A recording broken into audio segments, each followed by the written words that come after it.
Oh my goodness. I'm off.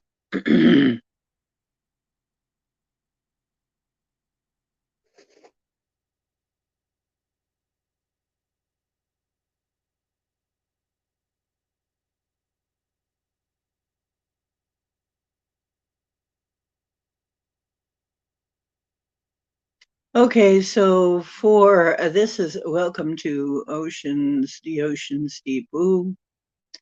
I am the ocean. And for those of you, somehow I ended up starting the stream an hour early and I still had a lot of stuff to do. So now I got to figure out what I'm going to do with this extra hour. But I'm so professional. But what I guess I can do is catch you up on a little bit. Hi, Skyfalls. So somehow I ended up going live instead of just hanging out in the studio. So I'll catch you up on a few things in the meantime, because usually it takes people a while to find their way in here anyway. Hi, Project Skyfalls. It's something a little different that happens every single week. It's like every time there's some little other quirky thing that happens with this broadcast. I don't understand it, but um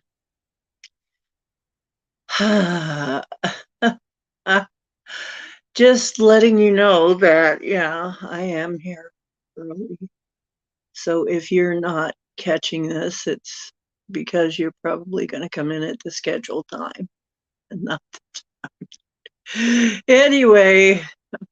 Maybe someday I'll get this right, huh? Someday I'll get it. But maybe people will see it's live and just come in anyway. I don't know.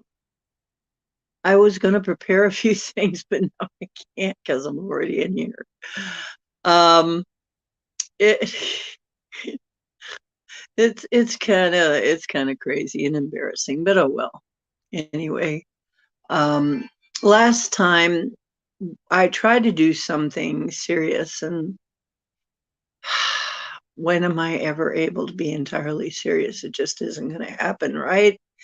Um, I was trying to do a memorial because it was the Day of the Dead.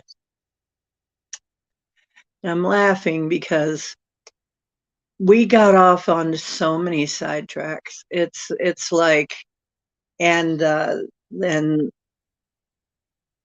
basically what I was thinking was, we were going to mention some people that had passed on and maybe eulogize them a little bit, or just remember fondly, uh, memories. Oh, whatever. Anyway, um, and it just didn't turn out that way. But, I have a tendency to let the stream go where it will. And if people want it to go in another direction, in a little bit different direction, and a lot of times we do. Hey, hi, Linda.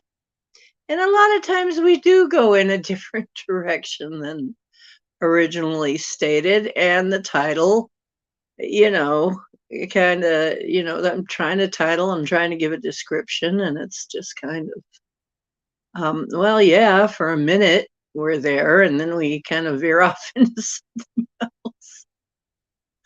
But it's okay as long as you're entertained and we're learning something. Um, that's fine with me. Then Bomber decided she would come in, and Ben decided later on too. And Bomber decided to come in and tell her near-death experience because Bomber had an NDE. And I guess she's had more than one close call. So we really ended up all over the place. Hi, Ben. And then Ben came in, and who knows, Ben might tell his story since he's in tonight.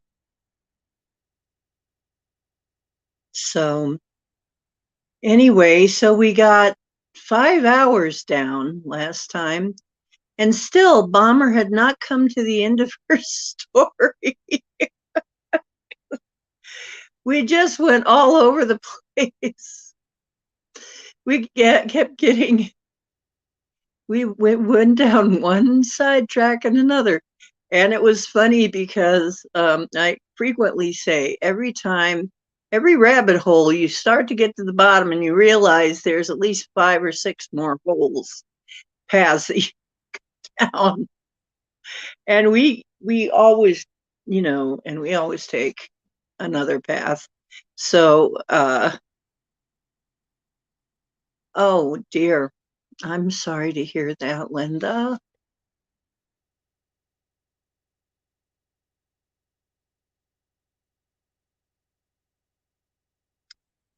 Okay, let us have a moment to remember Linda's cousin and uncle and aunt who have had a loss.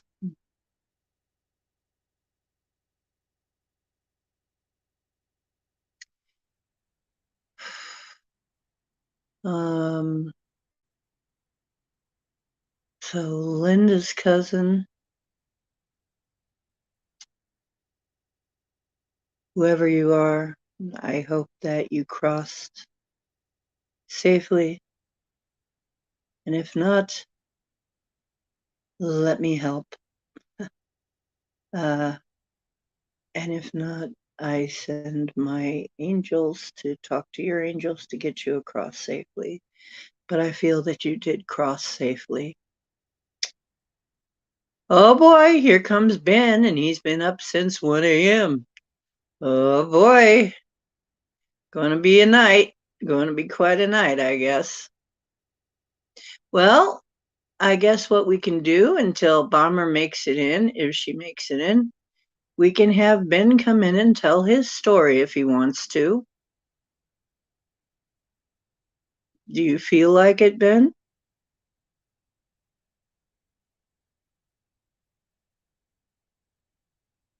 Because honestly, like I said, I'm willing to go where you guys want to go with all this.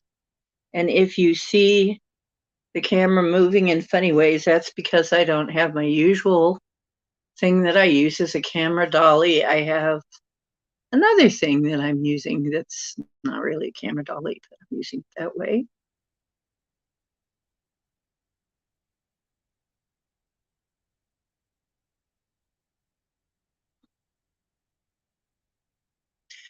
Good. I'm glad to hear that.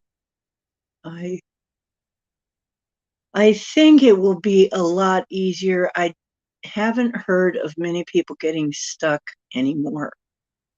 There are some who might still be stuck from before, but these days I think we've got everything working better now so that fewer people are getting stuck.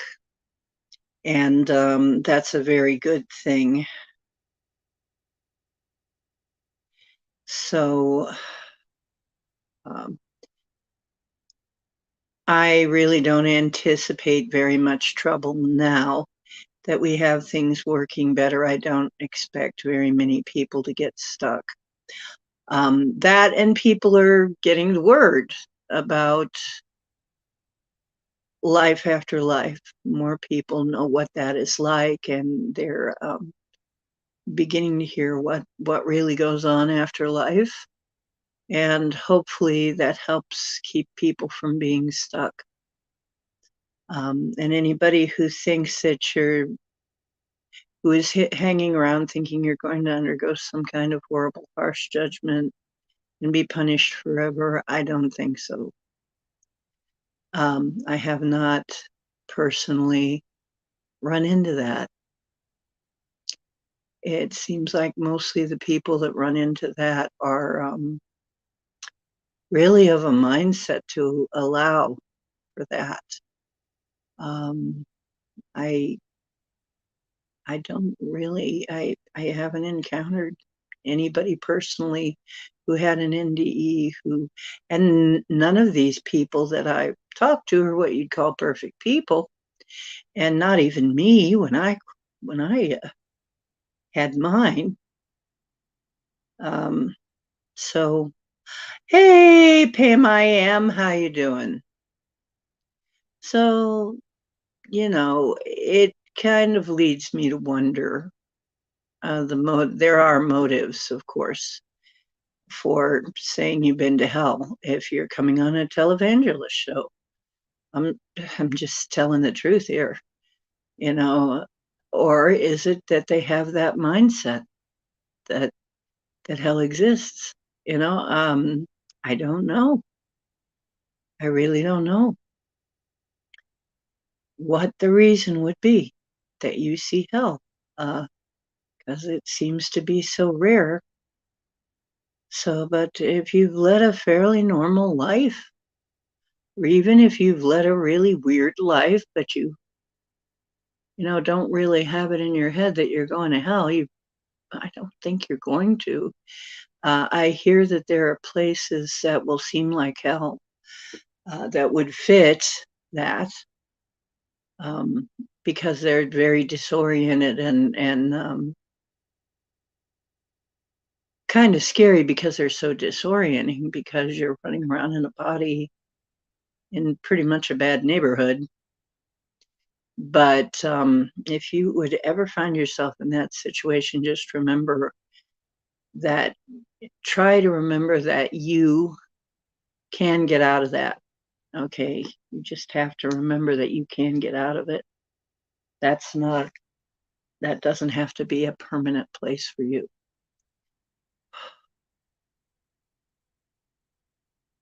Yes. Okay. So Melinda Bennett says, what bothers me is there are so many people that don't believe in a higher power. Well, true. But there are a lot who do. Yeah.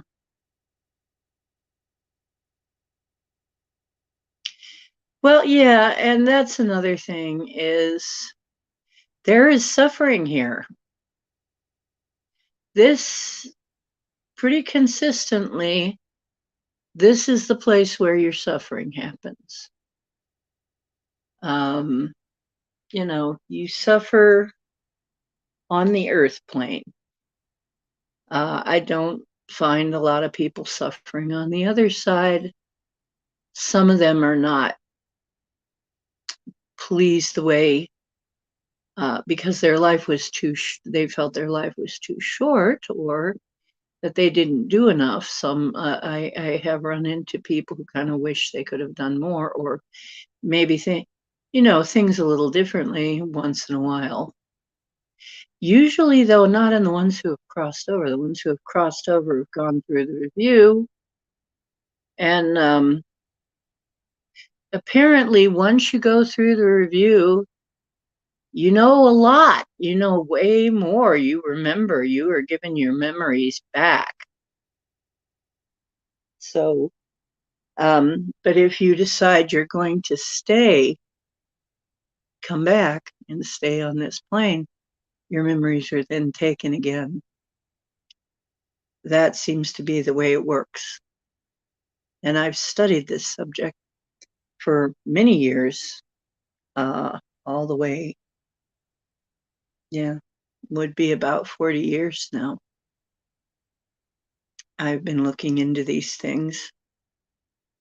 And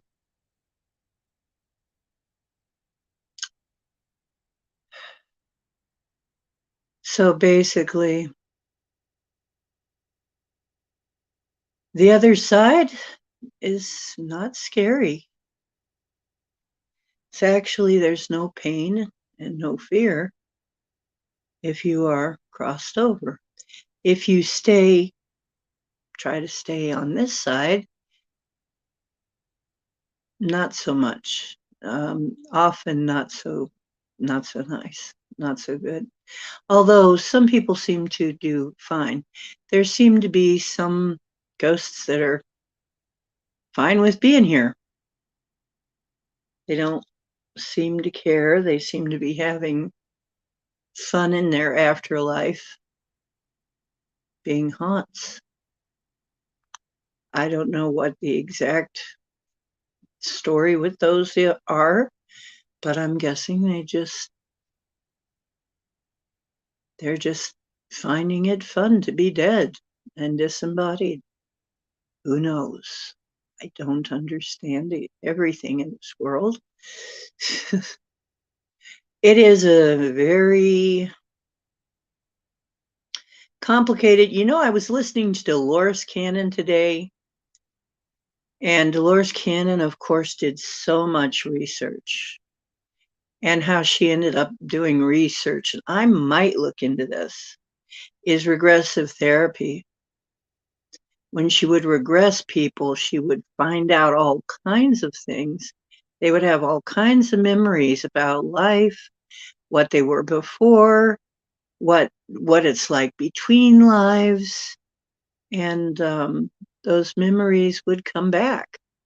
And so she, being very curious, asked everything she could think of to ask when she regressed people. So there is quite a bit that we know. And if you haven't been exposed to Dolores Cannon yet, I'd say she's probably a pretty credible source.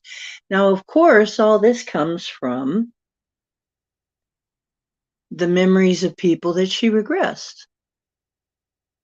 So you have to take that into consideration. And then there is a creator being that she, I guess, eventually learned to contact, that was very friendly and able to give her some information. I'm not sure if everything she said, it doesn't quite, some of it sounds like maybe, I don't know about that, what, could there be a misinterpretation? Could there be something to do with individual personal filters? I don't know.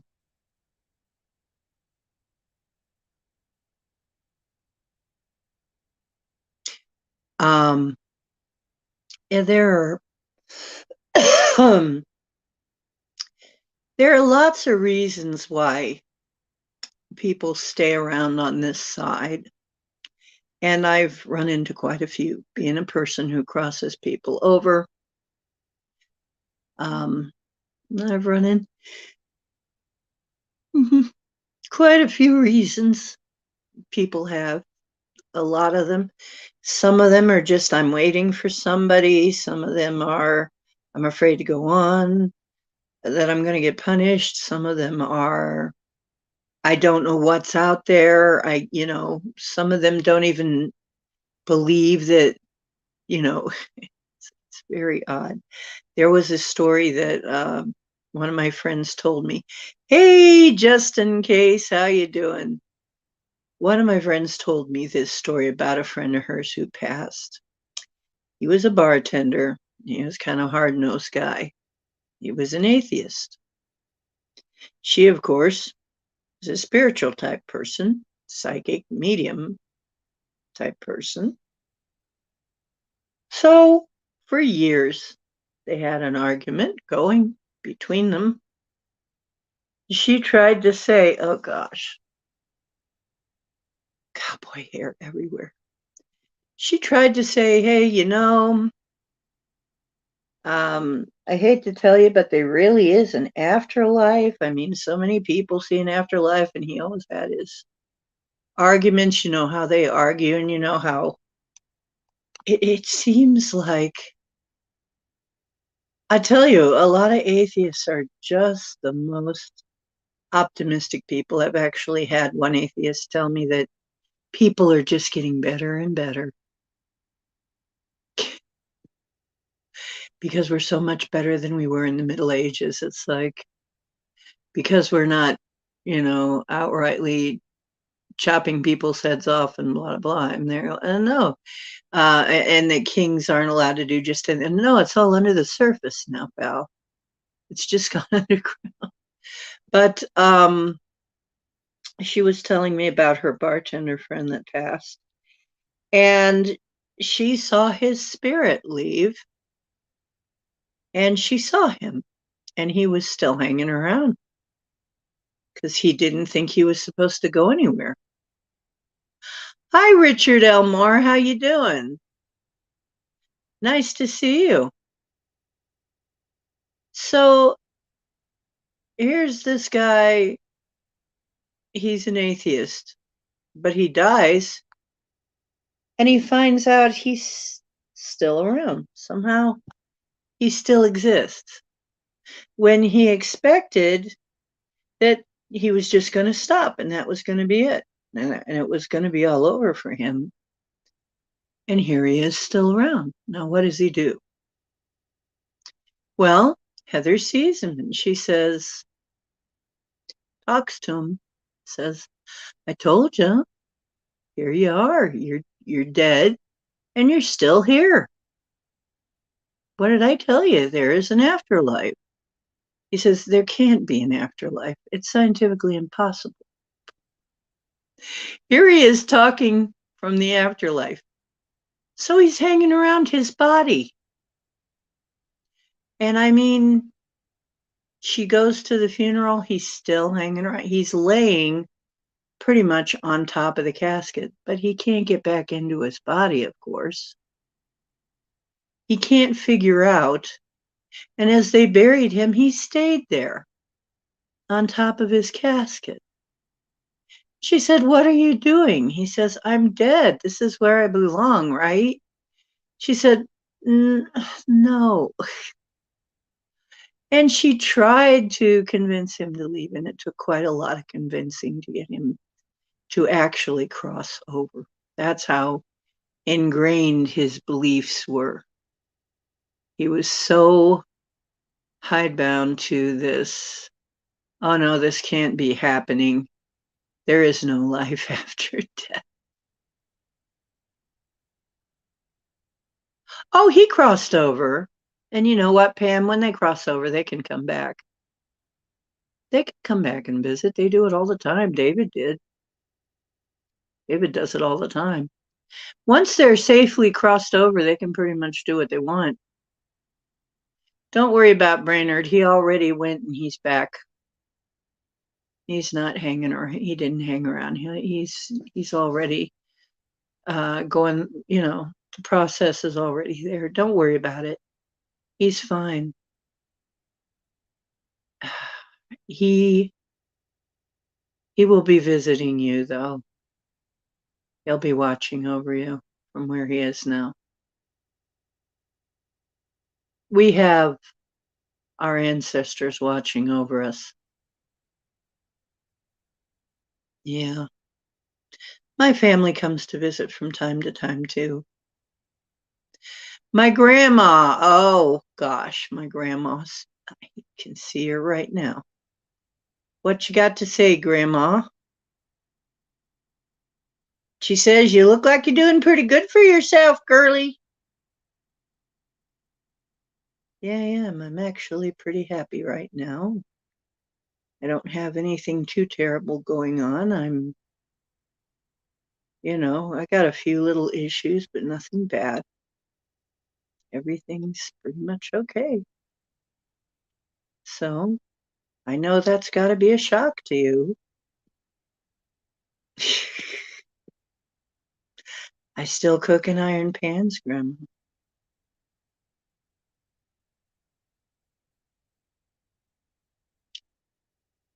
Oh, okay. Oh, yeah, he has been. Yeah, they can come back and visit. Like I said, Grandma just kind of passing through there. I don't know what drew her, but she does have a sense of humor.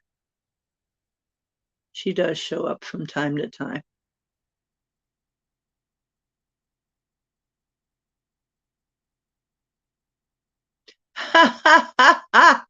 Ben, I guess they could if they wanted to. I'm not putting that up on the screen, okay, Ben? Ben was asking if they can watch us do personal things. Well, the thing is, Ben, by the time you get through all that you go through when you die, which is the review, all that stuff is just so ridiculous. I mean, it's blasé, it's inconsequential, it's um I'm sure they can. Sorry to tell you, I'm sure that they can if they want to, because everything is pretty much an open book once you get over there. Because remember, almost everybody, except us on this world here, in this matrix reality, are telepathic. Kind of hard to hide what you're doing, so they just kind of accept all this stuff. So don't worry about it.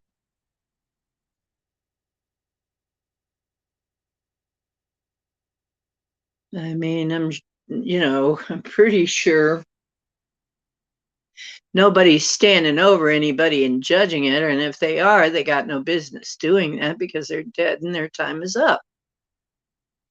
Life is for the living. The honored ones that help us are here for helpers, not to run our lives. They've already had their lives. So, oh, drop a link. Are you ready to tell your story?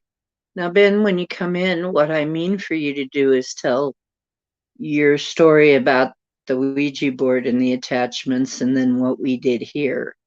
Is that what you're going to talk about? Yeah, it's like that doesn't really matter that much to them. It just is not a big thing to them. Things are so different there that most of the stuff that we think is a big deal is nothing, really nothing. The way one guy described it is this life is kind of like you dip your little toe in a pond, that much. And in forever, I mean, our souls go on forever. I know it's hard to conceptualize forever. It's hard to conceptualize that. But if you think about it, in the scheme of forever, most of the stuff that happens here is nothing. It's a moment. It's half a moment. It's just another set of experiences. It's some memories. That's it, you know. So yeah, let me get the link. I'll get the link up for you. Hopefully. Guests. Invite guests. Okay.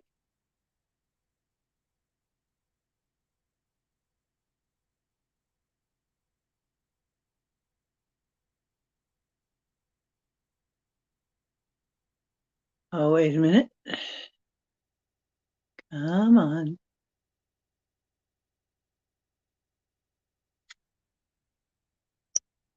There you go.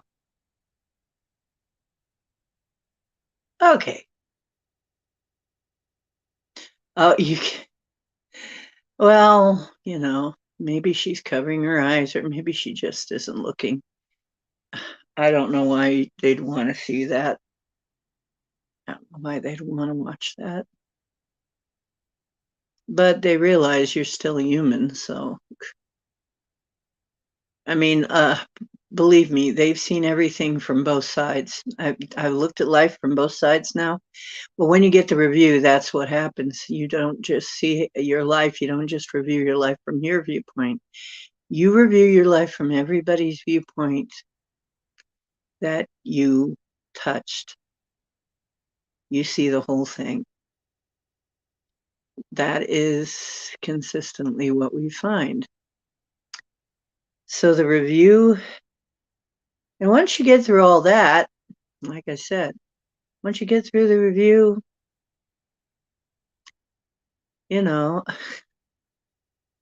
it's not like there's going to be much, there's nothing going to be shocking. Nothing is shocking anymore. Oh no, it's not letting you join on your browser. Well, you joined before. I don't know why it wouldn't let you join. Are you using a different browser than last time?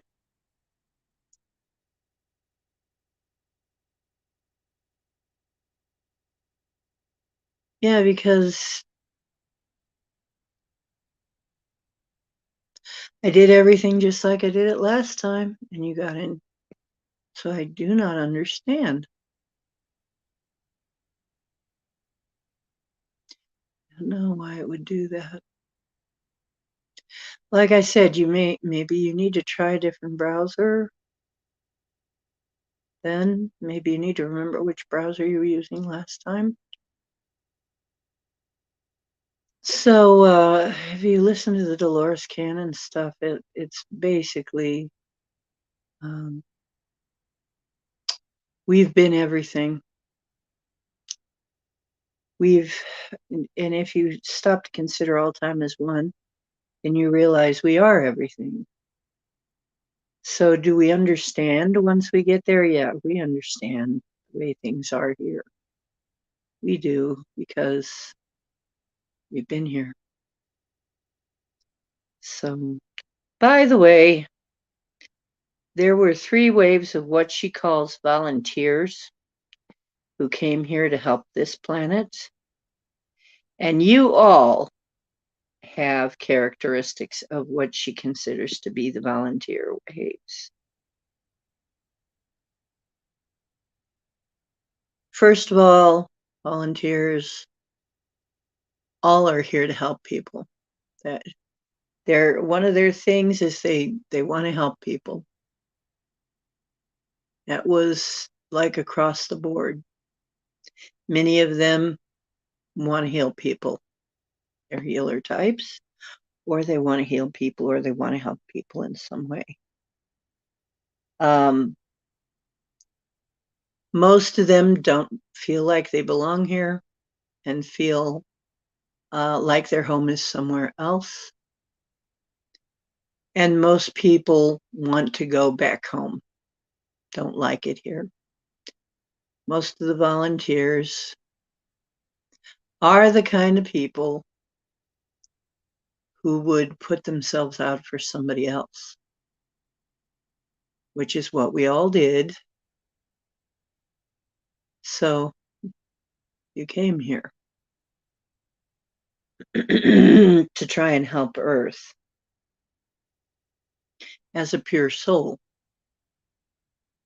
Then you're going to have those characteristics. And then I guess there are a few more.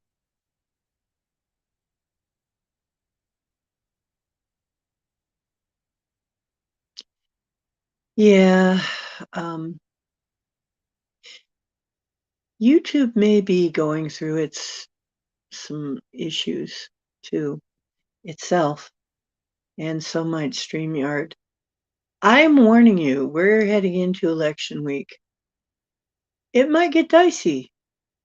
I'm trying to be one of the people intending that there is no bloodshed or violence. I don't know if we'll be able to hold that line. I think we will. Um, there is some indication that something might be planned for Election Day. If so, and by that something, I mean something to something explosive or something false flaggy type thing. Something that is meant to divert attention or maybe an attempt to stop the election, stop the votes from being counted, some kind of an excuse to continue the current administration indefinitely, maybe some kind of emergency declared, something. I don't think it's going to go the way they want it. Some kind of attack, maybe. I don't know what it's going to be, but I'm pretty sure something. They're going to try something, okay? Because they know they're going down, man. Nobody wants this. This sucks. The way things are right now suck. And everybody's really tired of it. So it's almost like what, I'd have to be wondering about your sanity right now if you can't. That's pure water. I really doubt your sanity if you don't think that there's something wrong with the way things are and that it needs to be changed. I don't really see how anybody can miss that, right? Yeah, Linda, you're kind of getting it too. Oh, thank you, Pam. I see you like this hat too, and now you're going to want to be taking this one, aren't you? Well, you can't have it. This is my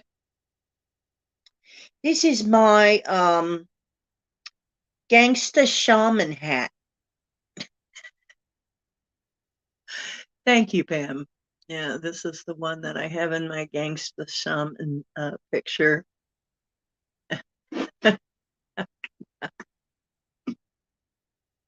Check for Ben backstage. I don't see him.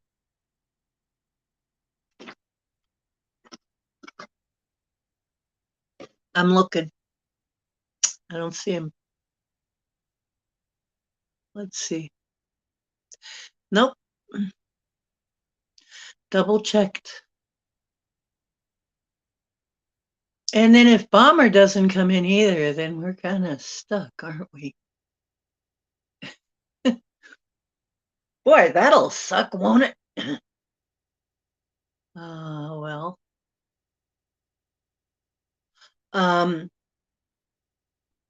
So I don't know what's going on stage. Oh, I did find out something about running out of diesel fuel. What happened was production was cut way back during the pandemic. That's what happened. That's why we're so low. Now, as it turns out, we're not going to run completely out because we have started manufacturing it again. However, don't you know, it's going to be way expensive. The price is going to go way up because supply and demand.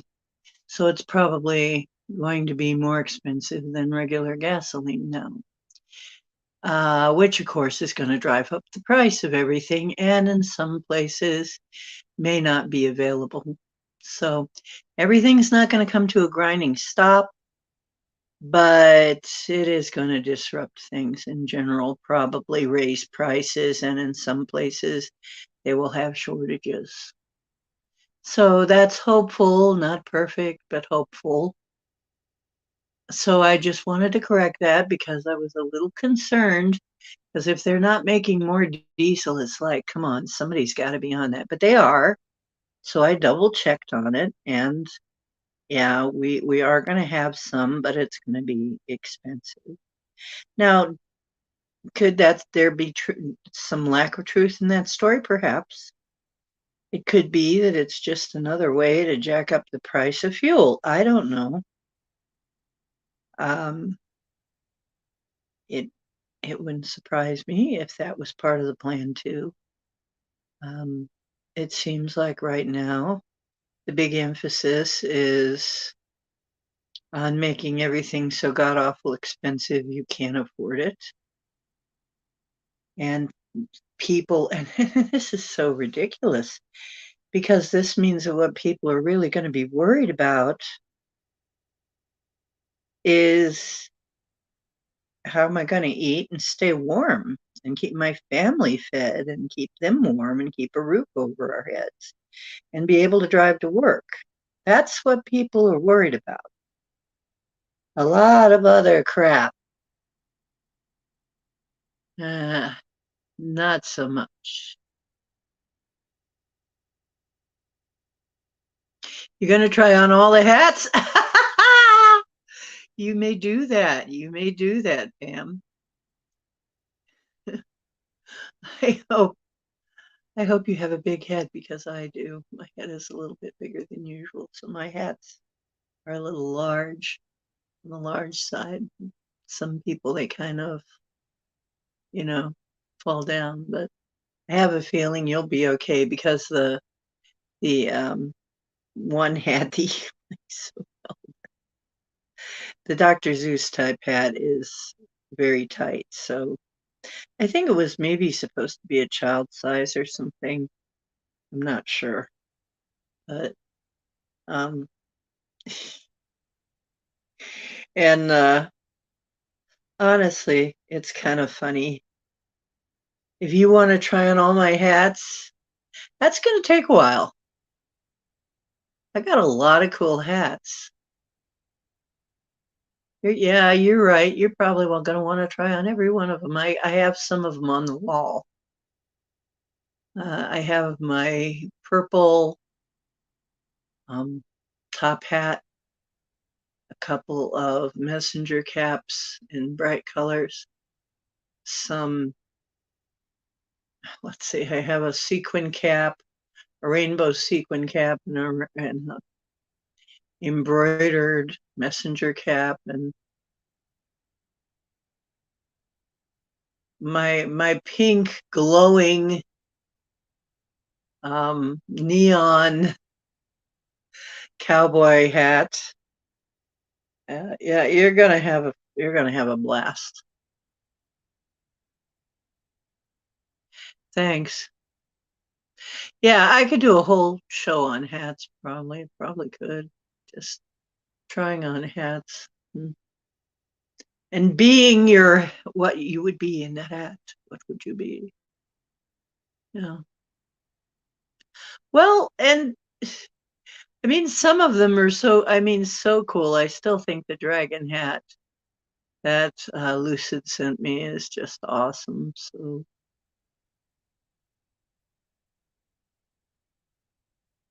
you knocked on wood on the like button at arrival. Oh, well, thank you, Justin. Yes, I should say that.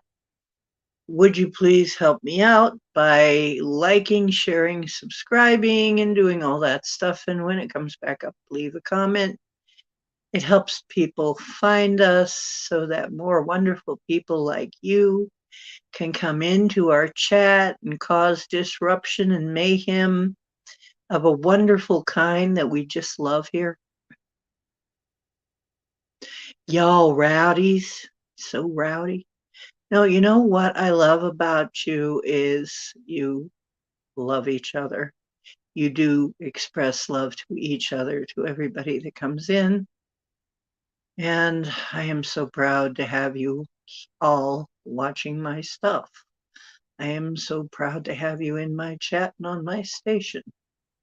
So I want to thank you for coming by. And hang on, I want to play something. I got to play this because I made it for Halloween. and I didn't get to play it. It wasn't working or something. I forget what the issue was. But I did make this. And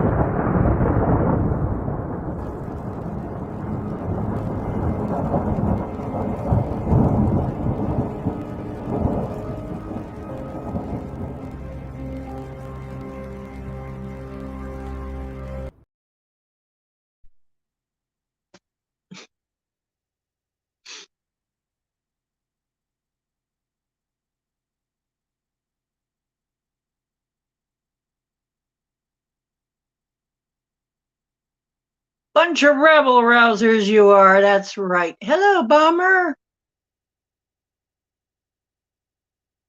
Making apple sass. Is that how you get so apple sassy? Is that why you're a saucy wrench? In a slow cooker. Okay.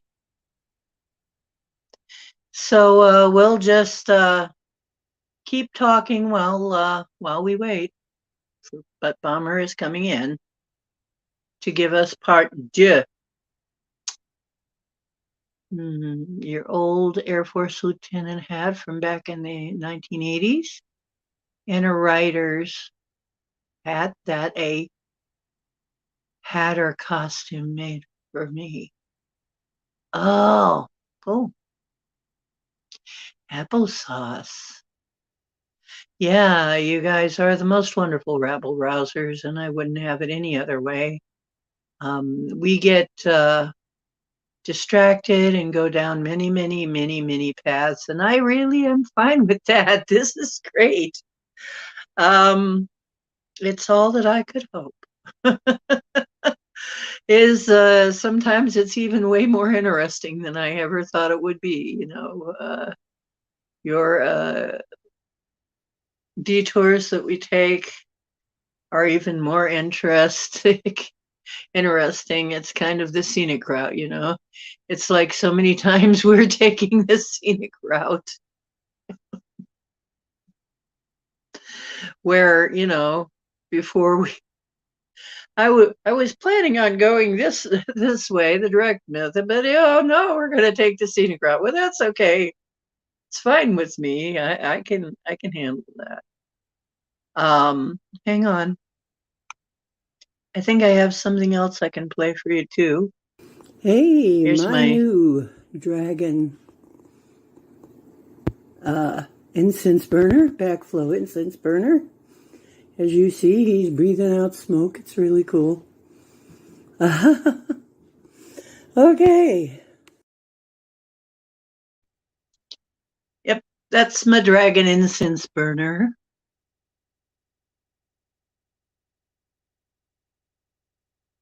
I'm kind of beginning to figure this out. You would join too, but your eldest grand is being loud.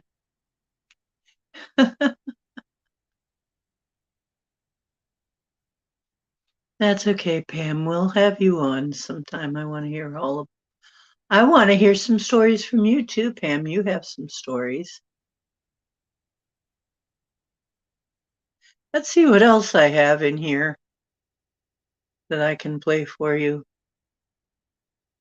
Oh, here's Cowboy during the Here trucker you go, thing. Cowboy fans.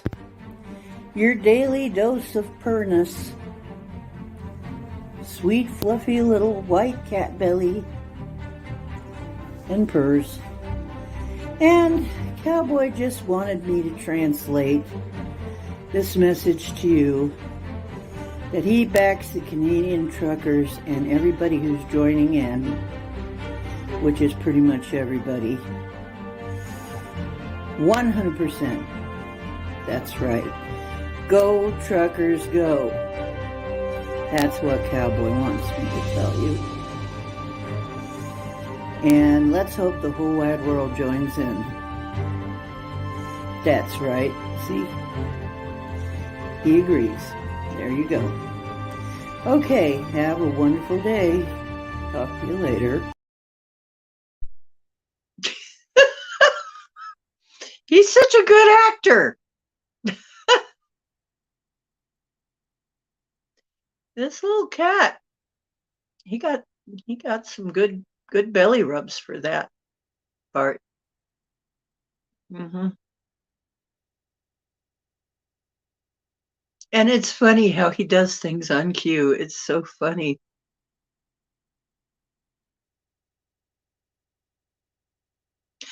Oh yeah, their fruit was plentiful and huge this year. It was also a lot of it was very big, um, bigger than the average size. Uh, it was almost as if they were threatening us with starvation. And nature said, I don't think so, bud. We're going to have a better than average harvest. So people are going to be okay. And I have asked for a mild winter if it is for the best interests of all. So people are not afraid.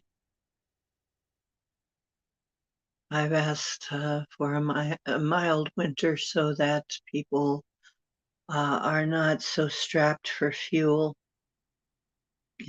and um, don't freeze and just to take down the fear factor a little bit, as long as it doesn't interfere with something that must happen. So, anyway, we'll see. But I have asked. So, yeah.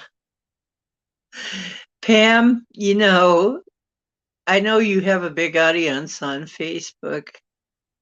If I gave him a channel, do you think we could make him a superstar? Wouldn't that be funny? Make my little cowboy, and here he is. He's just my little Manxy kitty, and he's a good actor, actually. He's a really, and he does things kind of on cue. It's funny. He's he's a funny little cat. Good personality. He's got a lot of personality. I think I could do something. I think I could make him a big star. Maybe when we make I've got another good video coming up. I'm gonna have to edit, but it might be kind of like the review, the toy review one, because it's silly. It's like a very silly thing. Grumpy Cat wouldn't have anything on Cowboy. That's why Cowboy is Cowboy the Manx. Cowboy the Manx. That's right, Cowboy the Manx. Hi, YJ.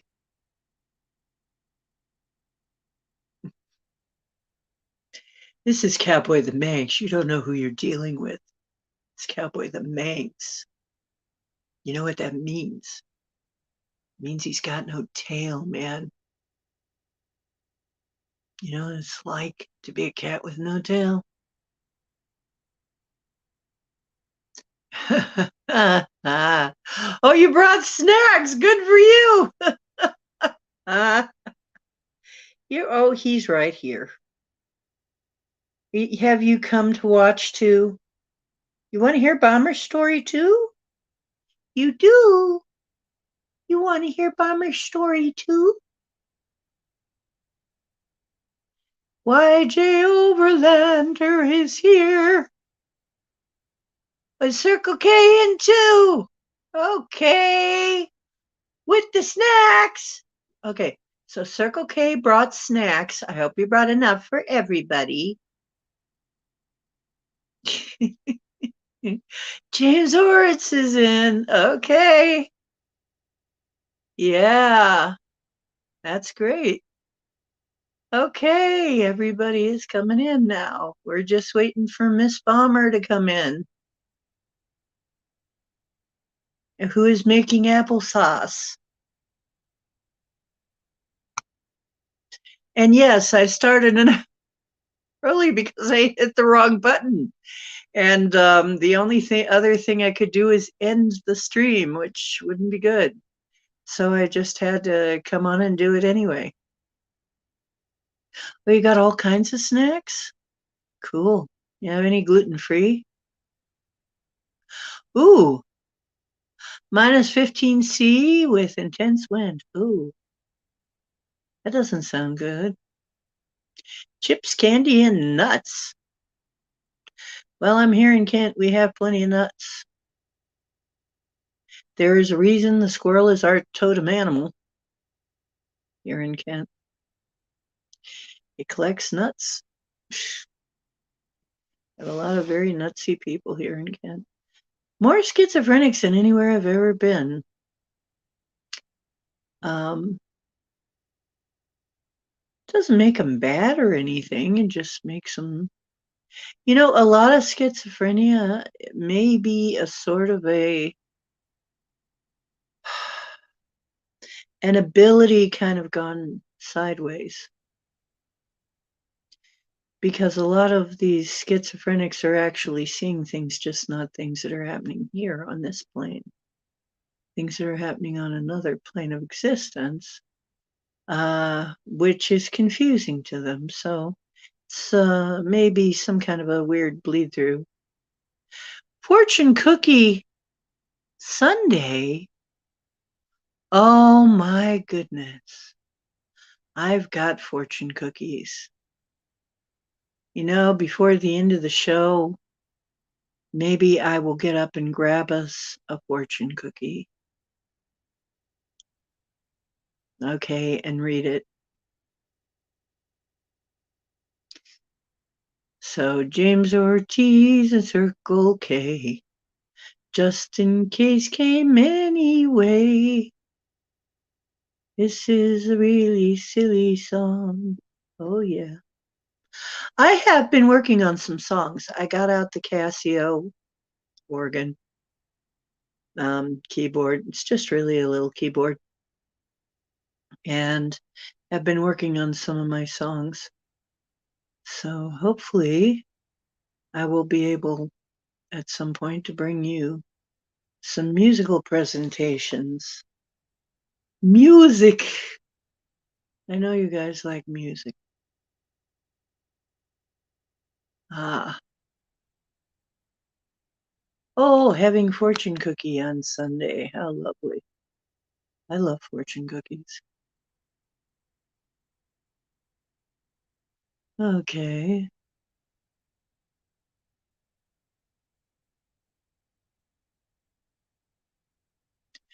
Oh, the roads were sheet ice. Oh dear.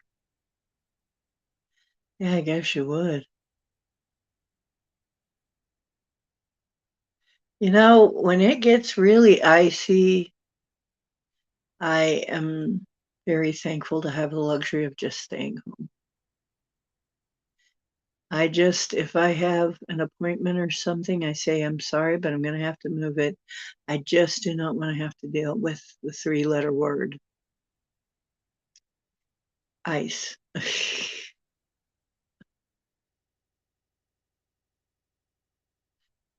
Ever play lottery numbers? Oh, yeah, that's right.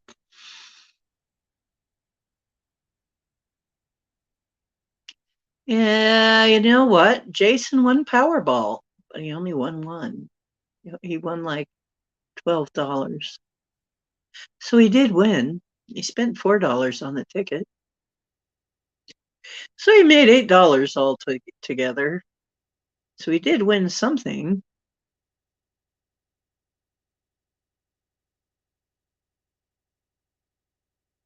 Oh, you like weird made-up traditions? Well, there you go.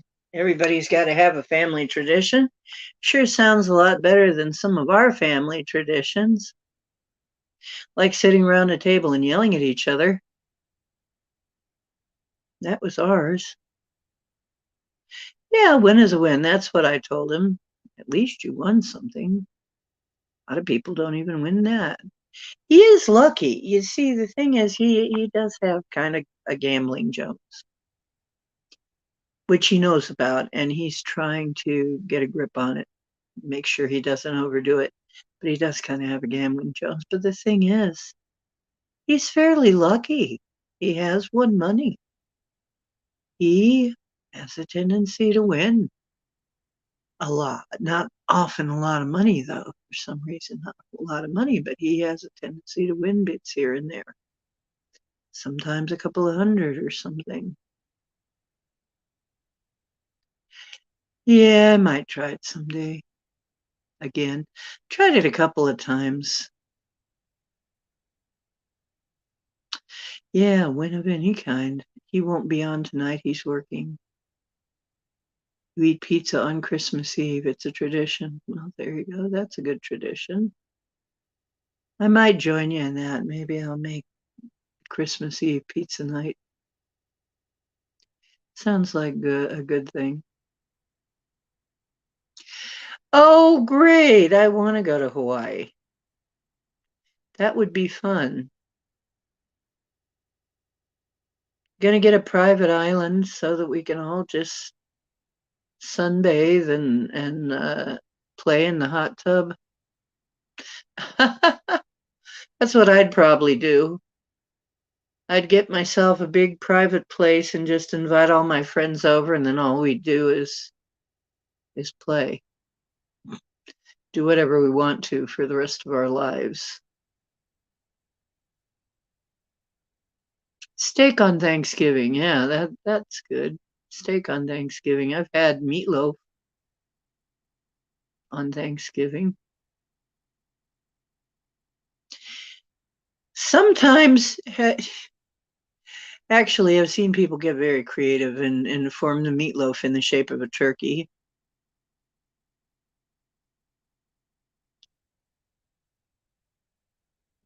My friend has a friend who has a house. Oh, I see. Okay. But yeah, I'd probably just get a place and, start the village and everybody could come and do what made them happy. My investment would be, I know I'd have a few investments I would make. Some of it would be an investment in me. Oh, you got to live at the island for a year. Ooh, that's nice. Barbecue for Thanksgiving. Yeah, if it's warm enough, why not? Oh, and turkey for Christmas. Oh, there you go. Yeah. Oh, it's got aloha. Well, that's great. If you tell me it's in the Haida Gwaii, then I'm going to be surprised, but not shocked. It's not in the Haida Gwaii, is it? Because I hear the Haida Gwaii is pretty nice, but remote, very remote.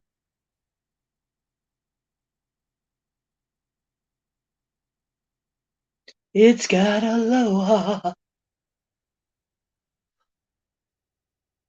Yeah. Well, at least you got to live there for a year. Yeah. I haven't had a chance to try and live there yet.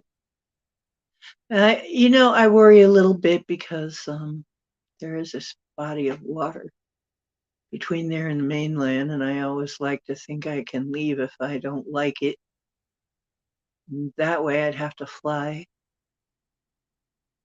Oh, and Linda Bennett says, no, Dee, it can be snowing here in Texas and we barbecue. You still barbecue. Well, God bless you. God bless Texas. And YJ says, if I won the lottery, I'd build an education center for homeless and unwanted kids, and it would teach them how to become entrepreneurs. That would be extremely useful and edifying and good for society. YJ. Okay. And Bomber is letting us know that she will be ready for her part deux in 5 to 7 minutes. I take it that that's minutes. That is a nice idea. And it would have safeguards in place so the poor kids would never suffer abuse again. Well, that's also very good.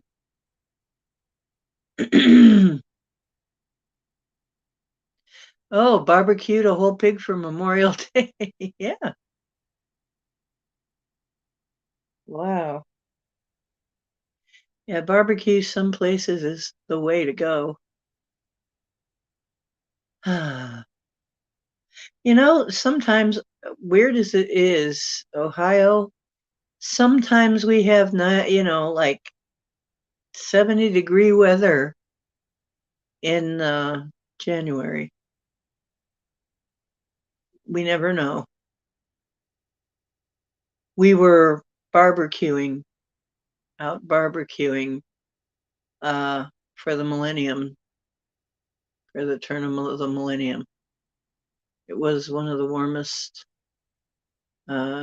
July or January 1st we ever had. Oh, well, thank you. Thank you, YJ. Yeah, Pam likes the hat too. You and Pam are going to have to fight over the hat. I like fedoras. Yeah, I'm a fedora girl a lot of times. Although I have some other nice things. Sometimes I wear my cowboy hat, but I like my fedora. It's a Panama type hat. Thank you, YJ. Yeah, I'm all in white today. I just realized I'm kind of blending into the background. My hat's kind of, this is kind of funny. I just realized my hat kind of looks like a halo. When at certain angles, it kind of looks like I'm wearing a halo. Oh, that's cute.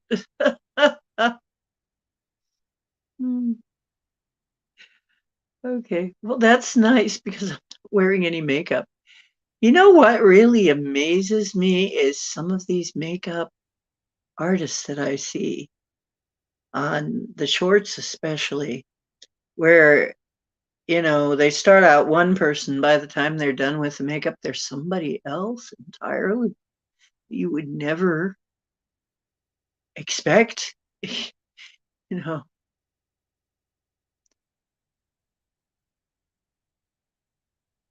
Oh, you have a camouflage boonie hat that you wear fly fishing.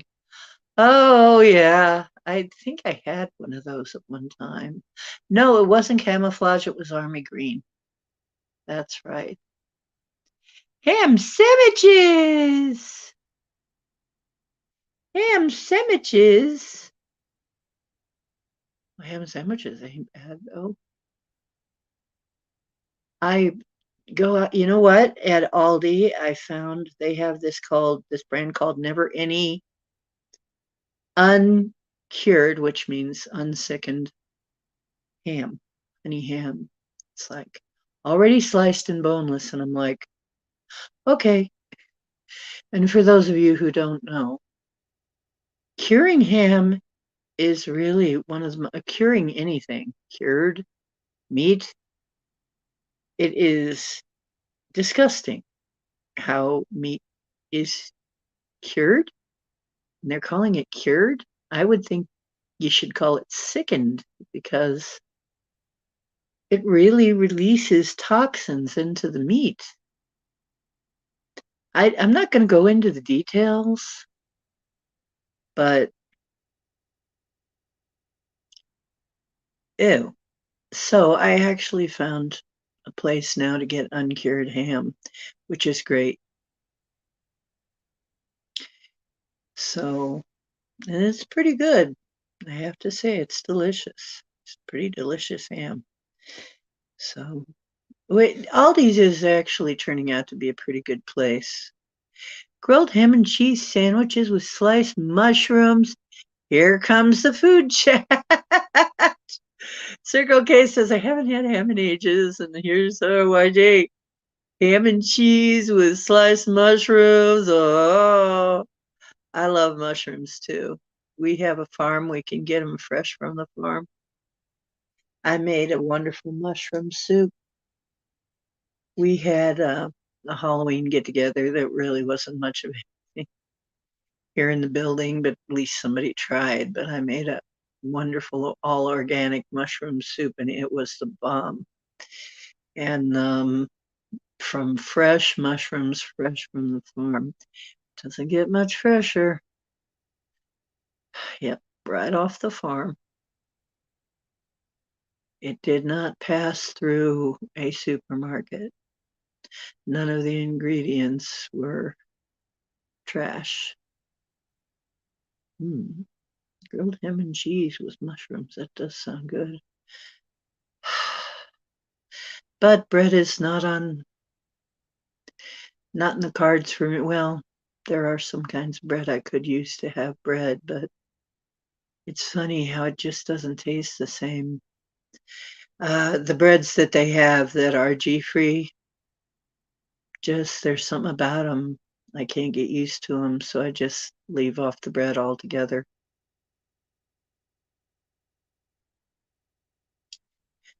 I suppose if I covered up the bread enough, it wouldn't bother me. Stuffed zucchini tonight. Ooh, that sounds good. With ground burger and onion and mushrooms and garlic and yeah.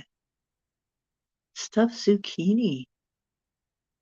Well, that sounds really good. I don't know how you do that, but it sounds good. I definitely would try it. I like zucchini. Zucchini cooked in butter. It's wonderful stuff. I like to cook I just slice it and cook it in butter and put some salt on it. I like zucchini. And the funny thing is, used to be in years past, I would get tons of zucchini. I haven't gotten one zucchini this year. Nobody's given me a zucchini.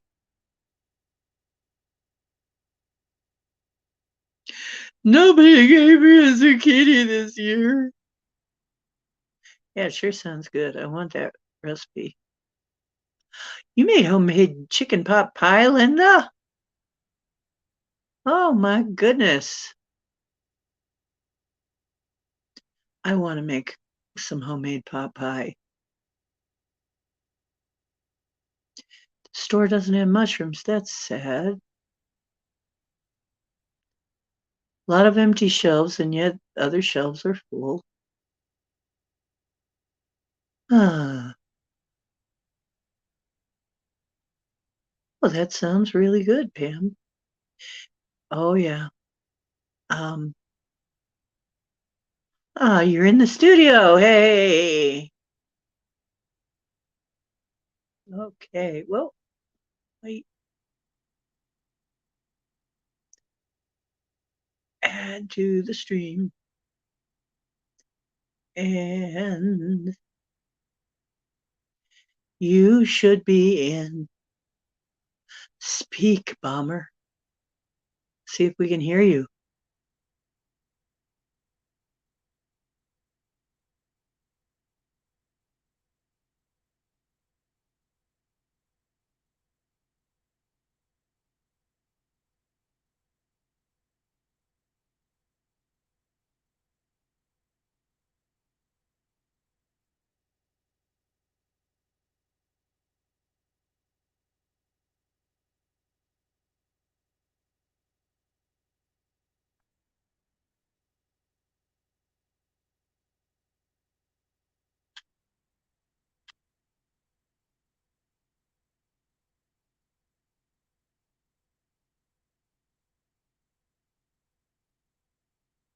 And there's for anybody else.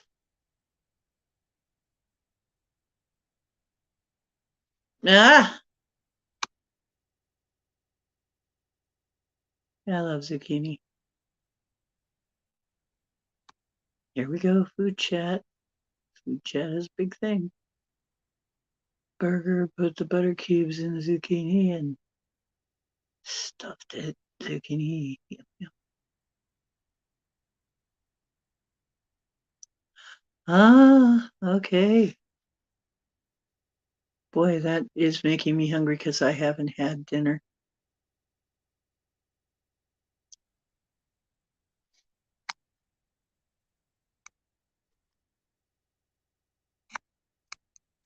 Oh, yeah. Fried zucchini. Oh, yeah. And cooked on the grill with mushrooms. You guys are making me hungry. Okay.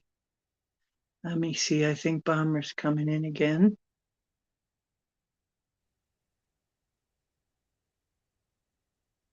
Bomber, try and talk. Hi, can you hear me?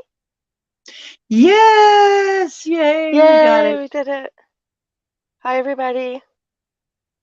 Sorry that took so long. I totally gapped what that it was Sunday and we were gonna do this, and I started making applesauce. I've never made it before, so I was kind of tunnel vision with that. And anyway, I lost my sugar. I just bought brown sugar 2 weeks ago, and I thought I would use it for the applesauce, but I don't know what I did with it, and um, yeah, anyway, it doesn't matter. But I don't know how you lose sugar, but I did. I lost it, and it gives a sign I don't need sugar.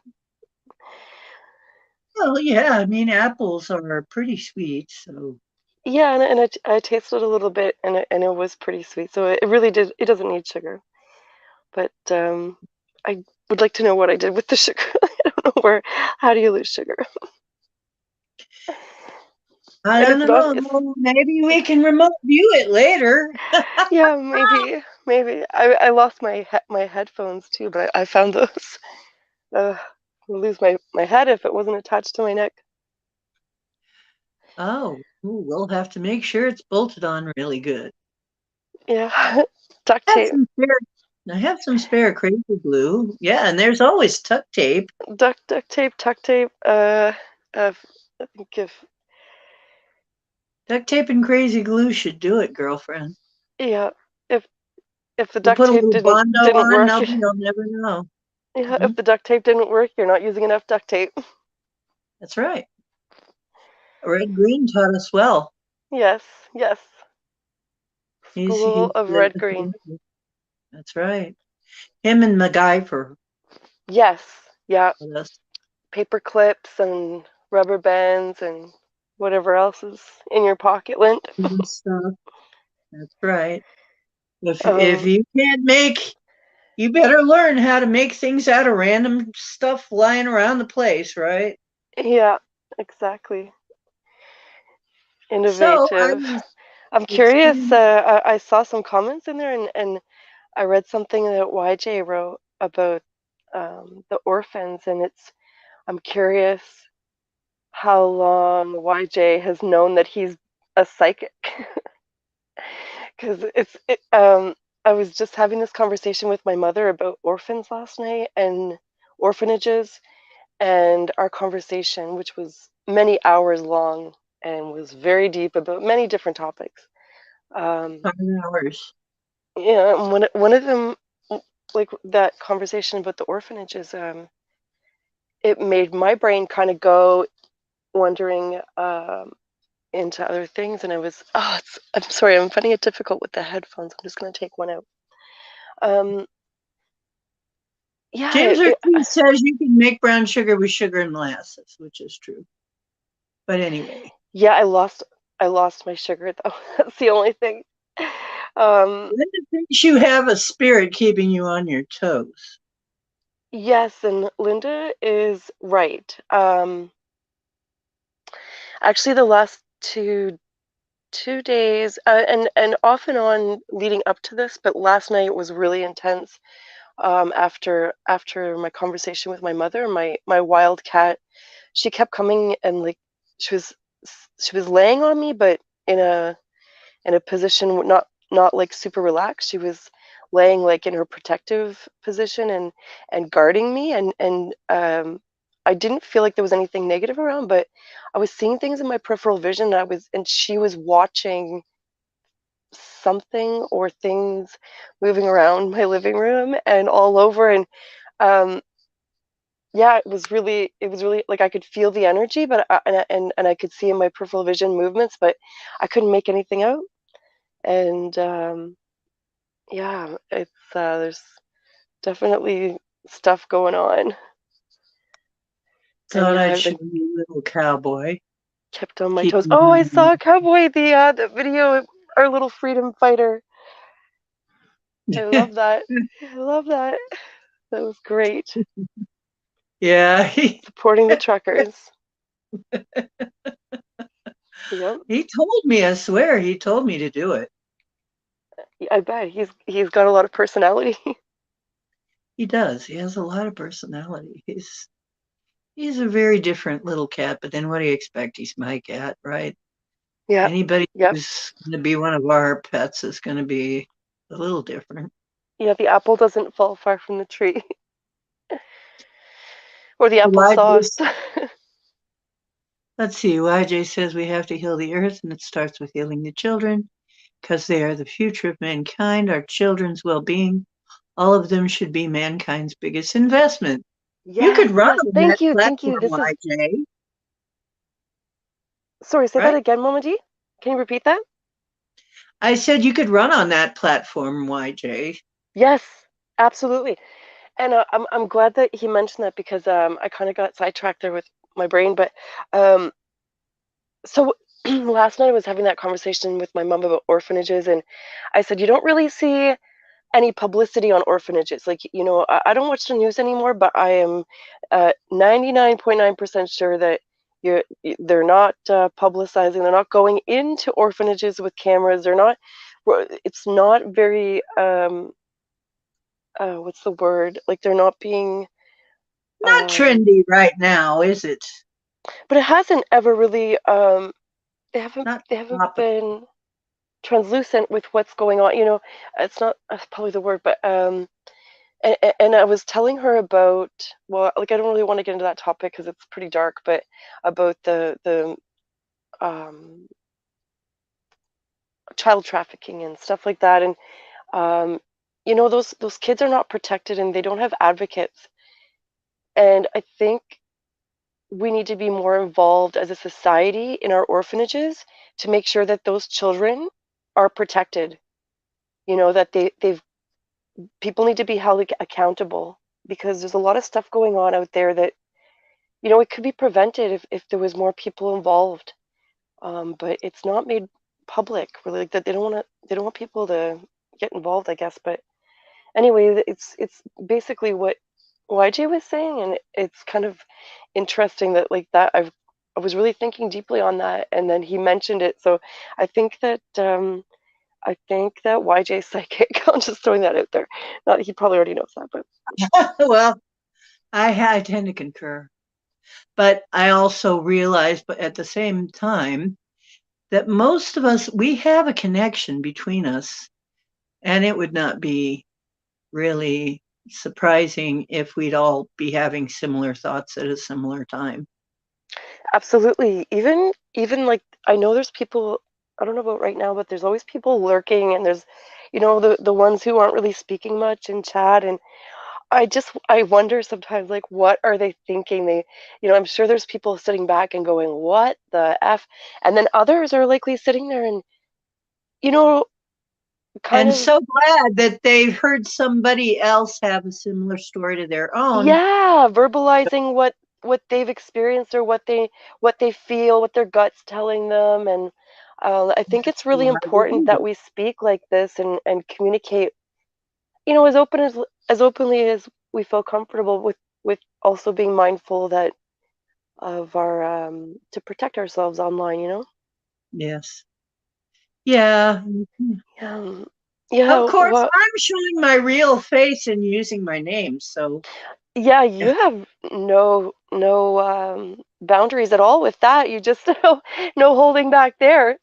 Which Well, is great I if you're do comfortable have with some that. boundaries, but on the other hand, I am now to the point where if you try and make trouble for me, you might have quite quite a lot of problem. You might bring a lot of problems on yourself right now. Yeah, the energy alone in that, like there's a few, I won't give them any attention by saying names, but I found some things recently where it's like public humiliation online of people, like nobody knows what other people are going through, and I've had it happen to me a couple of years ago.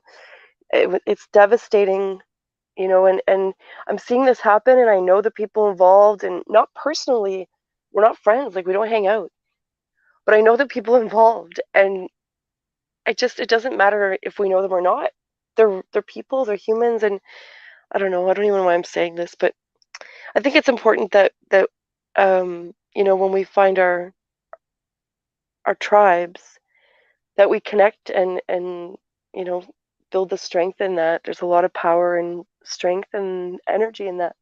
Anyways, I don't know why I was saying that.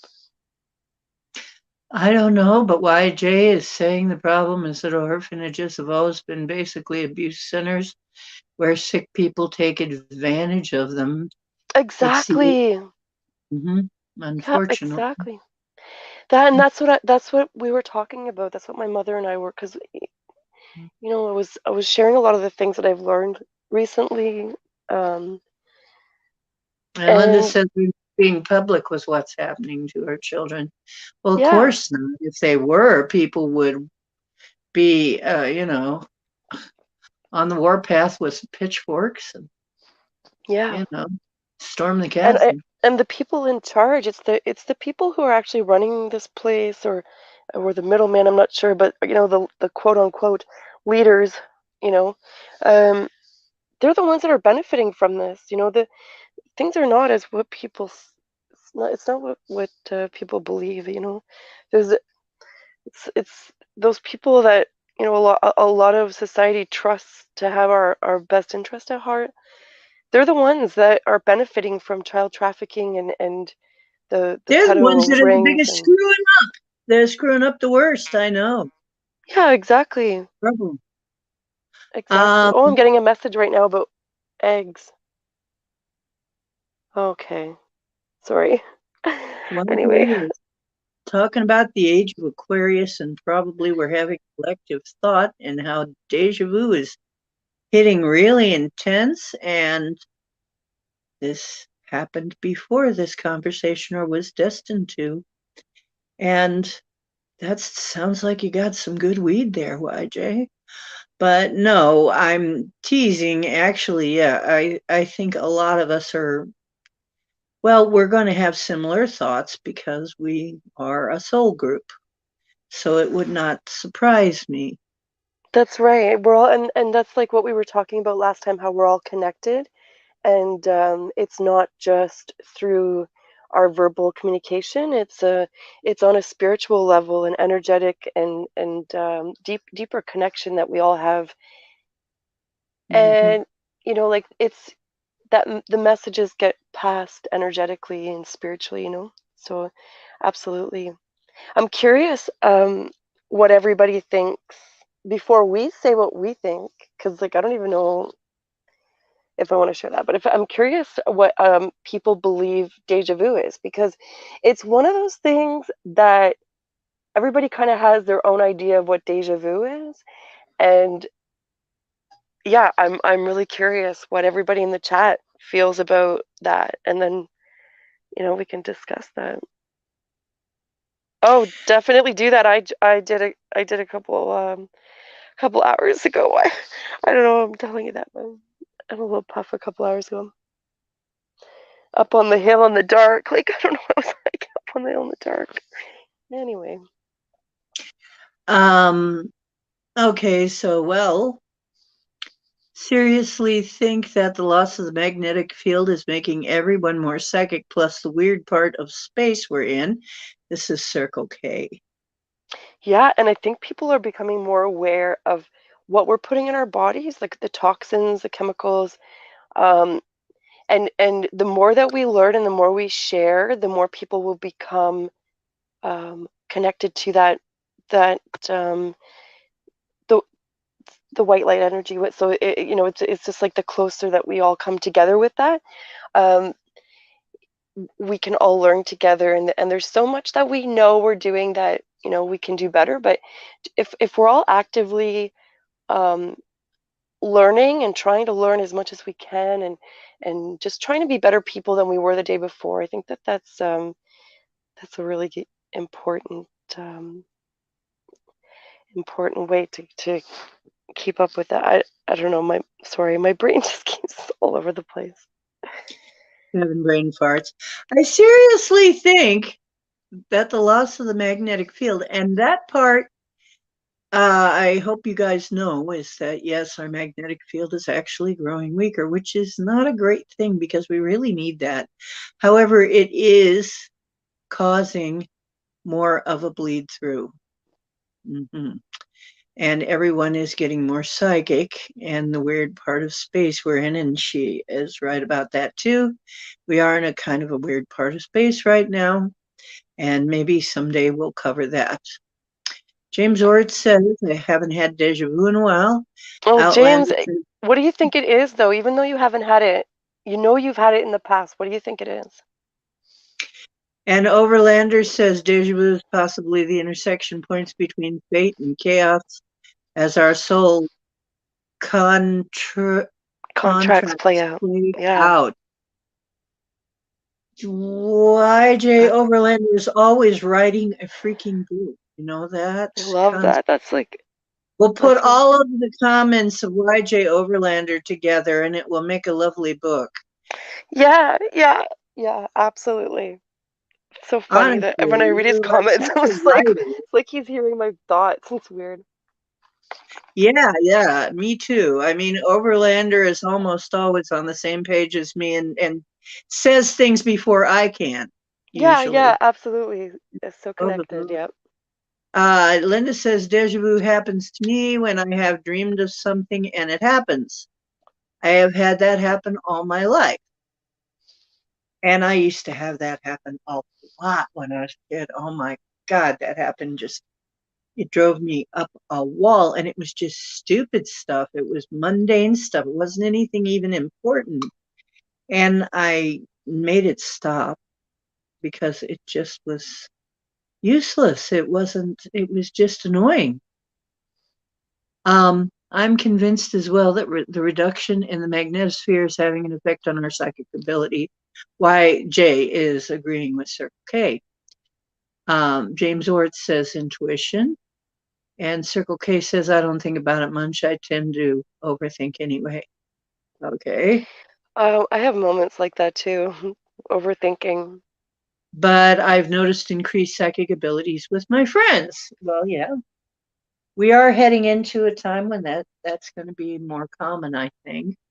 Yeah, and the less Um, that we allow outside sources like movies and music and television to infiltrate our being, the more connected we're going to be to our surroundings. So, like I was saying to my mom, because years ago I'd shared I've been sharing things with my mom since I was little. When I told you that, like, when I was little, I'd come back from the woods and she'd look at me like I had three heads when I told her messages that I got from the woods, and I couldn't really tell her where they came from. It was like a telepathy that was happening, but I didn't see who it was coming from. Excuse me. Like with my sister, we had telepathy, and I knew it was her, so we would communicate without speaking. And when you're in a situation like we were in, it was safer that way, and it was natural, it was normal, and I just thought everybody could do that. But um, from the forest, nobody was there with me except, well, all the footsteps, but I won't go into that. So I thought it was coming from God or Jesus because I was indoctrinated into the church. But where was I going with that? The messages. What made me think that? Damn, sorry, I don't know where I was going with that. oh well. Um, yeah, YJ's talking about how his daughter, when she first started to talk, was a motor mouth. I guess I did a lot of that same thing, YJ. When I started talking, it was in full sentences, and quite often it was what people were thinking. Um, Children and are like that though, right? When you're there are kids. some people that my helper really, English is not her first language. And it always surprises her when I can pick up, she's struggling for something. It's in her mind. She's trying to translate it. And I blurt it out and she says, "Yeah, how did you know?" And it's like, I don't know. I just heard it while you were thinking about it. Oh, I love that. I love when people are able to do that because um, like for myself, I really struggle to articulate, but it's in there. I have a hard time to get it out in words, and I've had a few accidents, and it makes things difficult. But I'll come up with an alternative way. But it's really so refreshing when I can have a conversation with somebody, and they're picking up on what I'm trying to get out, and they verbalize it out. Like, so when you're having a conversation with somebody, and like these things are popping in your mind, sometimes like just for fun, just say it out loud, and um, it's interesting to see who is actually really connected. It's those people that you know they're in tune. They're not just listening to what you're saying. They're connected to you. They're really connected, and I love that. I love when people can do that. And what YJ was saying about his kid. That's Kids are so open. They haven't been shut down to everything. Oh yeah, that's what it was about. Okay, so I was telling my mom about years ago, I would randomly tell her things, excuse me, about my experiences. And like, she really wasn't open many years ago when I started showing her things on the internet that it was going against what the narrative was saying. And she really wasn't open to it. And now my mom is really into that stuff, but I'll get into that later about something that I told her. And she completely didn't remember it, but it happened. And I got her to recall it. And, um, that cognitive distance. But I said to her, like, she said, yeah, well, I got rid of my TV because I said, like, if you stop watching TV, because television, television, programming, they're programming you. It's Live lies. vision, Yeah, television, it's a lie. It's lies, right? So, and they so call it programming. it's Programming, right? programming. Because That's it's right. That's right. programming They're you. not even hiding this. They're not even hiding this. We It's can not. decipher this with our own brains. If you shut your TV off and just connect, go outside, get in tune with nature, like it just, you'll be more connected to the people around you, and what's going on in your gut. Connect with your gut. And that's, turn your TV off. And like, I haven't been listening to music even. I mean, right now, after the concussion, it's kind of difficult because music sounds like pots and pans banging. But um, even before this, for the last few years, I haven't really been listening to much music, and I'm finding I've been needing that break, even not just the TV and not just movies and shows. It's music even, and like everything, we're being programmed, and um, shutting all that shit down. It's so important to take a step back and observe. Like, imagine this little bubble of everything going on, and we're in it. Well, we can't really take in what's actually happening while we're in it. You got to step back and observe from the outside, and you're really going to see what's going on that way. And um it's not so bad And to, you're if you probably want to. not going to like a lot of it once you see it. I mean, That's a lot of right, it. that's right. It's really difficult to, as you're learning things, like even just the last 2 days, I've had some pretty major puzzle pieces come together, and they're really major puzzle pieces. Like, it's giving me goosebumps to even say this, but I shared it with my mom, and it kind of blew her mind a bit because she knows I explained everything, how they all put together, and she's like, "That's really messed up." It's really messed up. It is. It is. But at least we know. It's better to know than putting on our rose-colored glasses and pretending like this shit's not happening. It's Right. happening. YJ said speaking metaphors really helps people relate to people. This is why I think a lot of great teachers speak in parables or stories or anecdotes is because it helps people understand what's going on. Because really, as Bomber and I were talking about last time and brought up, it's so hard to explain the other side. Yeah, it It really is. we just really don't have the words. All we can do is give metaphors. That's all we can do. Yeah, and even that doesn't do it justice. You know, like we can do our best to try to explain to you, but the truth is when we die, we are not the same. We don't look at things the same. We don't the value that we place on things as humans in our human form, it's very superficial. Even those of us who recognize that, we can still get caught in it because we are human and to err is human. So and remember that our mistakes, they're really important to make mistakes, okay? So like we get down on ourselves for making mistakes, but the truth is it's really important that we make mistakes because that's how we learn. You know, we can learn by watching other people too, but you know yourself, everybody in here, you know if you've made a mistake, those are where you learn the most. And I don't know where I was going with that either. Sorry. What were we saying?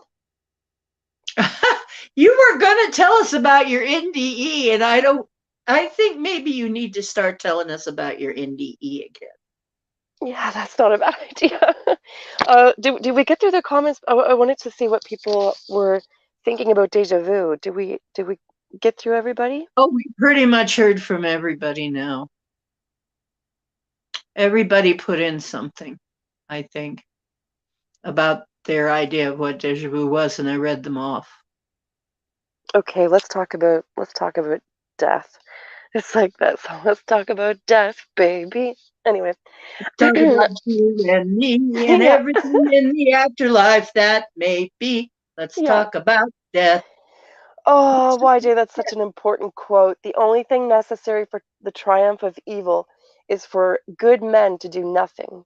Edmund Burke. That is So such an true. important quote. Yeah. Yeah. Yeah, it's really important that we speak up about these things. You know, for so long, the society is just kind of like somebody else will deal with it. Um, you know, I'm busy with this, and it's like, of course, you know, we're busy with things, but it's really important that we start to not brush things under the rug anymore. You know, if your heart and soul is connecting you to something, if you feel really passionate about something, you know, do something about that because That's one of the reasons I'm doing this show, is because I really feel like telling our stories is the only disclosure we're really getting right now. it's true. And the truth is, like, disclosure has happened already. It's it's Mhm. more now about confirmation, right? Excuse me, like Doug's or Dave Scott, he's mentioned this a few times, and it really resonates with me because I feel the same way that, you know, we already know, but like disclosure is happening and has happened with us. You know, people are sharing their Our stories, and disclosure. That is going to be my T-shirt. Nobody steal it from me. We are disclosure. I got to get that we printed. are, yeah, that's right, we are disclosure. That's right. Well, you know what I forgot to do, Bummer? I'm so sorry. I got to do this. Do it. I'm What are you doing? the ocean, and this is the ocean's deep blue, and we do the deep blue. And if you don't know where you are by now, and you're wondering what the heck is going on, we do deep blue here. We're not, no, none of this kid glove stuff. Heck no. We come out with the boxing gloves on, and we're ready to tackle any kind of weird subject. So any kind of woo that you got, especially the deepest of woo, which is what we do. And remember, this is just tips, tricks, and gimmicks. We're playing that massively multiplayer, a hollow fractal, uh, total immersion, VR learning game matrix called Life on Planet Earth, and has nothing to do with real life, which takes place outside the matrix. Thank you very much for coming into my chat. Channel. Sphere of influence. Well, thanks for coming to see us and make your home experiencers because we're mostly experiencers. And we're having Miss Bomber, an experiencer of an NDE tonight. There you go. Yes. Excuse me. Thank you. I would just like to add that, excuse me, sometimes we talk about health things and remedies and whatnot. Excuse me. I just would like to say that we're not doctors at all. We are not doctors. So if there's anything that we bring up, research it. Okay, research it for yourself as deep as you can to learn because yeah. Anyways, um, Because we assume no liability for you doing something that's silly. right. That's right. We are not responsible for We are any. not responsible Yeah. for stupidity of any kind. I'm sorry, you're going to have to take that upon yourself. However, we are allowed to tell anecdotes of things that happen in our lives and people who we know who things have happened to. That is absolutely allowed and should be no problem.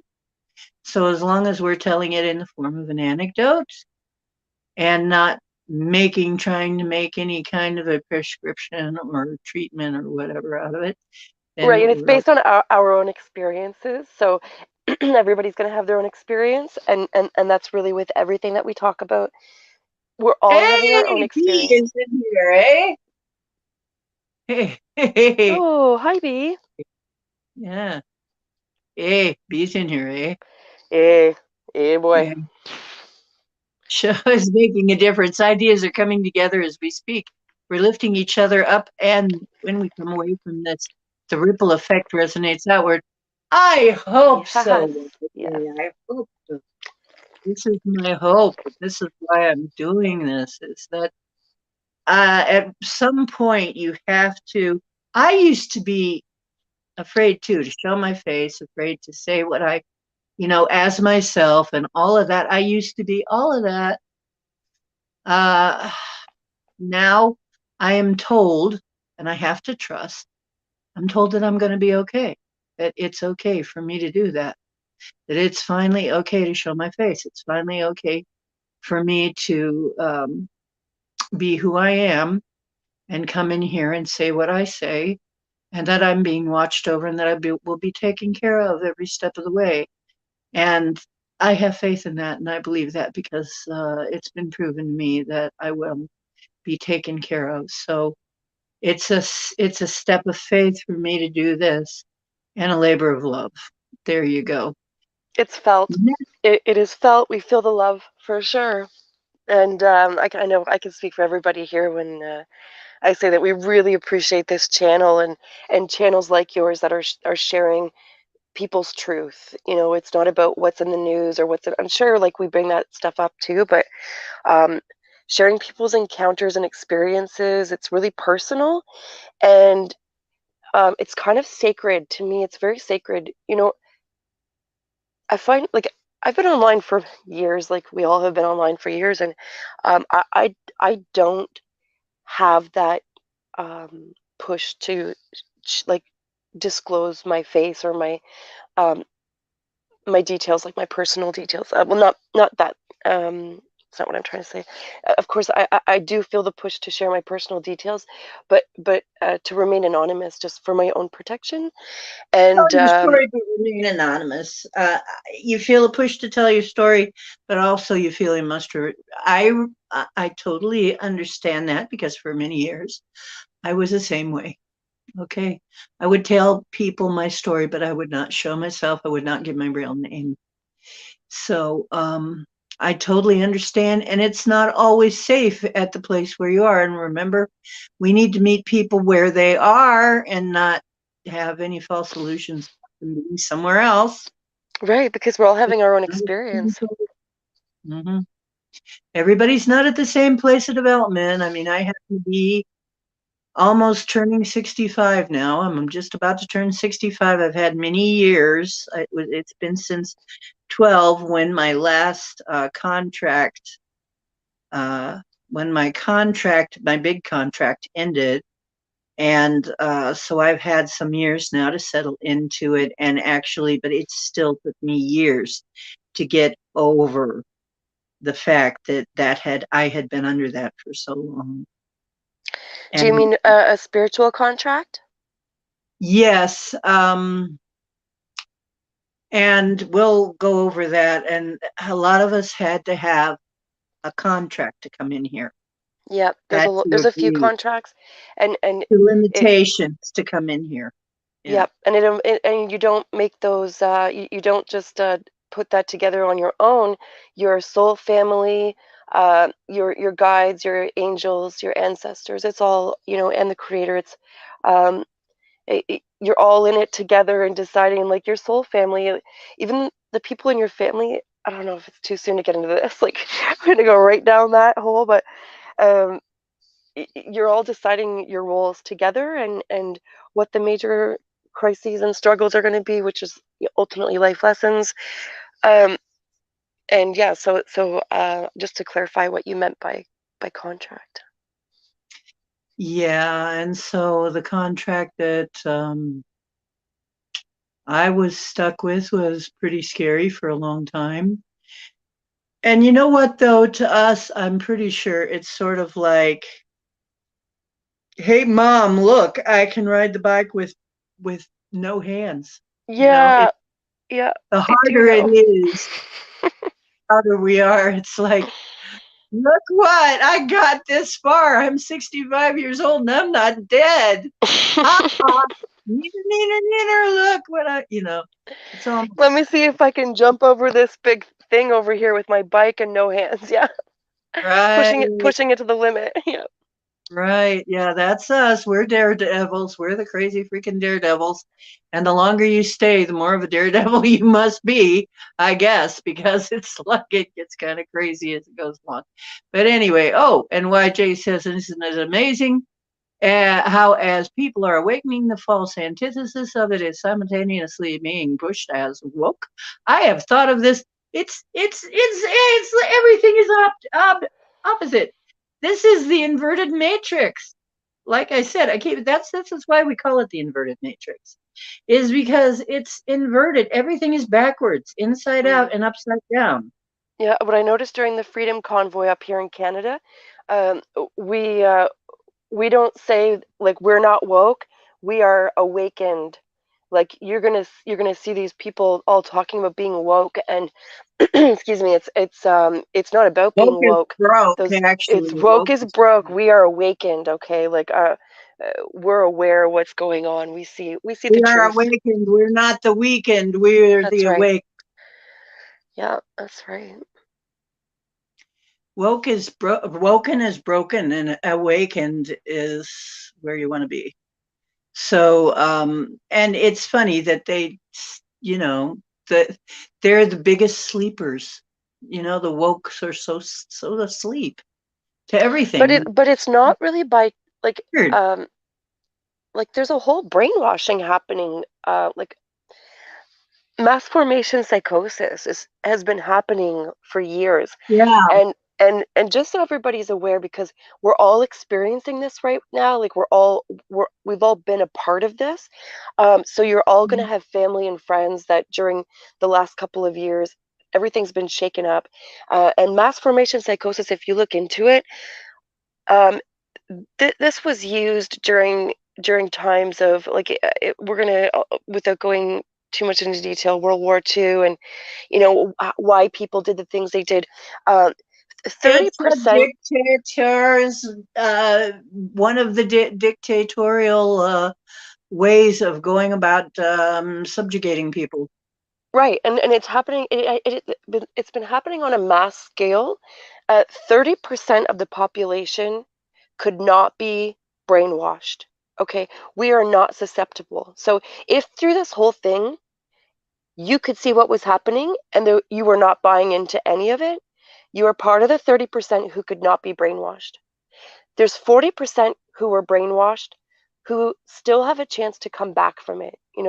The more we talk, the more we share, the more these people see what, like, if you're posting things on social media or talking with family, who could be awoken, 40% were brainwashed but could still wake up, and 30 more percent are lost and gone forever.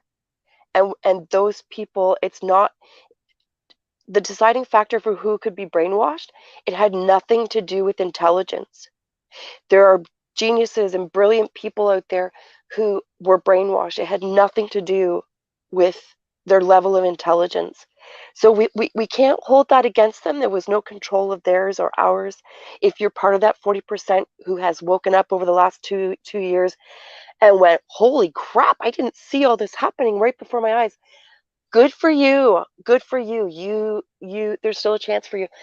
Those 30% though, who are lost and gone forever, they're so gone, and we need to realize that nothing we say or do is going to get through to them. So wasting our energy and time on that is futile. Okay, so just for myself, I can't tell you what to do, but for myself, um, I've decided that those people who I'm absolutely sure are part of that 30%, I grieved them. I'm grieving them.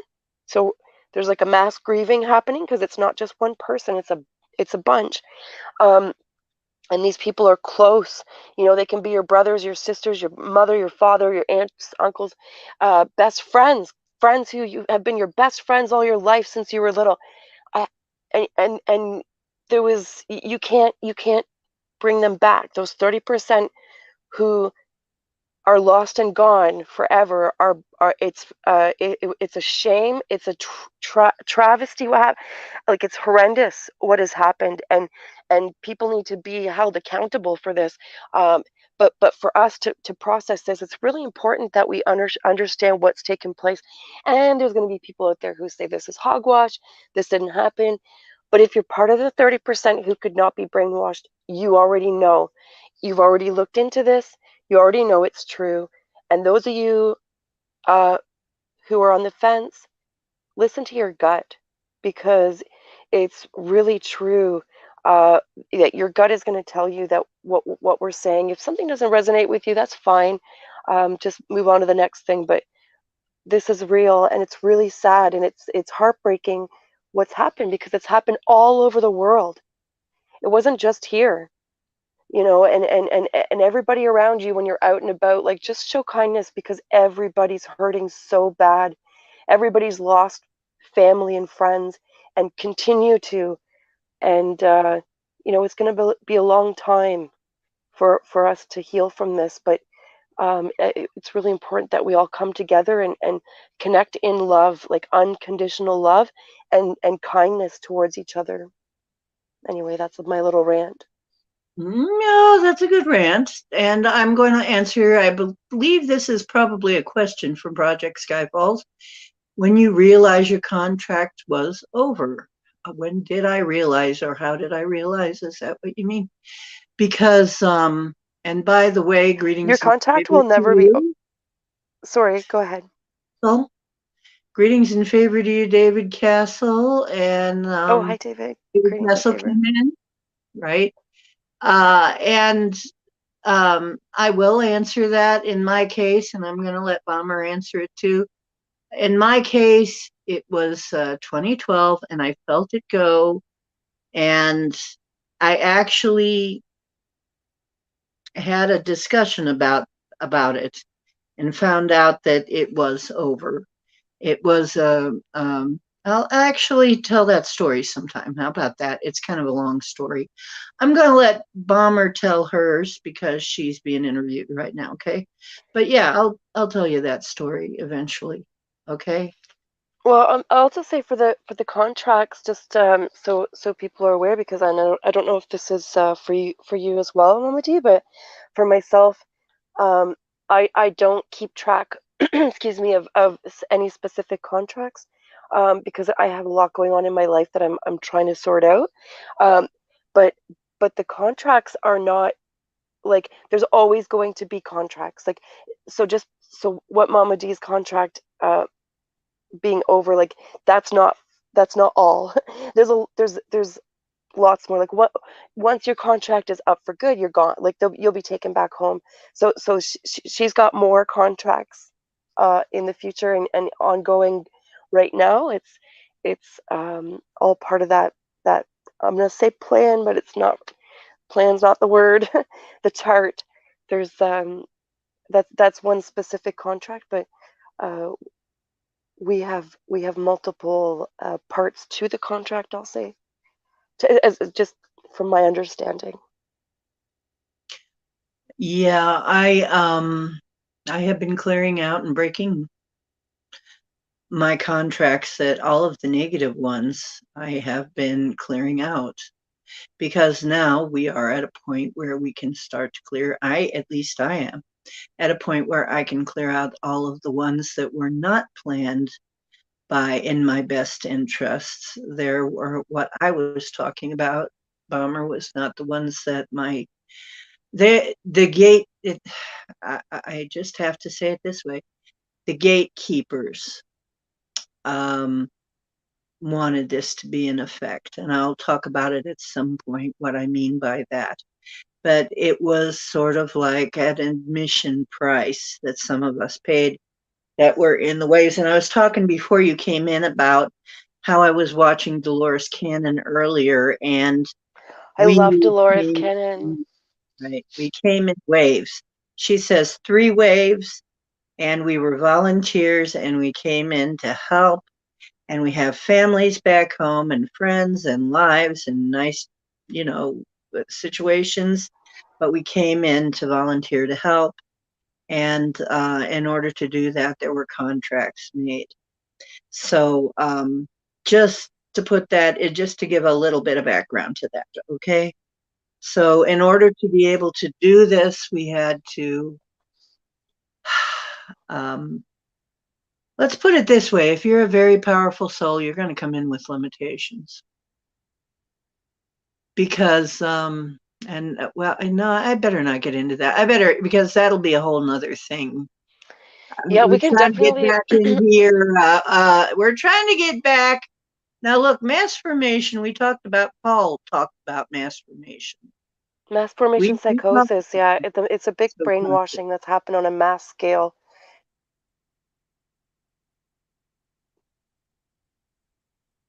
yeah, we could very well be doing the parallel dimension thing. We very well could be.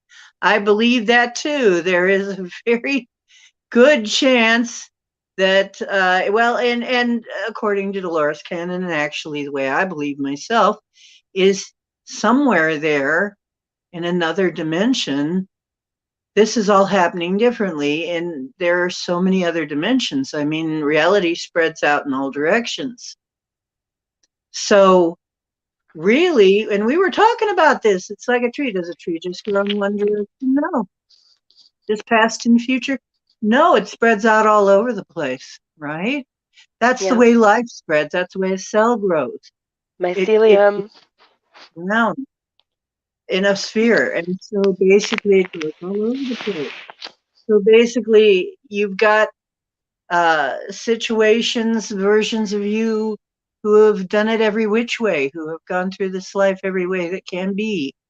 And there's probably one where I was married to people I wasn't married to here, and not married to the other ones there. And there's ones where I was never married at all, some where I had kids, I mean, and on and on and on and on, right? And some, Yeah, and our soul family, they were really like we stick together. So before we come here, we kind of decide our roles. So it's like your child could have been your father in another life, or your mother could be your daughter. And um, I have a story to go with that too that I'll get into later. But it's I yeah, have a few myself. Oh, Circle K says there's a lot of folks that just ain't right. And is it that they just ain't right, or is it that they're just what's left? that's right. I believe in good and damaged good, and I think there's a lot of good people out there who have been really damaged, like really hurt, and collectively, as we come together, that's how we're going to heal, you know? Yeah. Oh, David, greetings and favor to you. Well, the big deal Kira. is Hi, Kira. too. Oh, did Kira make it in? I Yeah, haven't even Kira's seen here. that Said yet. hi Hello, for a beautiful quick Kira. hello. Oh, we got lots of stuff here that I haven't seen. It just is flopping in here very fast. Project Oh, Skyfalls, yes, those 3 concussions, they are definitely limitations. And I so feel for you because I know it. I know the struggles, and it's not just the concussions, because that there's so much that goes along with that, and gosh, and then the life on top of it. And I just want to say I'm really sorry that you had those concussions, but at the same time, there's a there's blessings that come along with that, with each one. So, and if you ever want to talk about that with anybody, I am here because I'm living it. I'm living that. I had the concussions too, and a lot of my friends did, and it was like I'm still going to tell you, Bummer. We all of us got some different kind of skill after the concussions were over. After we healed, I don't know why. I don't know how that Yeah, worked. I can feel from this last one that things are strengthening.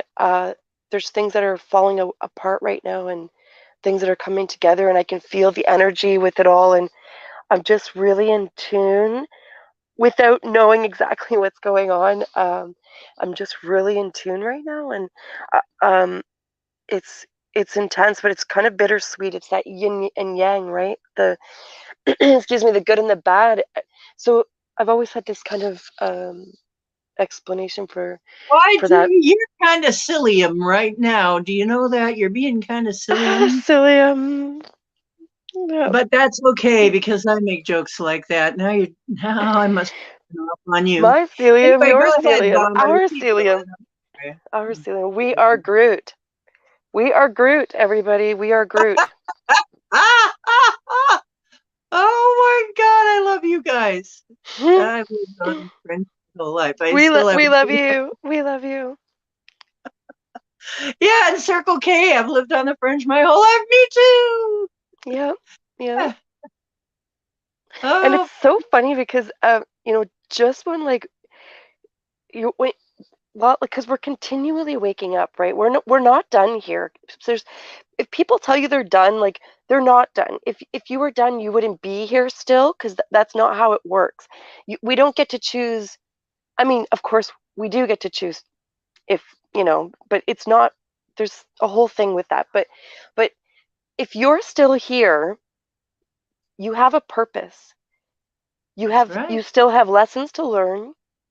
You still have reasons to Still be have here. things to do. Some You of have us still have things to do. Yes. Yep. Yep.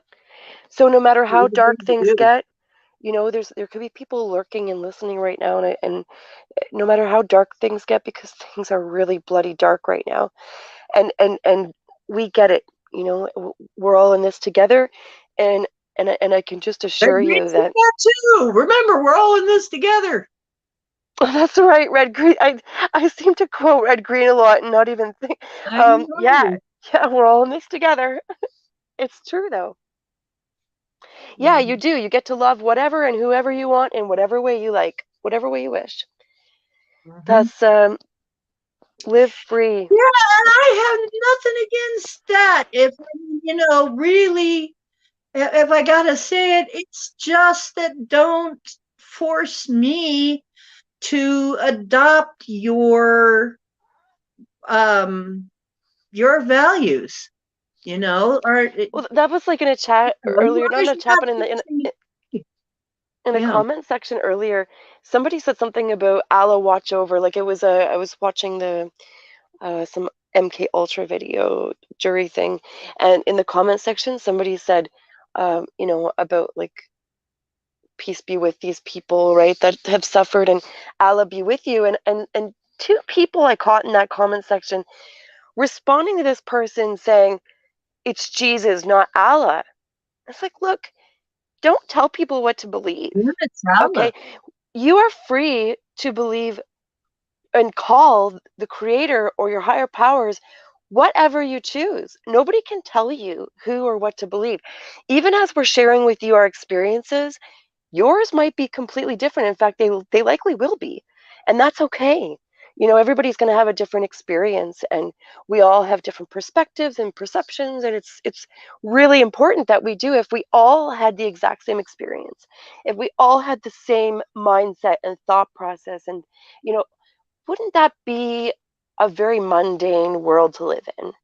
Isn't it beautiful that we can all live here on this globe or flat pancake, whatever you believe, or round pear, roundish pear. Um, I'm kind of a code-shaped Earth, kind of helix person myself. yeah, Kind like whatever shape you believe the Earth is, or if we're even on the of. Earth, maybe you're in a mason jar. Like I think, what if, what if the I stars think, are? you know what? If I really want to be honest, Bomber, I think it's probably a rainbow shitting unicorn. Oh, that's realistic and really reasonable. I would think I that think it's that's the really shaped closest. like that. Honest, everything else is just Hmm. an illusion meant to delude us. Yeah, It's and you know what? That really might really resonate with that. I think that's the most likely scenario. just trying to fool us with any other thing. It's a rainbow shitting unicorn. I promise you. It's a That's rainbow shitting unicorn. Yeah, I what really like that. It's really poetic. It's beautiful. I know. I try to be. I'm not a YJ overlander, but I You could write greeting cards and try. beautiful poetry on it. Yeah. A rainbow shitting unicorn. Yeah. Rainbow. Well, it's more the imagery, you know. Look at these people with the concussions. Yeah, Kira, we got people with concussions. I had a serious auto accident at age 19 where my car rolled 7 times and each time I hit my head. Major head trauma on that one, but only a broken nose and that was a miracle. Jesus, Kira, that's really intense. It is a Uh miracle. no seatbelt either, and police said I lived because I didn't have my seatbelt on. Yeah. I hear that a lot actually. It's Mm-hmm. funny. I And once fell just from in a case. this is just in case dad. Yeah, I once fell from Yeah. third floor and landed flat on my back on concrete pavement, broke 2 neck bones, fractured my hip bone, but didn't get a concussion. Isn't that Wow. weird? Isn't that Wow. something? I'm impressed. You bounced Hi somehow. Ben. Hello Ben. Yeah, you bounced off another part of your body. I mean, I just happen to end up bouncing my head off things a lot. Like I feel like at this point I might want to invest in a helmet and just YJ, walk. you're, pardon me, Bomber. I'm so No, go sorry. ahead, go ahead, go ahead.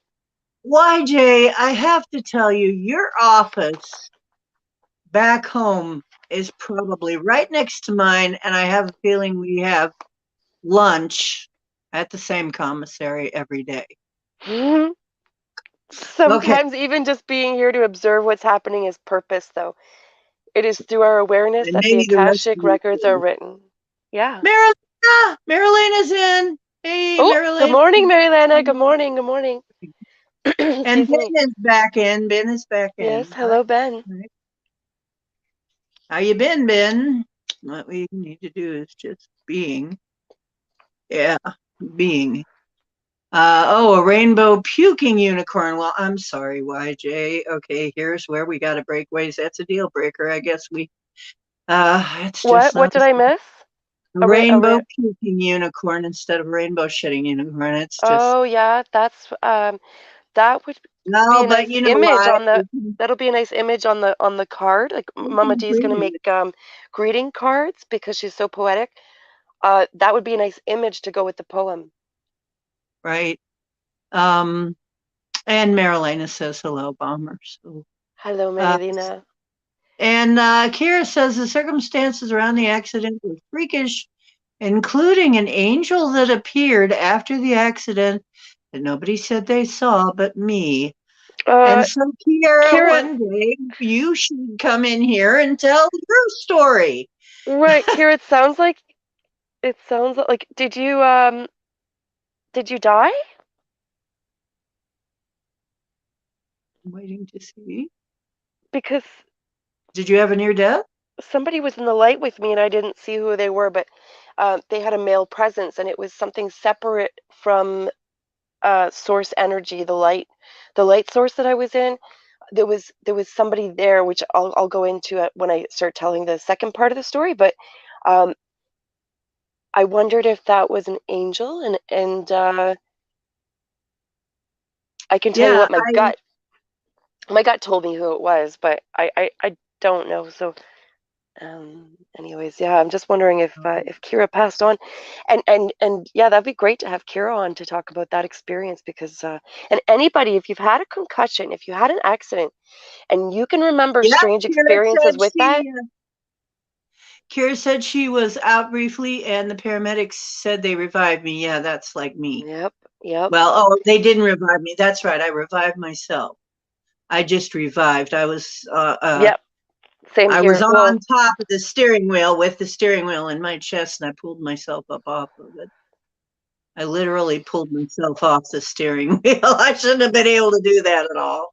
yeah, for me, That's my little brother saved my life, and I watched him do it while I was out of my body, which validated to my mother that this was real because she didn't really want to believe it. Um, but she knew when I told her what I saw my brother do, and that saved my life ultimately. But she said there was no way that I could have known that because my eyes had already rolled to the back of my head. I was gone. yeah.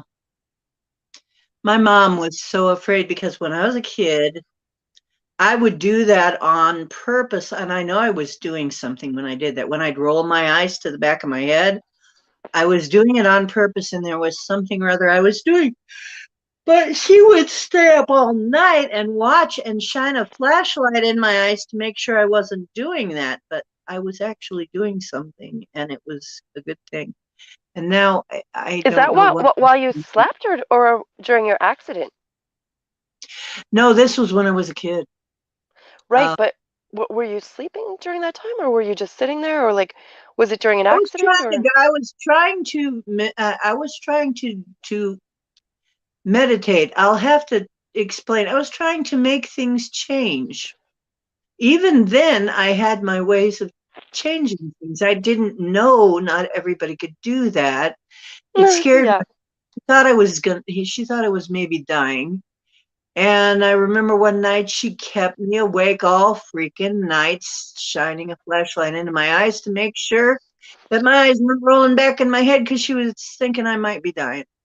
Aw. But actually, Our I poor was mothers, eh? doing What we put our mothers through, and our fathers too. serum to death. And But mothers are there's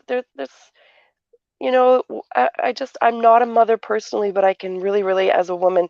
I, I know I know that if a child was in my body and came out, um, let's just say mama bear, like that, there's a deep connection there that's just it's just different, you know.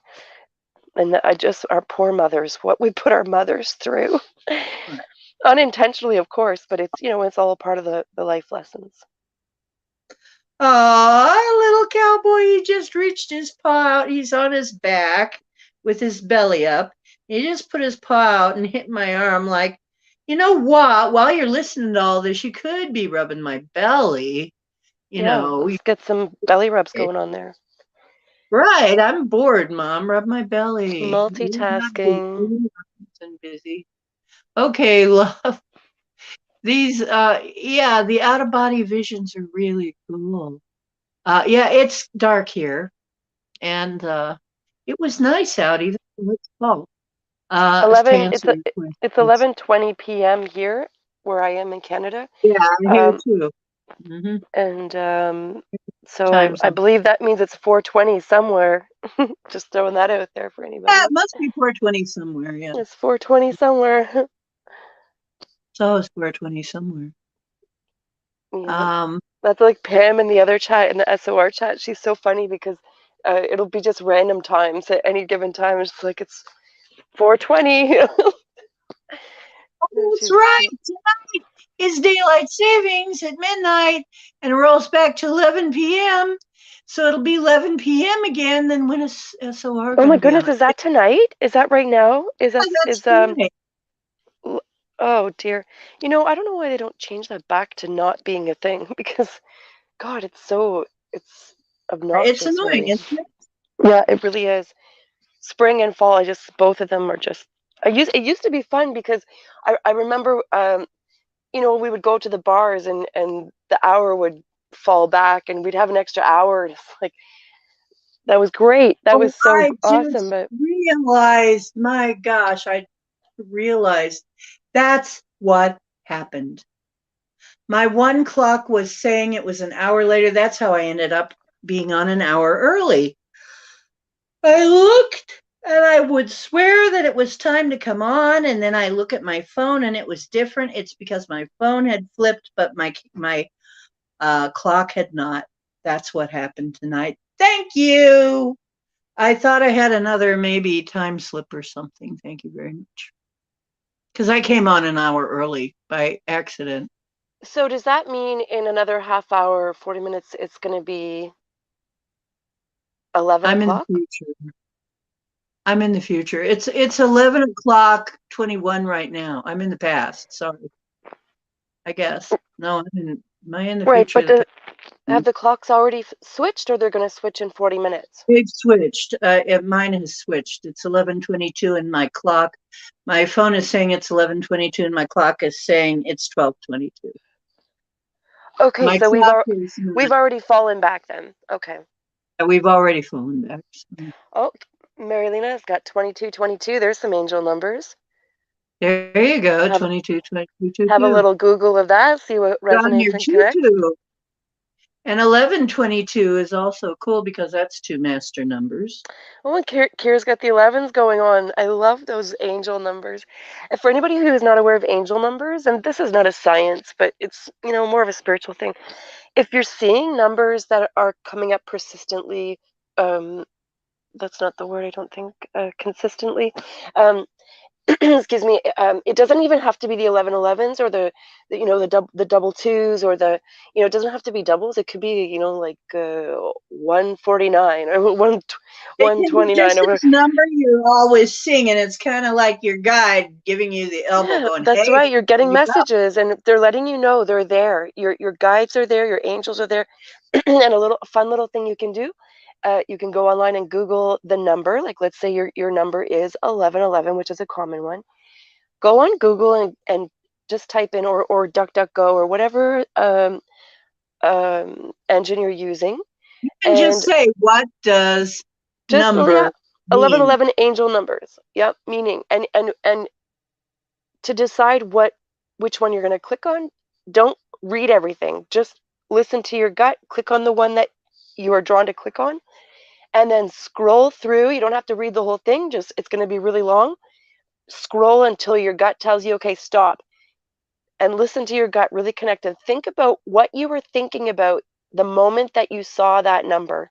It's really important to connect what you were thinking about, what you were experiencing, what you were feeling in that moment when you were seeing the number, and your message is going to have to do with that, or be connected to that somehow. And this is not a science, but it's a really a spiritual thing. People are going to say, "Oh, Really, this it's is not a this is science. shit garbage," but it's not. I've really found, and I'm not alone. November 11th is coming. That's right. 11/11 is coming.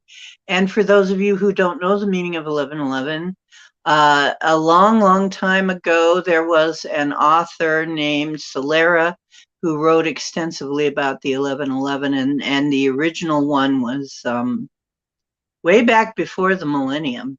Okay, it was way back, I think, in the 90s, and I was there way up until 11. So, and then when 11 came, 11, 11, 11 came, they stopped having it officially, but unofficially, people still celebrate the 11/11. Right, and up here in Canada, 11/11 is really important for us, and it has been since the war, and um, that's our Remembrance Day. We call it Remembrance Day. Lest we forget, we all wear poppies. You'll see right now, on anything that you're watching online or out anywhere. Well, here you'll see everybody's wearing a poppy over their heart, and that's so in remembrance of the vets, and who, like the fallen soldiers, for our, who fought for our freedoms and our rights. And now more than ever, it's really, really important that we I didn't not forget realize that. 11/11 was a holiday for Canadians. I didn't know that. Yeah, well, I mean, it's not technically. It ought to be, and in some places I think it used to. I'm pretty sure, but 11:11 everywhere here on the 11th hour, the 11th minute, the 11th hour on the 11th day of the 11th month. Uh, if you're in a store, the lights may go down. There's a moment of silence all across Canada. There's a moment of silence. People are gathering at cenotaphs and memorials, and there's parades happening, and it's a really big thing here, and it's really important that we don't forget, um, you know, what those soldiers did for us, and it's really important that we continue that fight for our freedom and rights, because right now more than ever they're really trying to take it away, and let's not let those people have died in vain. Poppies.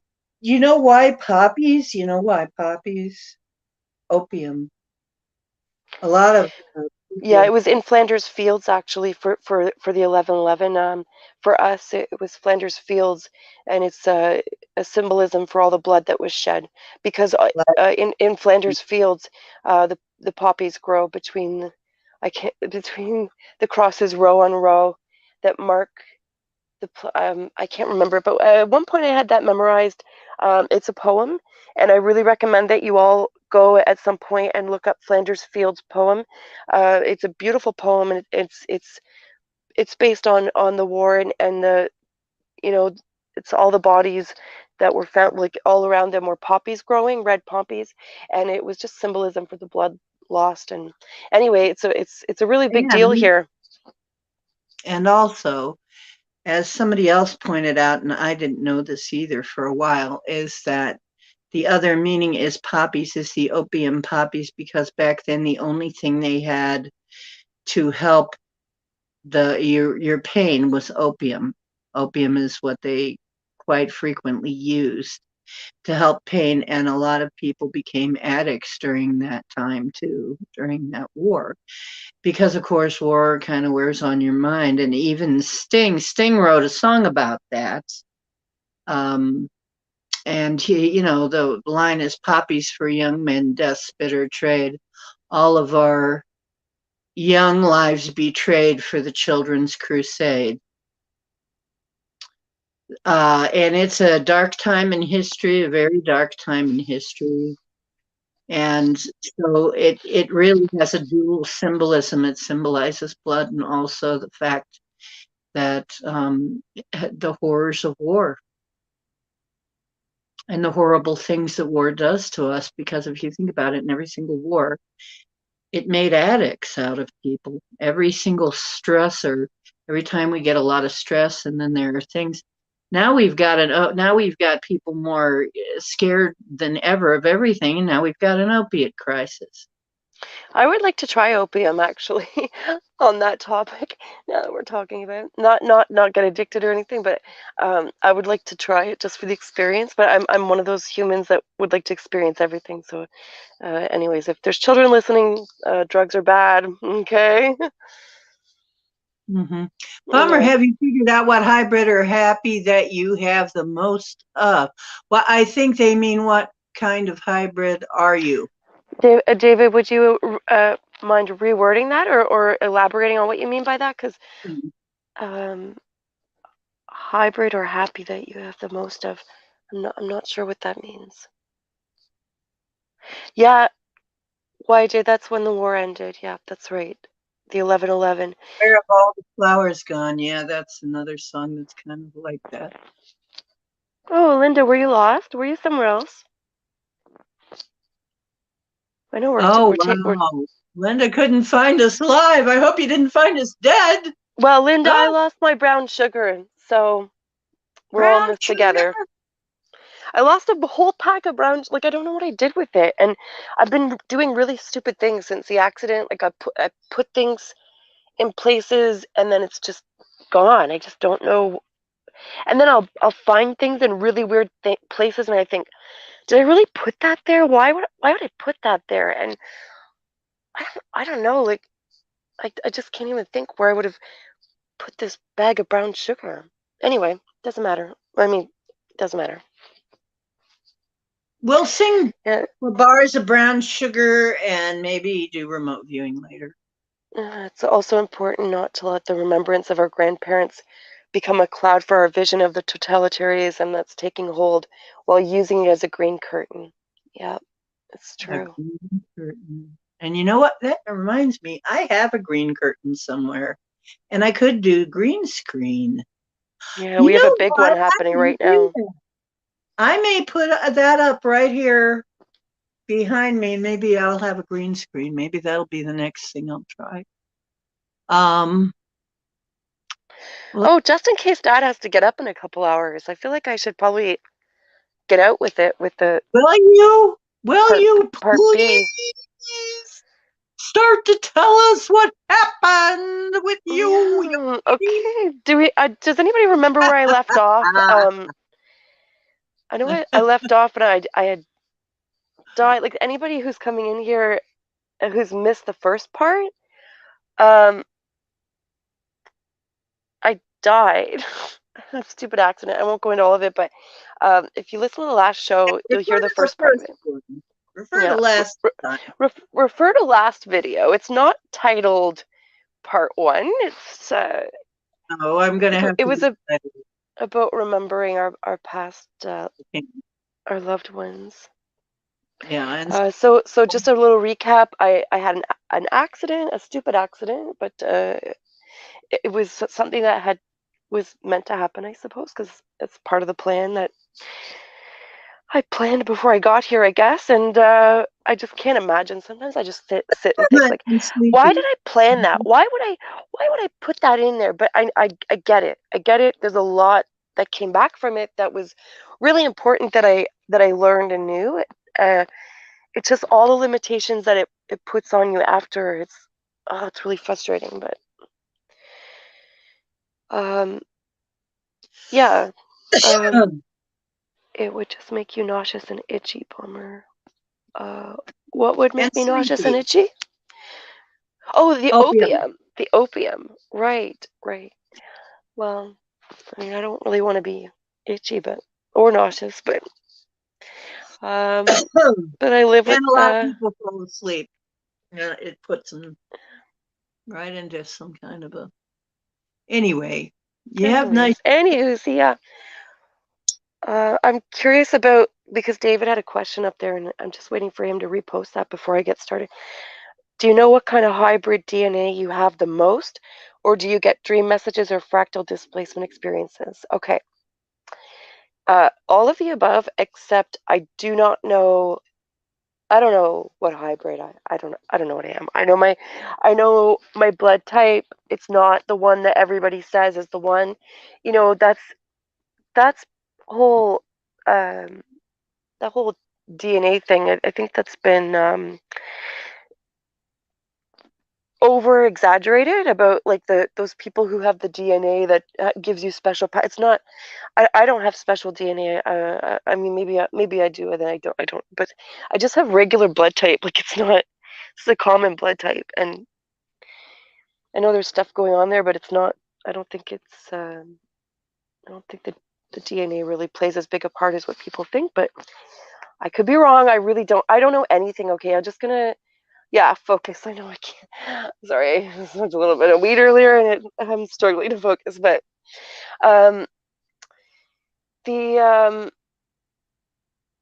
the dream messages, yes, I get tons of dream messages constantly all the time. I have really special dreams. I visit, I travel in my dreams. I'm doing things in my dreams. Um, I'm having, I have people who have passed already come to me in my dreams, uh, either to visit me, or I have messages for other people from visitors. I just call those the visit dreams. I have people who are strangers with messages. I have premonition dreams, which most of those times, like 9 times out of 10, the premonition dreams, it'll what I see in my dreams will play out the very next day. Like Mama D was mentioning that before.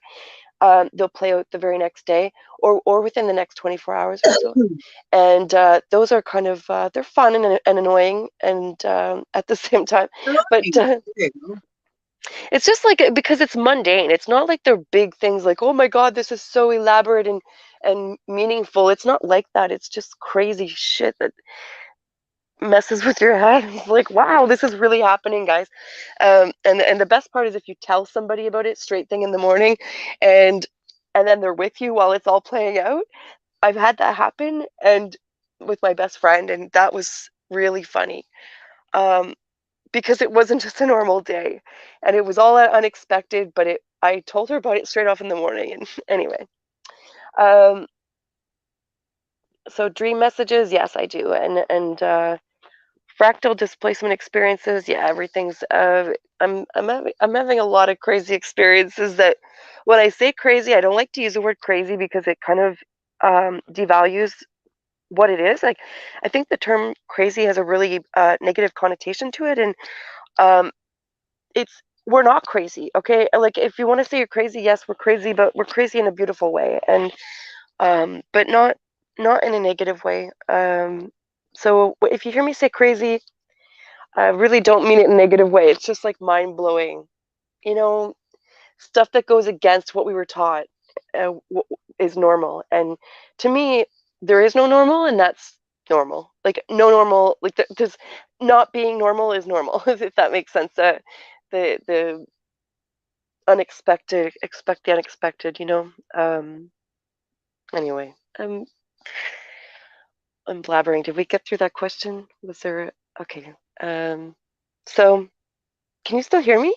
Anyway, your near-death experience. Right, the near-death experience. Okay. Excuse me. So to recap, It's my excuse job. me. I got to keep reminding her. You're here to talk about your near-death experience. Yes, yes. So um, Okay. this was from a previous accident, and just a reminder to everybody, I just had another accident a few weeks ago. Actually, it's less than a month Whoa, now. It's just about a month. has bio blood. What? Pardon? Hospital told B. Freeman he has bio blood. Bayou, Bayou. That's Bio. Cajun. That's Cajun blood. That's Cajun blood, man. That you got to talk to Ben. I'm sorry, Bomber. That was That's okay. just Yeah, is Ben okay. still Go here? ahead. Because Ben's got some Bayou blood. I think Ben's got a lot of Canadian. There's a lot of Canadian And that business sounds going on like in. he's got Canadian too. Yeah. Did Yeah, they because actually he's really leave from connected. Yeah. Canada? It come from Canada. Yeah. Well, Canadian, Cajun, Canadian. Yeah. Yeah.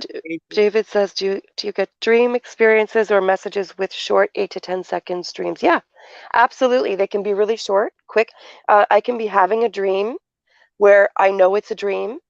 I'm lucid in the dream, and then there's experiences happening in the dream that, like, I'm multitasking within that dream. Um, and then sometimes I'll be having a dream where I don't know it's a dream, and all of a sudden a visitor will come in, and it makes me realize, oh, wait a minute, this is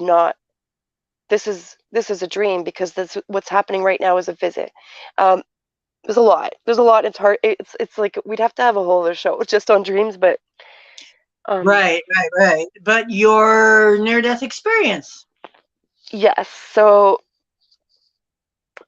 just so everybody understands, I had an accident about less than a month ago. So I'm dealing with a concussion, and so if it sounds like I have brain damage, it's because I do, and and I also have previous brain damage from other accidents, many accidents. But I'm going to tell you the second part of when I died from one of my accidents, and so um, I left my body. I'm in the light. Uh, well, as soon as I left my body, I saw my mom and my brother, and my mom didn't bring me to the hospital. She brought me home and put me in the shower where I had my what really knocked me out.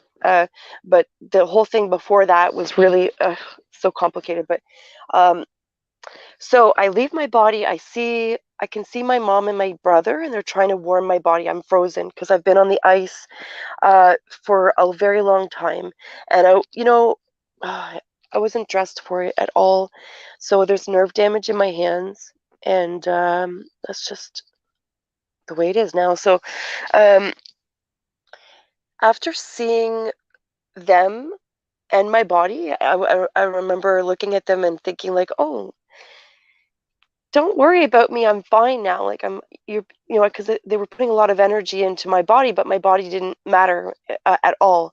It, I was above them. I was out and above them, and my body didn't matter anymore. I was fine.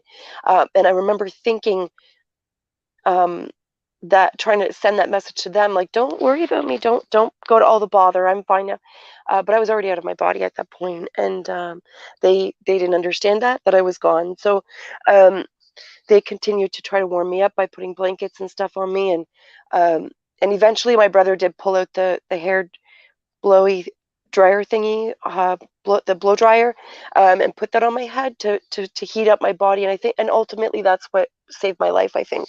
But while I was out, I was in the light, and yeah, held And in. that is the experience. That is all in the last It's all in episode. the last episode. So if you want to hear that, go into that. So now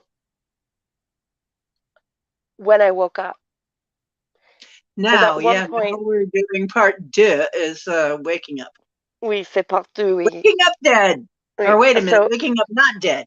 I Okay. woke up. I woke up not dead, and so the thing is like I didn't wake up when my when I went back into my body, or if I did, I don't remember it. I had major memory loss from this accident. I lost the ability to speak, like 90%. Like I was really stuttering and struggling to get words out really badly. Like I'm struggling now, but not as bad as that. Excuse me. When I woke up and I remember opening my eyes and going, "Holy f, the f word!" Like, why am I waking up right now? Why am I back here? I'm not back here, please. I'm not back here. Like these are just thoughts. Nobody was in the room with me. I looked around the room and the room looked very familiar to me. And full disclosure, it was my old bedroom. Okay, so it should have been familiar. Um, but when I woke up, I had lost all my memory. Like everything was gone. Everything was gone. Okay, all of my memories were gone except three things. I of the image of the first thing that popped into my mind, besides the weight of the world that I could feel so heavy. Like everything just felt so heavy. All of a sudden, I couldn't believe I was back here. Um, Yeah, Images of, scouts with brain damage are not that dumb, really. Isn't that weird? pardon?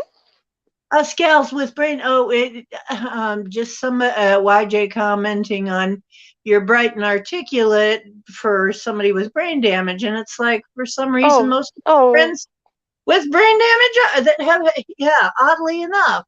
oh, thank you, So YJ. That's really sweet of you to like say. I said, I think we had to have that happen. But and again, Thank you. anyway, yes, he says you're particular. Thank you so much. That's very, very Sharp-minded. sweet. Yeah. Um, Okay.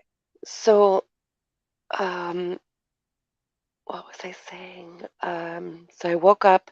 Okay, so I woke up. Everything was heavy. Okay, the first thing I noticed, everything was heavy, and I was really pissed off because why am I back here? Mhm. Everything was perfect where I was. It was perfection. There's Yeah. no, there's no words in the English language to describe the the other side when we go home. Okay, but it was perfection. And why am I back here? And I'm laying there, and just everything's gone. No thoughts in my mind other than why am I back here? And I couldn't remember anything. Like what happened? This room looks familiar. And then grad faces. I saw in my mind. I saw images of grad pictures. Okay, and this accident happened um, less than a year after I graduated high school, or a year after I graduated high school. Um, I I can't remember now because I graduated in 2000 and that happened in 2003. Right. Okay, so I graduated in 2000 and the accident was 2003, early, like February-ish. And and so it was not long after. And so in the only thing in my mind that was coming to my memory were grad pictures I saw, and I graduated in a class of 12. Okay, it was a very small class. We were really close and tight knit. And all of these grad pictures, I was seeing the colors of the robes,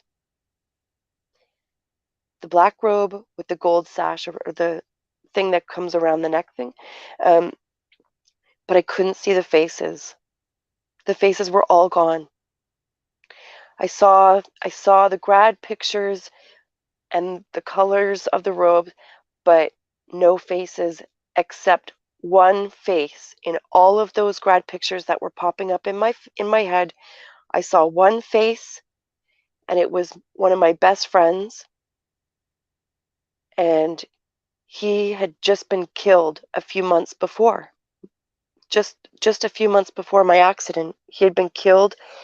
He was jumping in to stop a fight.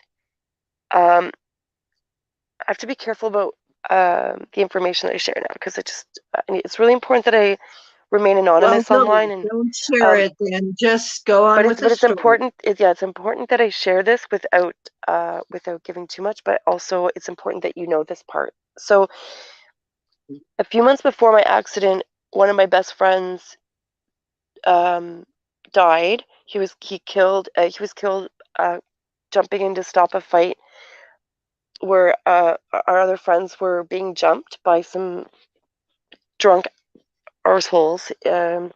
And he would never heard of fly, but the news portrayed this as if he started the fight. And anyway, I won't go too much into that, but that was like that let me know that all the news was they were all lies. Everything in the news is liars. They just sensationalize everything to get a story. And anyway, I won't go into that, but um, anyway, he I died a know few months that before my one. Yeah, accident. they sure do. Pardon? They sure do. I have experience of that. Yeah, yeah, and everybody does, even if they don't realize it. They do. Everything that they're announcing on the news, you cannot believe it at all, at all, at all, because it is literally whatever they need to say to get their message across, which just to get views, attention, spread fear, get people excited, get people, Right. it doesn't matter what the true story is, and they don't care who they hurt in the process. And the lies that they spread about my friend were horrendous. And yes, I contacted them. This was Oh, back I have before seen everybody had that. the internet. I have seen this.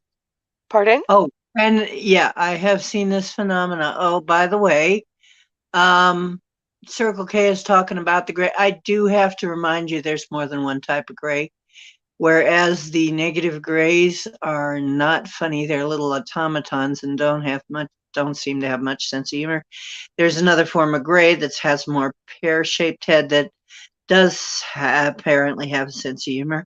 So you may be talking about two different gray types. That's all I wanted to say.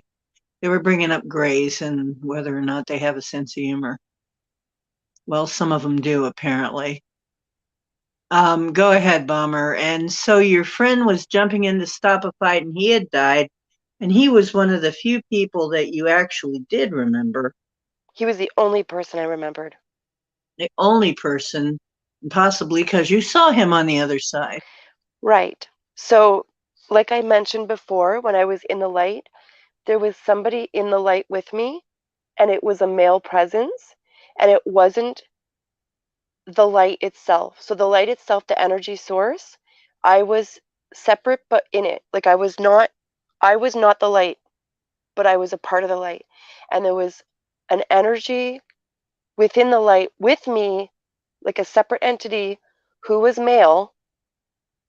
And I really truly believe it was him, because of not just the feelings, like my instincts and my gut, but because so when I woke up and I didn't know anything.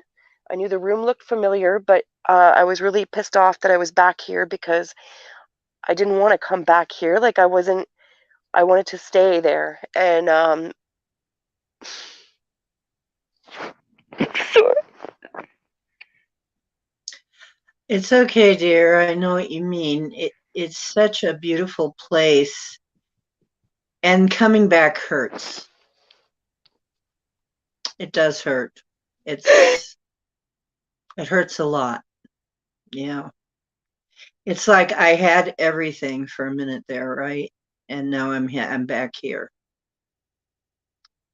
Yep, I know. I know, sweetheart. I'm sorry. Yeah, are you okay? I'm sorry. Don't be sorry. Don't be sorry. This is normal. I wasn't expecting. It's hard to explain to people how it feels when you know everything. It was so perfect. Now you're not there anymore. Now you're back where all the pain and the hurt is. And you've been hurt and your body hurts. And you're I don't know why. I mean, I know I'm gonna find out. Eventually I'll figure it out. I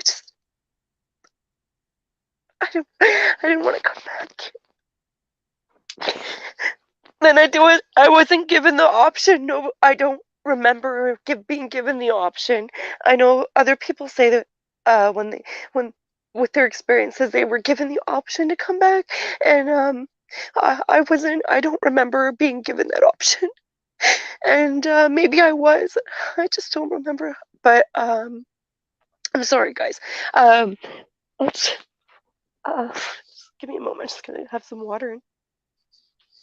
yeah, it's okay because you're not really all of us here, I think, are here for you. And, I certainly am. I certainly understand what's going on here is I felt the same way. It's like, why the hell am I back here?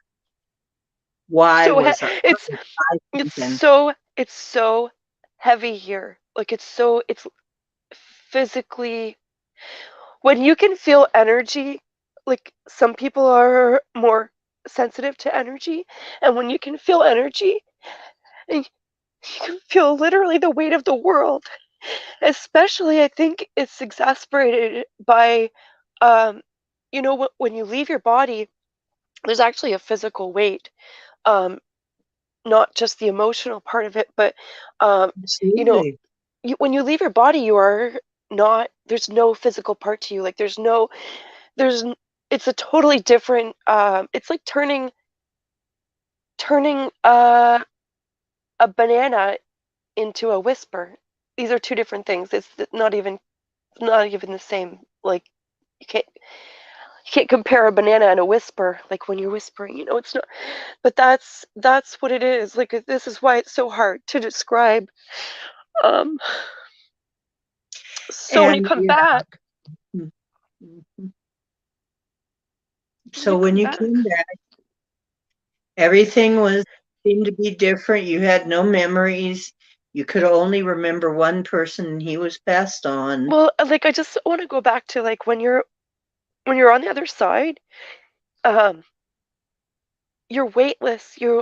There are no worries. There's no. No pain, no fear. It's it's no pain, no fear. It's all unconditional love and acceptance, and you know everything that we look at here as actual struggles and stress and all that stuff. On the other side, it's understood. So it's not a thing. It's mundane. It's just not a, like we think certain things here are really big deals, and on the other side, it's nothing. Like when I left my body and I could see my mom and my dad and my brother, sorry, over my body, like it was nothing. Like, don't worry, you're wasting your energy. Like, there's a lot of like, for me, there was an emphasis on energy from the other side. Like the message I got when I came back from that was that religion is a waste of time. Okay, so if you want to partake in religion, absolutely do that. If you are drawn to that, do that. If it makes you feel better, if you want to lose yourself in that, then you choose to do that. You go ahead and do that, but it's going to slow you down. You are wasting energy and time because it's a distraction from reality. Okay, And it's a it's soul cage, exactly, a soul cage, because every single religion on earth has been corrupted. That's the That's intel. right, and it's so limited. It's so limiting. It limits And it limits religion. you. That's right. That's what they Religion, do. That's what they do. excuse me, religion doesn't just limit you. Religion limits your God. It limits creator. It limits like the Bible limits creator. And all these people study the Bible, and there's a lot of great messages in the Bibles, but I just want to say that the Bible limits our creator and that source energy, like, There's and all it, kinds of religions that limit the creator God. Yes, there's all kinds of beliefs that limit, and people, because people have a limited imagination, I yeah, guess. and the creator is unlimited, and that's really difficult for humans to understand because we've been so brainwashed that everything has its limits. Excuse me, and it's just not the case. Um, and energy is really important. So that was where I was going with that. Where was that? Where was I going with that? Now, the main thing was that energy and religion is a waste of energy. Yeah. So, Before that, I kind of got sidetracked. okay, the person that you lost that you knew that was on the other side, and things were beautiful and perfect there, and you come back and it's heavy. Heavy. Yeah, yeah. It's yeah, the heaviness on every level Mm-hmm. possible for it to be heavy. That's here. But anyway, Terribly uncomfortable. And you so hurt because you were in an accident, so you're in pain again all of a sudden. Yeah. Were you also in pain? When I came back, yeah, I was in yeah. the I was it wasn't I was in pain. Yes, physically I was in pain, but I was really young. So when you're young, you're really resilient, and like unless you like have your head chopped off or an arm chopped off, you pretty much feel like it's just a rough hangover, and in a couple days it'll wear off. So I didn't really think about the pain when I first woke up because I was at the time, or previously to this, I had been a really heavy drinker at times, and not every day, but when I drank, and I drank with the boys. It wasn't like sitting around a table sipping wine. I was I was a tomboy, and it was just in the woods a lot, partying and I stupid can't stuff. imagine you like that, Bomber. I just can't. Yeah, that sounds like you all day. Yeah, that's me all day, and pushing every limit that I could, pushing every limit. And so anyway, so waking up from this and being in pain, it wasn't my first thought. My first thought was literally that there are no thoughts. Okay, like I woke up, everything was gone, and I Well, was back here. see, uh, Dolores Cannon's, or no, that was somebody else's interview. Somebody else was saying, yes, he saw the whole process and they take your memory. You get all your memories back when you die, but if you return, they take them all back again. They must have taken too many. No, it was definitely a They lot took a was few too many away. I a don't lot know. well, a lot was taken. So there, I was going to get into that with Okay, get the into that. I want to hear about it. um I just okay, so we're like I wanted to finish that other thing I was saying. Okay. What was I saying before that? This is really difficult. Uh, It's So, difficult. Yeah, we understand. Just take a minute and take a deep breath and so, so I lost everything. I'm back here. It's heavy. I have no thoughts, no memories, and all of a sudden, grad pictures start popping up in my mind, but the faces are gone, all except one. And it was my friend's face. And it was, hi, Bubbas, come here. I know. She knows I'm upset. yeah, it's gotten better since I And left religion behind. Leaving religion behind was one of the things, and I try and talk my friends into it, but they're not ready. So, um, yeah, I investigated all the religions too, and it was a lot. Yeah. And and what is religion? I'm telling you, I have an it's image in my man-made. mind. Religion is man-made, okay? It's It's a outrage. man-made construct to control the masses. And they do that through fear. They use fear to control. It's the same, with the mass formation psychosis. It's a lot of fear used in Yeah, that, but religion is a lot of fear based. If you notice that people who are really religious, they fear God. And I'll they tell are you right, very afraid all the time. Yeah. yeah, and I'll tell you now, the one thing, so first of all, love can't live where there is fear. And the one thing that you ought never ever fear is your creator. Right. That's so sad. Every It's time somebody says devastating. God fearing, I'm like, how sad. That's horrible. Yeah, it's Oh, devastating. that's horrible. And everybody knows somebody like that, and there's probably people listening in the chat, and there's going to be people who get really upset by the things I'm saying. And I'm telling you my own experience. Maybe in your existence religion is reality, and that is exactly, we are creators, so we're part of the creator. And so if you're living in that world, then sure, when you die, if you were bad, maybe you are going to go to hell if that's what your Bible told you. I have no space for that. I don't give any energy to that. That doesn't exist over here. I have unconditional love with zero judgment. Okay, like There's a just a welcoming home like you have never experienced in your life and never will until you die. That's me personally, not you, me, sorry. um but yeah, anyway, so So these Marilena says, growing up in Sicily among nuns and priests and the mafia, you see it for what it is. And actually, I have to say for myself that yes, I'd have to say that most religions are really just like a mafia. It's the same thing. Same thing. It's a confidence racket. any If you pay group, us your tribute, you won't get hurt.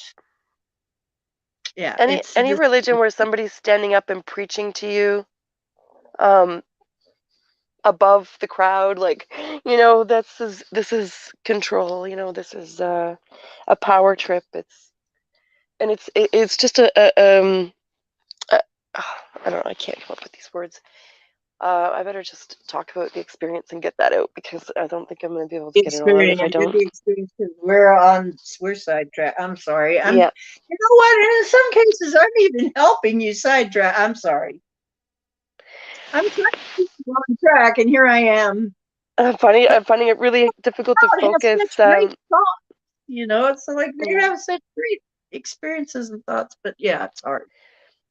So well, that's what we it's do. We get hard. sidetracked. Let's Um, have you. so I'm seeing my friend's face. Okay, so all of the grad pictures in my head that are flashing like flashcards through my mind, they're flashing really vividly. It's the only memory at this point when I've just woken up. The only memory that I have uh, are these flashcards of grad pictures. All the faces are gone; they're blurry, except the one my best friend, not my best friend, he's one of my best friends, and he had just died a few months before, and that's when it hit me, um, the memories of what happened the night before, and I thought, what happened? I remember being out of my body, and I can visualize it right now, looking down at my body from outside of this meat suit, and watching this play out. And so I did I did what I do when what I used to do when I would analyze my dreams and when I was working with my dreams, because for years I was working with my dreams. So what you would do when if you want to start remembering your dreams is first thing in the morning when you wake up, you recall your dream right away first thing. Don't get distracted by anything. No lights, no sound, close your eyes. Visualize your dream. Even the tiniest little memory of your dream, it'll expand if you focus on it and recall as many little details as you can. Play it over in your mind and then write it down. Write it down. Every detail doesn't have to be in order. You can order it later, or it doesn't matter. Write it down as best you can, and then on a sidebar on the paper, write how you feel about what that dream was about. You know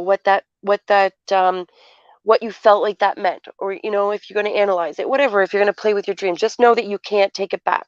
Once you start working with your dreams, you can't take that work back, and it only strengthens, okay, after. So even if you stop working on your dreams, that stuff still just keeps intensifying. So when I woke up, uh, I instinctually, without thinking, because I was trying to think. I was thinking like, what the hell, uh, trying to think because nothing was working. My brain wasn't working. There was no thoughts, and then the pictures, my friend's face. Okay, I remember my friend's face. Wait a minute, what happened the night before? We I was out of my body. I was looking down. Oh my God, I was in a light. Oh, and the other thing, the upload and that room and the all this stuff, it was all that was coming back to me. Okay, so I was replaying that. I was replaying my experience like I would have normally with a dream, playing over and over and over. And when it occurred to me that that wasn't a dream, that was real, where are the rest of my memories? Why can't I think about anything else but that? And the room that I was in, because it looked familiar, I realized like I think this was my room.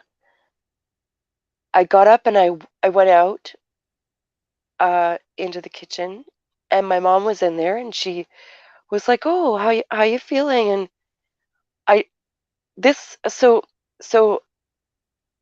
I have permanent memory loss from the accident. Oh, and that's what we were saying earlier about the memory thing.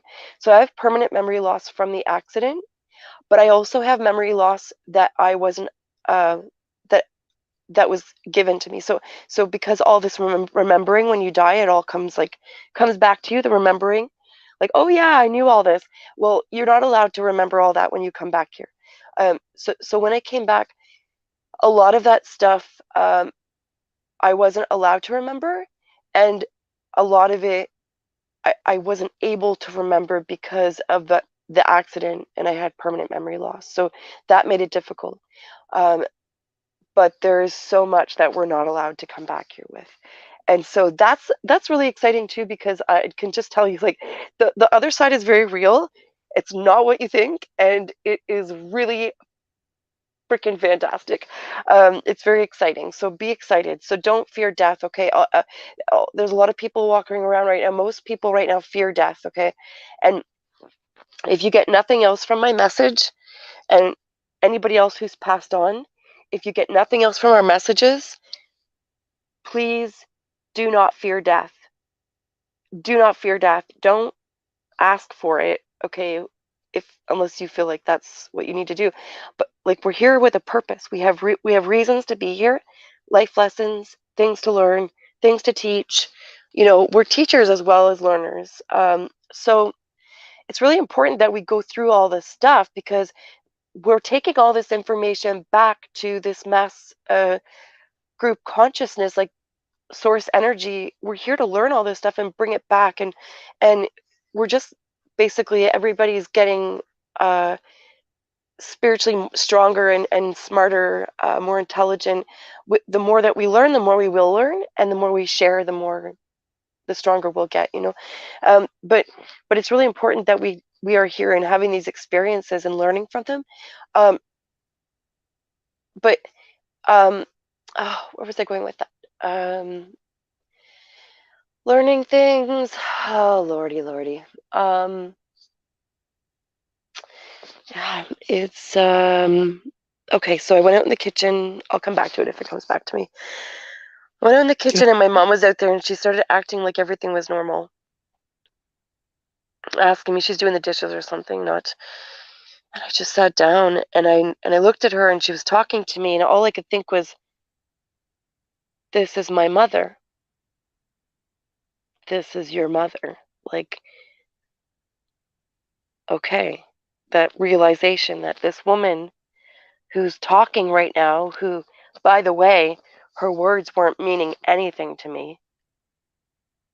I saw her, I heard her voice, and I knew that this was my mother. Okay. And I don't remember really our conversation. I remember her giving me some strange looks after a while. She must have realized that I wasn't really communicating back with her much. Um, but she's still, my mother's German, right? So it's really like you got to fix everything yourself and heal yourself, and that's really great and honorable. But uh, uh, there's some things that it kind of like goes over her head because of it. So um, anyway, she wasn't. I don't think she realized that first because I remember she was talking a lot and none of it was going in. Um, Hours later, um, she called my sisters and and they lived in another city, another province, and they're like, well, no, they were in the same province, but like far away, like 10 hours away. Um, she called them and put me on the phone with them, and I don't know what they were saying. And I knew that they were my sisters because she told me that my sisters were on the phone. And I knew that they were my sisters because I felt that that seemed right, that these were my sisters. That feels like a brain fog I used to get. I used to get when I get brain fog, nothing made sense. The people were telling me it was just like blah blah blah blah blah blah. Mhm. Yeah, and I couldn't talk with them really because I couldn't find my words. So I wasn't forming proper sentences. I was really struggling and stuttering, and um, I don't even know what we talked about. But I think what happened was I think my mother realized that there was something wrong and that I wasn't remembering anything. And she put my because she never would call long distance, like that's not a thing. We call her, okay? So for her to call my sisters now looking back, that was a pretty big move there for her. It lets me know that she realized at that point there's something wrong. Maybe she put me on the phone with them to recall my memory. But what it did was confuse me more because I didn't know these girls. I knew they were my sisters, uh, but at this point, even with my mother, I didn't know how well I knew these people. It was really foreign still. Like I was meeting them for the first time, and so it was really confusing for me, especially trying to find my words.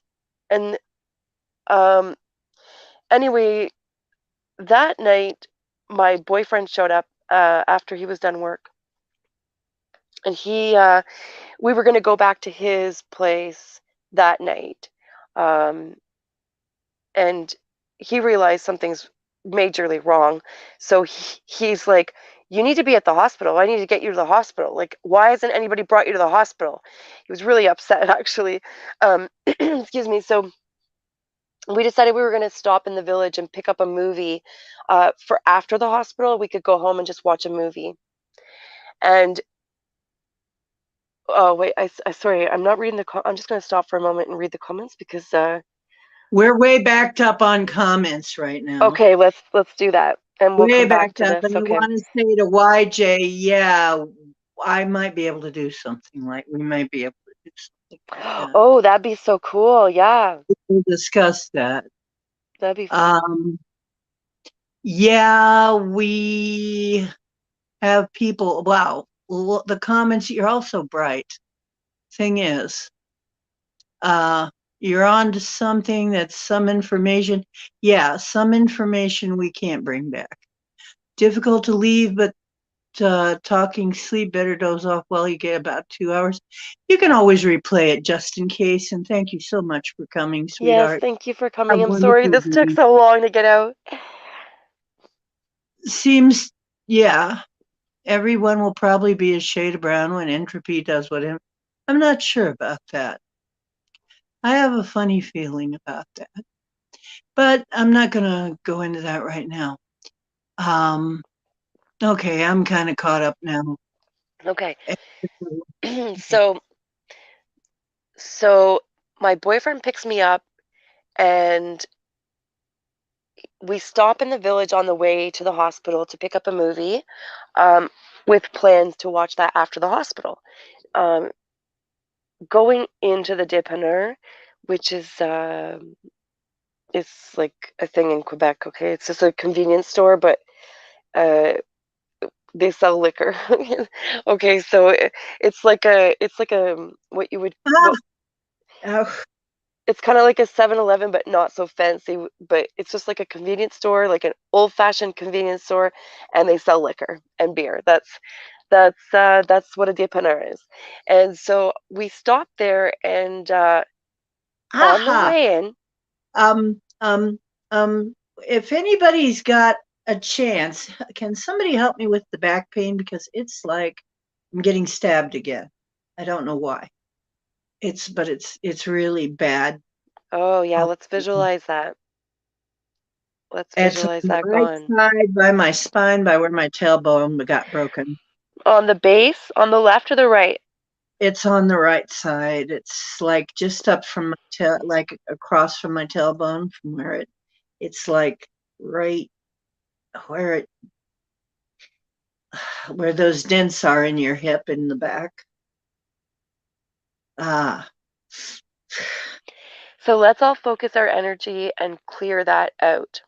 And please, so that let's I can invite keep this stream going. pain-free, yeah, let's invite some pain-free, let's release that, whatever that is, because Yeah, maybe that's something that needed to be released that's been holding on, and just boom, let's let that out, get it out of yeah. her Maybe body. your story is triggering something too, because I had a near death, and I started getting this pain off and on. I had pain there ever since that accident. So Oh, that it, would be interesting if you're actually releasing something right now. it might be. Hello, Michelle Canham Free. Hello, Michelle. Yeah, you know what?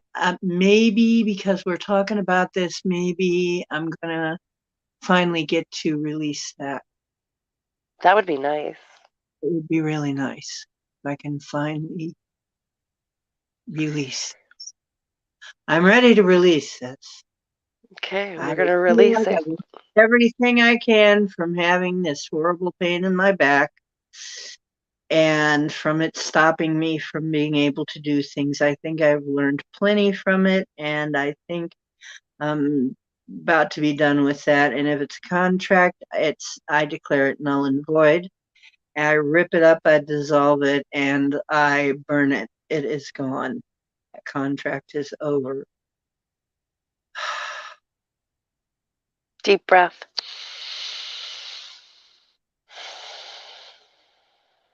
Okay. Sorry about that, but I was really thinking, am I going to be able to continue with the stream? It was that bad. Yeah, no, Sorry. don't be sorry. Is it gone? It's better. It's eased up some. It's not entirely gone, but it's eased up a lot. Oh my goodness, that was horrible. Yeah, I think Easy. YJ's onto something right there with the empathy because your body and your soul, your spirit, all can empathize with this experience. And yeah, it's I think there's a huge connection there. I think so. I think yeah, I don't need it and I'm willing to give it away now, give it up, get rid of it. It's not needed. Hopefully this is the end of that. I've noticed that when you are releasing your pain, it hurts as much as when you got it quite often. And Right? sometimes And it's like if you think years, about how like if you're doing massage therapy and they're like right on a knot, they got to press on that knot and it hurts the worst just before it releases. right? It definitely, and I haven't really had any massage therapy on that ever. You So you maybe would probably benefit from acupuncture actually. Be- possibly. because And they say chiropractic probably. yes, yeah, a combination of all of that. Yeah. Yeah. Um, Physio acupuncture, um chiro and massage therapy. I think that all those things combined are the key to healing some things like that we're dealing with, as well as dealing with the trauma and the pain, because the trauma and the pain is the root cause, and I mean like emotional pain, is the root cause of physical mhm. pain and ailments like that we're suffering with. It's we're holding on to that, right? How Yeah, are you feeling now? it's better. It's a little better. It's I can feel something there, but it's not stabbing me bad now. It's not really horribly painful. It's just kind of it's not entirely gone, but it's not hurting Mm, me horribly now. It's just kind of there. It's not, I mean, maybe I can work on getting it out of there. if everybody in the chat could visualize, just close your eyes and, if you've got something playing in the background, shut it off if you can, and just focus, positive, beautiful, white, healing, energetic light going to Mama D. Throw in a little purple in there. It doesn't hurt. Um, and that's clearly Mama D's healing color is purple. So let's visualize that white light with a little bit of purple in there and see that pain on her lower right hand side, on the back of her back, on the right hand side, just beside the spine. And just visualize that leaving, completely releasing whatever that's connected to, the memories or the trauma or the stress that's connected to. Let's visualize all of that being cleared out and washed out of her body and just leaving her body completely in back to its perfect state. Thank you. Thank you for having us here. This is why we're all here. This is why we're all here. Okay. Yeah. I can feel, I can feel something going on, definitely. And I feel kind of chills going up my spine where the energy is probably going. That's good. We're going to send that pain up, up, up. Send it up and it's going to release through your head. So we're going to send that up, up, up, up, and send it out through the top of your head. And it's just going to go out into the universe, and the universe is going to handle that and and clear it out. Yep. And I absolutely accept that. Absolutely accept that healing and visualize it leaving me, the pain leaving me. However, it has to do that. Mm-hmm. All right. just about. Boy, it's almost like in pieces. It feels like it's going in pieces. Like it was a lot of little pieces. Don't know. That's interesting that you say that because it sounds like uh, whatever it was broken up into those little mini pieces. So, Yeah, as a release, if it's releasing, then it would make sense that it would break up into pieces first. Send right. all those little pieces, don't leave any behind. We don't want to leave any behind. All those pieces, send them out into the universe, up through the top of the head, into the universe, and the universe will deal with it and put it where it needs to be. Recycle it back into something good. Recycling, yeah, we're going to recycle that. Well, we're not. The universe will deal with it. The source can handle it. All right. And while that is going on, and I'm sure the process will continue for a while, thank you so much, everybody. Hi, James Oritz. You made it. Oh, Oh, good. Marlena pulled out some roots. That's good. Oh, Thank James. you, Hey, Marlena. James. Well, James, were you here earlier? I think you were here earlier. I feel like I maybe I'm thought you were mistaken. here earlier. Yeah. Was that a Mandela effect, or I thought And James was James here? was here. I would swear James was here earlier. This is interesting. Are we having our little own Mandela effect here? Maybe. Of course, That's, it would be with James. of course, Oh, because I he had to swear. go. Okay, he said he had to go. Okay, we've been distracted a lot since, so we're kind of all over the place. But if you go back, James, whenever you get a chance, you'll hear, the rest of the story. And so in the story, so we're at the point where we've stopped to rent a movie at the Dépanneur, which is just a little convenience store in Quebec that carries booze and beer. And on the way in, so as we were going in, somebody was coming out. And it was nighttime at this point, and he held the door open for me, this man, and he looked at me like he knew me very well, and he's like, "Hey!" And I said, "Hi, thank you." And I walked in past him, and he looked at me like he knew me, and his face looked familiar, but I didn't know who he was or how well I knew him. Like, he looked familiar. So we go in and we go into the movie section and we're standing there and my boyfriend's picking up movies and he's like, "Oh, what about like this one was supposed to be good, blah blah blah." And I don't even know what he's saying because in my mind I'm looking around at movies, but I'm not actually looking. I'm thinking, who was that man? I recognize his face. He looked at me like he knew me really well, but I don't know him. I don't know how well I know him. I must know him. Who was that? And I thought about it, and the last time I saw him, he was one of the pallbearers from one of my best friends, the one that died.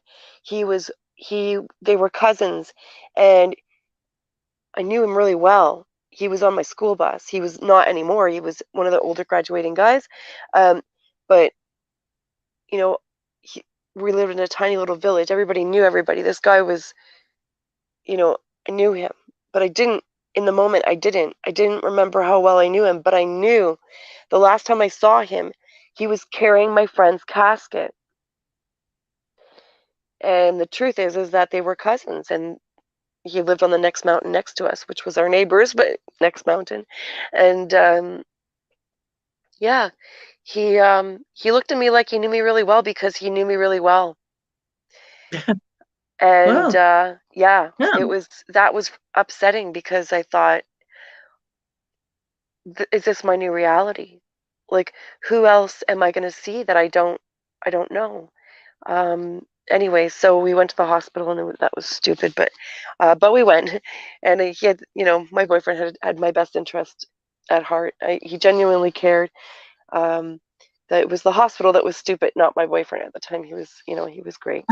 But anyways, it was just a big mess because memories were gone, and Things slowly would come back, like over the course of um, the next few months and even years. It's been 20 years, and it's still every once in a while I have a memory pop up where I'm very aware that it's something that I have not remembered since before the accident. And so in the beginning, it was more frequent. Things were popping up like, oh yeah, that, oh yeah, this, oh yeah, okay. But for the longest time after, like I met up with my best friend uh, a week or two after my accident. It was 2 weeks, and I knew her. I knew her face. I knew her face. I knew her face, and we carried on conversation. I don't know what we talked about. Um, I did not know how well I knew her, but it turns out it was my best friend, and so that was a mess. But she didn't. She I don't. I did. I got really good at pretending to know what was going on. Um, disguising myself as somebody who was very aware of what was happening, when in reality, a lot of the times, you know, people are talking and their mouth is moving and I don't hear words. I'm connecting to them spiritually, um, especially if I can see in somebody's eyes. Like, forget it. It's I don't even trust anybody unless I can see them in their eyes. Um, but I've it's taken me years to get better from that accident, and I had gotten to a point where I was just starting to accept where I was, um, with my limitations from that accident when it comes as far as my memory goes, and all that stuff. And then boom, I just have this next concussion. It's like, what am I being held back for? Why anyway, that's I won't know now. But so anyways, anywhoozy. um yeah, so faces, like I was seeing all these faces and everybody looked familiar, and I just didn't know how well I knew them. And it kind of fractured a lot of relationships because we didn't connect anymore in the same way that we did before. So for me, anybody who was open to connecting on a different level, we would have made stronger relationships and bonds. But unfortunately, I was able to see then how superficial everything was. And this is like a live action video game, and we're just playing. We're playing a game, and don't take anything too seriously, because there's really sometimes, you guys, like, you're gonna see me in chat and there's a really serious conversation happening, and I am making absolutely absurd jokes, inappropriate jokes. And yes, I am the sad clown, so of course sometimes, I'm gonna make jokes to make people laugh, but I just don't take too much serious, okay? And it's not because I don't believe that anybody's situation is not serious. Um, of course, I do take things serious when it needs to be, but um, it's really, I think if we take life too seriously, it's it's going to distract us from the true lesson in what we're here to learn. And in reality, when we leave here, none of this matters really. Like, we're gonna take with us the lessons that we've learned. We don't have to try to remember that was already in us. Um, it just is what it is. We're gonna go through. When you meet a challenge, rather than stressing and worrying about it, find your solution. Figure out a way that you can make yourself feel better about it, which is a solution. Find a solution. There's going to be a solution for something, for everything, and if there's not, well, you're going to figure it out. It's gonna figure itself. Like, it's going to happen. Life is going to happen, and let's not take it too serious. Um. Anyway, it's. I guess I'm sure that there's lots of. 333. 33. Oh my gosh. That we've been Sorry. on. 333, 33. 333. There we go. Angel numbers 333. 3333. 5 threes. Oh my goodness. I'm sure there's going to be lots about this that comes to me after And that. Michelle is saying the time is 1, 2, 3, 4. How's that for timing? Oh How's yeah. that for timing? I just finished. Oh, my phone is at 100%. I can unplug that. Yeah, so I don't know if anybody has questions or anybody wants to talk about that. I don't know. I'm sure there's stuff that that I'm gonna think about afterwards that it's not coming to me now, but oh, YJ, so clever. And that actually is something that I want to say too, is when I came back, um, time was no longer a thing. So on the other side, time doesn't exist the way that it does here at all. Here, it's all about like, oh, are we going to meet here? What time? Okay, it's planning and blah, blah, blah, blah. Time is an illusion, all right? And it's not at all, reality time is not how we deal with it here. This is a social construct, a human-made construct. Um, and so it works for Got us the here. same message when they came back. The same thing. Time Pardon? does Yeah, really exist the doesn't way we believe. exist. Like we say, it doesn't exist, but it's just not the same at all. Okay, and It's really coordination system just to coordinate and to and categorize. And it's almost like the Dewey Decimal System, okay, in a library. It's just a way of categorizing things like you want this experience that occurred at blah blah blah. It's an artificial labeling system, and you can it's artificial. And the thing is like when you're on the other side and you are limitless, you are without limits. Meaning, so here we are very limited, and so to get through those limits, we kind of need these things to help us with our limits. So when you're limitless and you communicate telepathically, and everything is like an upload, it's not like here where we're like searching online. We have to coordinate what time. Okay, like okay, I have an hour to research this subject. Okay, it's not like that. On the other side, it's an upload. It's instant. Everything is instant, and like if you're going to communicate with somebody, it's happening already. You're not thinking, oh, I have to remember to say this to so and so. No, boom, open. It's open. It's not closed, it's open. We are very closed here as humans, and on the other side you are very open and connected. And so so when I came back, well, I was still oh, in that. here's the food chat again. We're Oh about to have food dear. chat again, Bomber. All right, here we go. Bring it on. I'll just say like my tummy must have been reading the chat before I was, because I just started getting rumbles in the tumble the last couple of minutes, and I was not looking at the chat. So that's kind of interesting because it's like my rumbly tumbly is starting to be vocal, and I'm like, okay, settle down. Don't be showing up on the recording here. I was thinking in my head, and now I can see that you guys have been talking about food for 30 minutes. So that's how connected we are, guys. Like, how interesting is that, Um, and this is how my whole life is. I have these experiences like this that are just little tiny moments of aha, interesting little moments.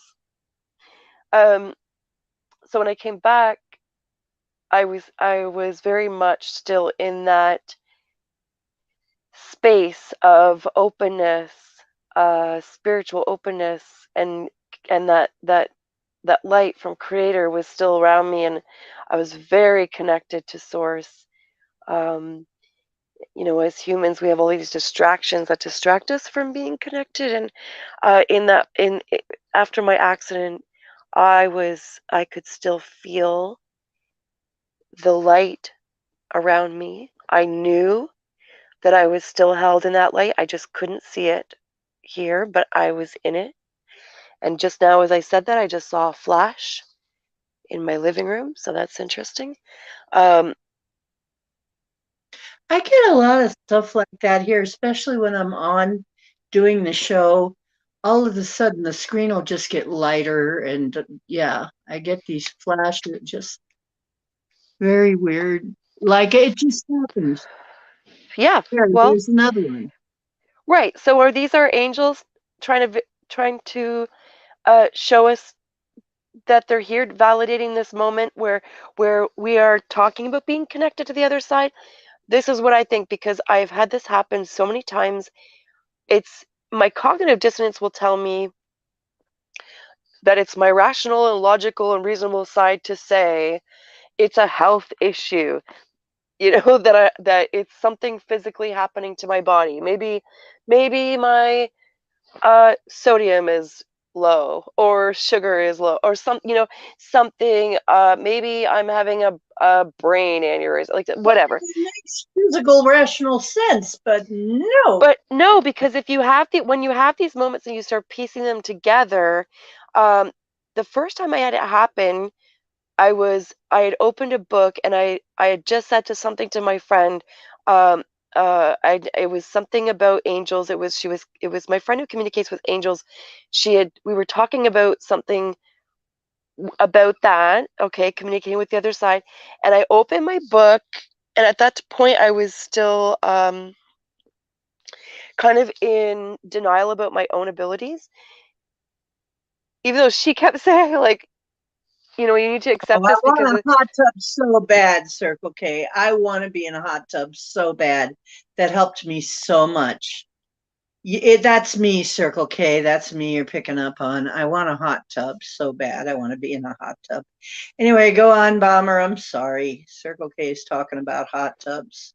that's okay. I think It's hot me. tubs. I'm I feel like hot tubs are um, recycled bathtub water cesspools.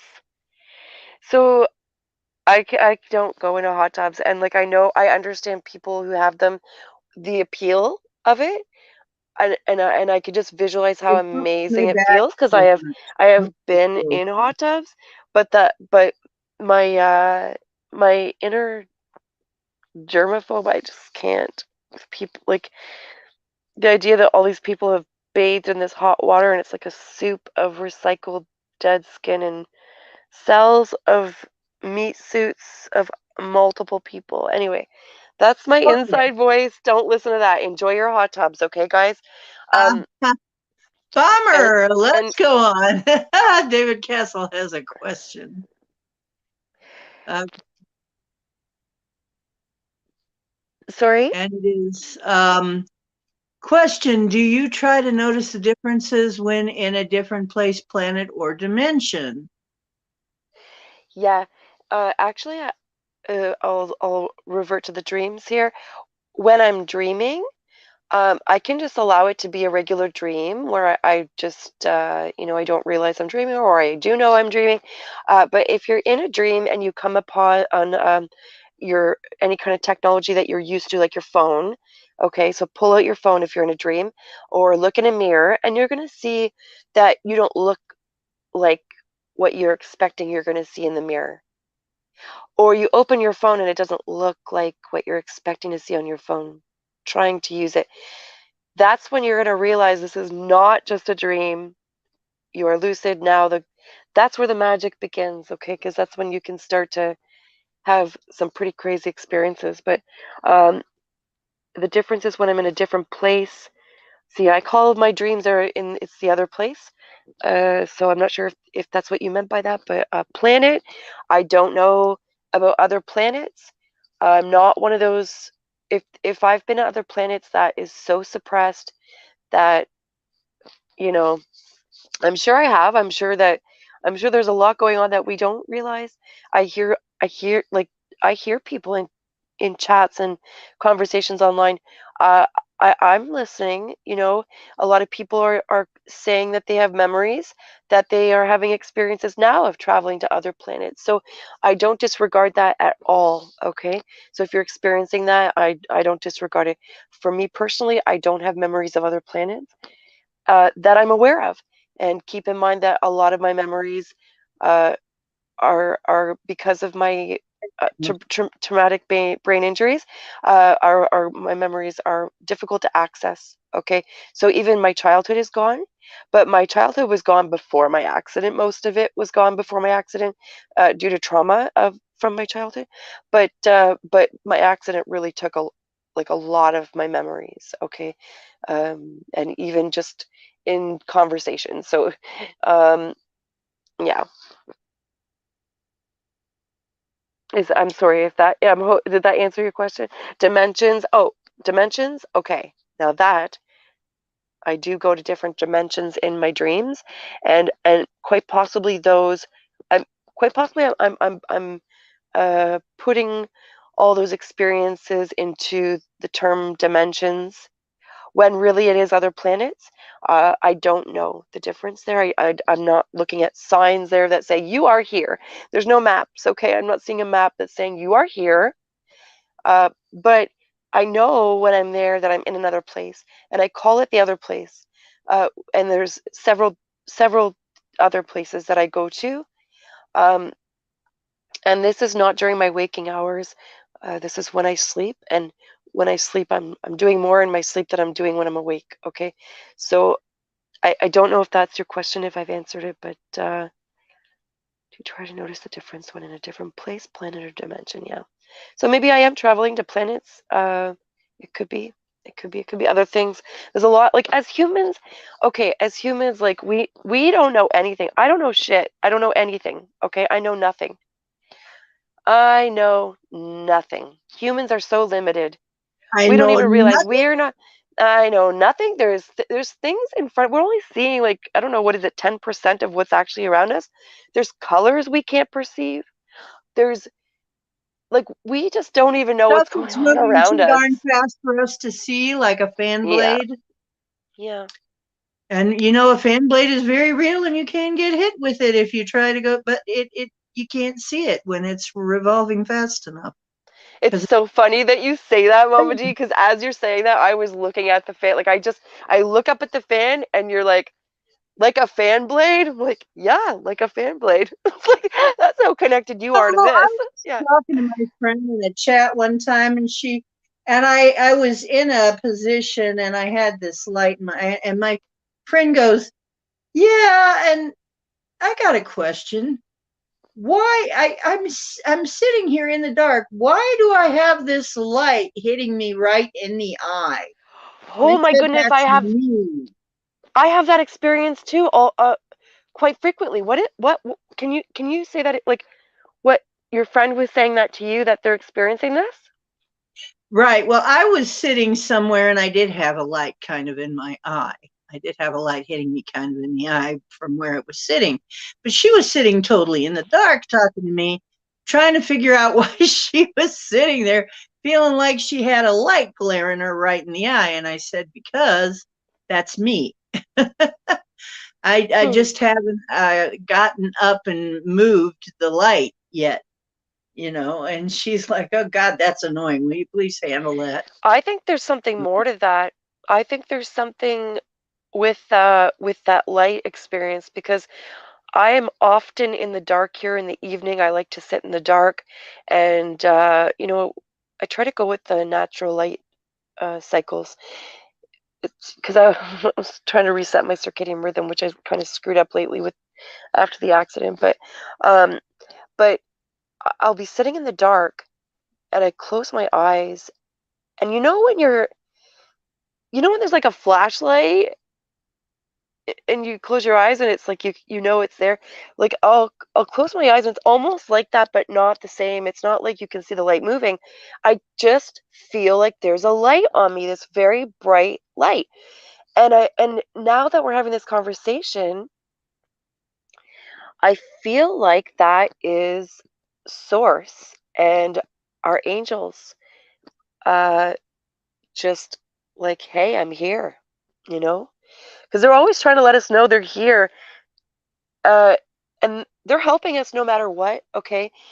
I'm not sure if we talked about this, but they're helping us here, our guides, our spirit guides, our angels, ancestors.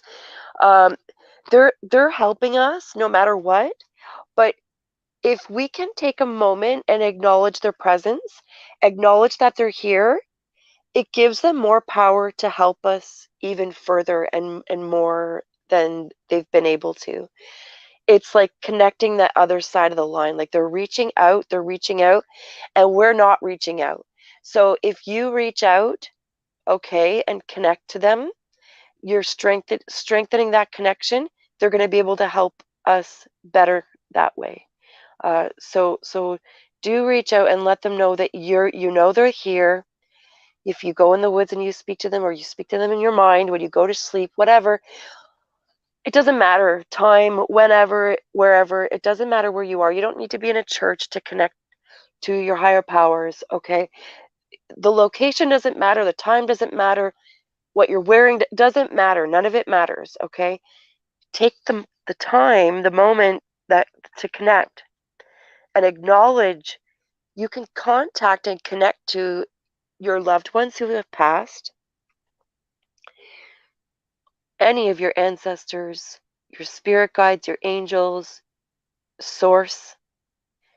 It's it's all, this is, you just do it, Yeah, you you can know. literally connect to it to anything. I'm going to take a quick break here, Bummer. Yeah, I'm going to yeah, take a break. absolutely. I feel like I need to do a couple things, just get up and kind of shake my tail feathers a little Yes. bit. Yeah, I'm gonna It's go been use over um 3 hours, and I'm going to take a quick break, do you want to do but 5 minutes? welcome to stay if you want. Do you Huh? want to do a do you want to do a 5 minute break, or do you want to Well, yeah, if you want to do just a 5 minute break, that'd be fine, and we can take a little break. And I'm going to shake absolutely. my spine a little bit, and I'll Yeah, run I'm gonna use the maybe. powder room. Okay, go use the powder room, and I'll kind of get up and do something. I don't Okay, know. refill your water, everybody. Drink your water. Don't I'll forget your play water. cowboy that Here you maybe you go, didn't cowboy see. fans. Your daily dose of purness. Sweet, fluffy little white cat belly and purrs. And Cowboy just wanted me to translate this message to you that he backs the Canadian truckers and everybody who's joining in, which is pretty much everybody. 100%. That's right. Go, truckers, go. That's what Cowboy wants me to tell you. And let's hope the whole wide world joins in. That's right. See? He agrees. There you go. Okay, have a wonderful day. Talk to you later.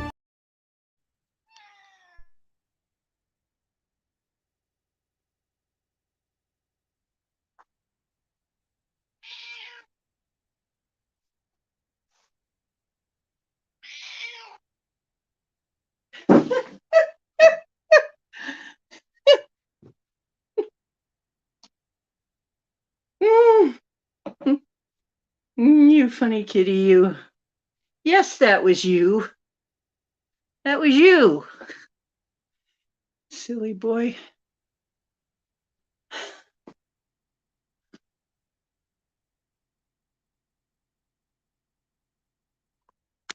I will return.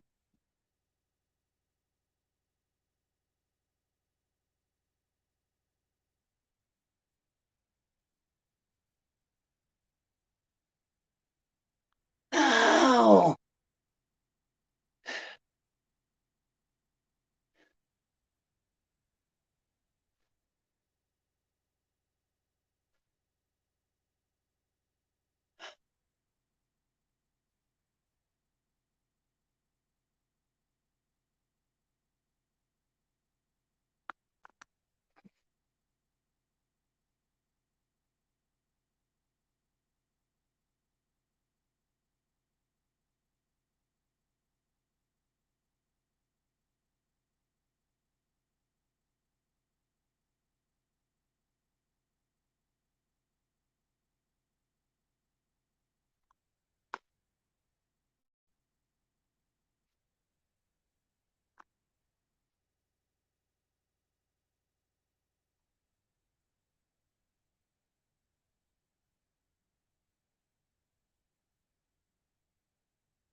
Hi, I'm back. I didn't actually need 5 minutes. I just needed to go use the ladies' room.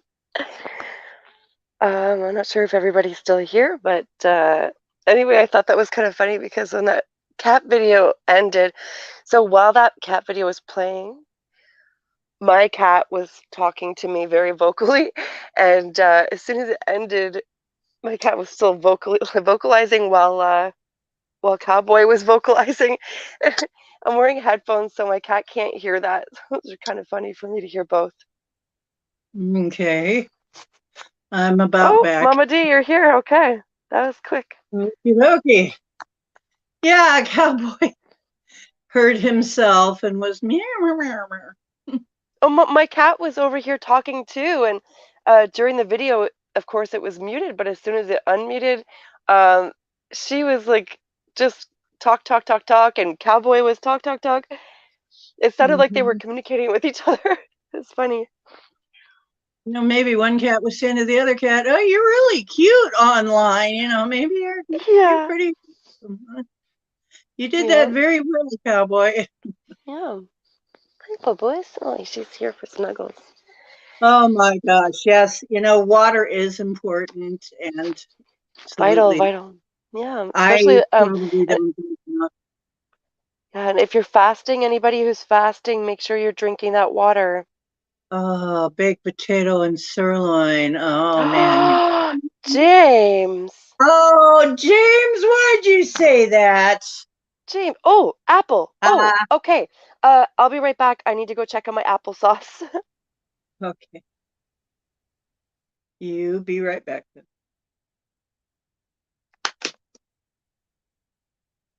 I got some water. Um, James, I would love that. That sounds so good. Baked potato and sirloin and hot apple pie.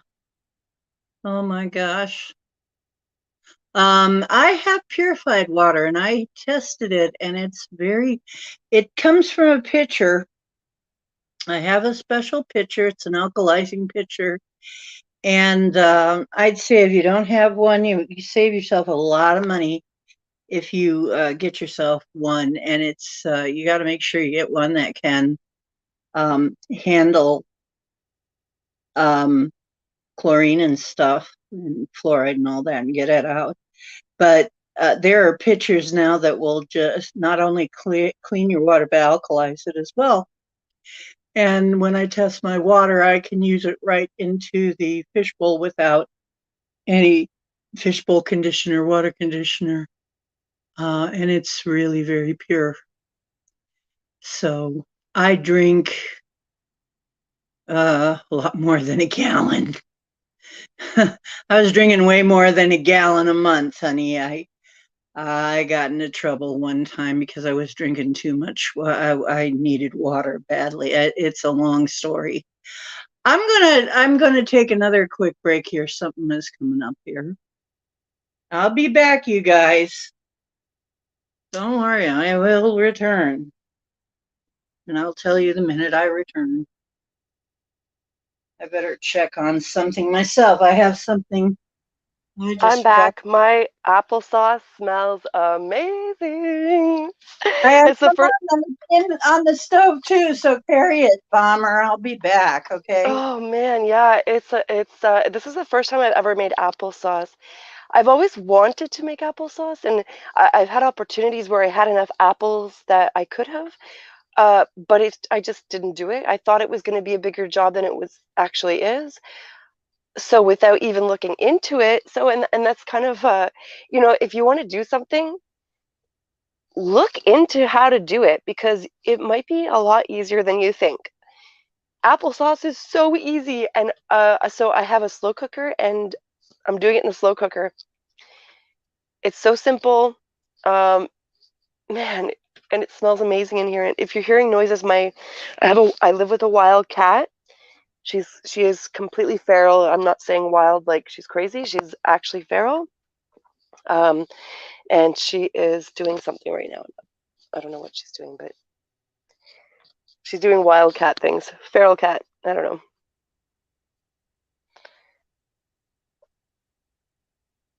Oh yeah, I'm heavy on cinnamon tonight. And for all the apples that I cut up, I think I only cut up 8 apples. I thought that was going to be more sauce, but it turns out it's really not as much as I thought. So, but I do have more apples to go, and this is kind of a good little um, test batch, especially since I don't know where my brown sugar is. I just bought a bag, and since my most recent accident, I've been doing something like really, really dumb. I've been putting things in places where they don't belong and finding things in places where they don't belong and wondering, why would I put this here? Like, did I put, like, it has to be me because I live alone. So, nobody's in here moving things on me. Um, but I'm putting things in really strange spots and, yeah, I don't know where my brown sugar is. So if anybody has an idea of where you might be if you were my brown sugar, let me know. I put, I used is it Ceylon? I don't know if I'm pronouncing it right, but it's the good cinnamon, the Ceylon or Ceylon, uh, cinnamon and a few Sailing, take cloves me and away to a where I always heard it should be. I'm kidding. I'm back. Ceylon. Ceylon, right? Ceylon, bomber. Ceylon. So I used organic Ceylon, Hey, a few cloves, uh, and then a few dashes also of nutmeg, and the very bottom of my brown sugar bag, which ended up being just like a teaspoon of brown sugar, and I sprinkled just a little tiny, maybe another teaspoon of white sugar just to give a little sugar. But really, this is gonna be some really good applesauce. It called for much more sugar, but I shouldn't be. I need to try not consume sugar, so it's best that I don't. That it's best that I do. Maybe somebody hid my brown sugar on purpose. Like somebody, I don't know who, somebody on the other side who knows that my intention is to cut sugar down, and they went, you know what? You don't actually need then brown sugar okay, in this. we'll help you with that, right? Yeah, I'll find it after I make my applesauce, and I'll find it in a really odd spot probably and go, I don't remember putting this here. Um, and now I don't need it in my applesauce. So, I didn't need it in my office. Um, you know what? We've been on for 4 hours, over 4 hours already. And I'm wondering how everybody is doing. Is everybody oh yeah, still let's do a feeling check-in. Let's check in with everybody. How's check everybody in, doing? everybody? Tell us what's going We'll do, on. we'll do a call Yep, out too. yep, little call out. My apples are all Call out. organic, Ann YJ. Palmer walked They're in. Hello, my Ann Palmer. what's that? Sorry. Ann Palmer walked in. Hello, Ann Palmer. While I I was don't see gone, Ann Anne. Palmer. Oh, there she is. Hi, Anne. Mm-hmm. Hi, Anne. She Okay, says so we have freezer. Marilena, YJ, Circle K, B. Freeman, James Oritz, Marilena, YJ, David Castle, Ann Palmer, Circle K.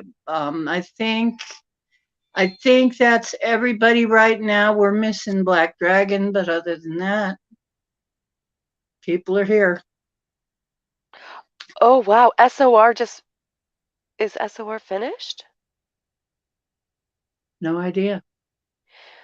And Kira's Michelle back, Cannon and she Free. says she just landed back here after Yeah. SOR finished. I thought there's like 2.5 more hours to go on SOR.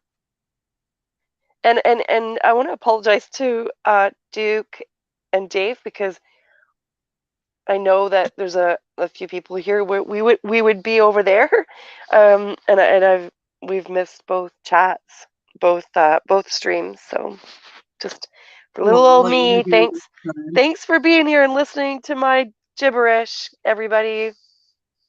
Well, it must have been interesting, or they would have left. So, Right. How many people are in chat? It's crazy when I see that there's people actually listening to what I'm saying right now, and it's really personal stuff. it's hard sometimes like that. But do you know what? Honestly, I am getting used to it more. I'm getting to the point where if you keep going, you get to the point where it doesn't really bother you that much after a while. And there's sometimes when I think to myself, maybe I shouldn't have said that. But I have that a lot.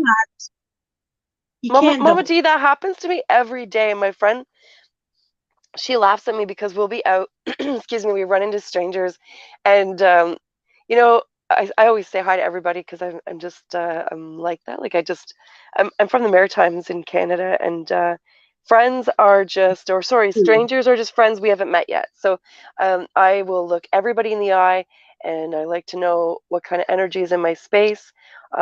So I look everybody in the eye and connect and say hi, and some people will come to me and just start talking to me who don't know me. Excuse me. And uh, I end up where my mouth just starts moving. And then it's just complete all this stuff. And then I look at my friend right after and I go, why did I say that? Why do I do You that? just Why do I roll speak? along, right? And then you Just go just on roll and right on. along, and it just and then you look around, and you go, "How did I get here?" All Yeah. on this road, yeah. Yeah. Yeah.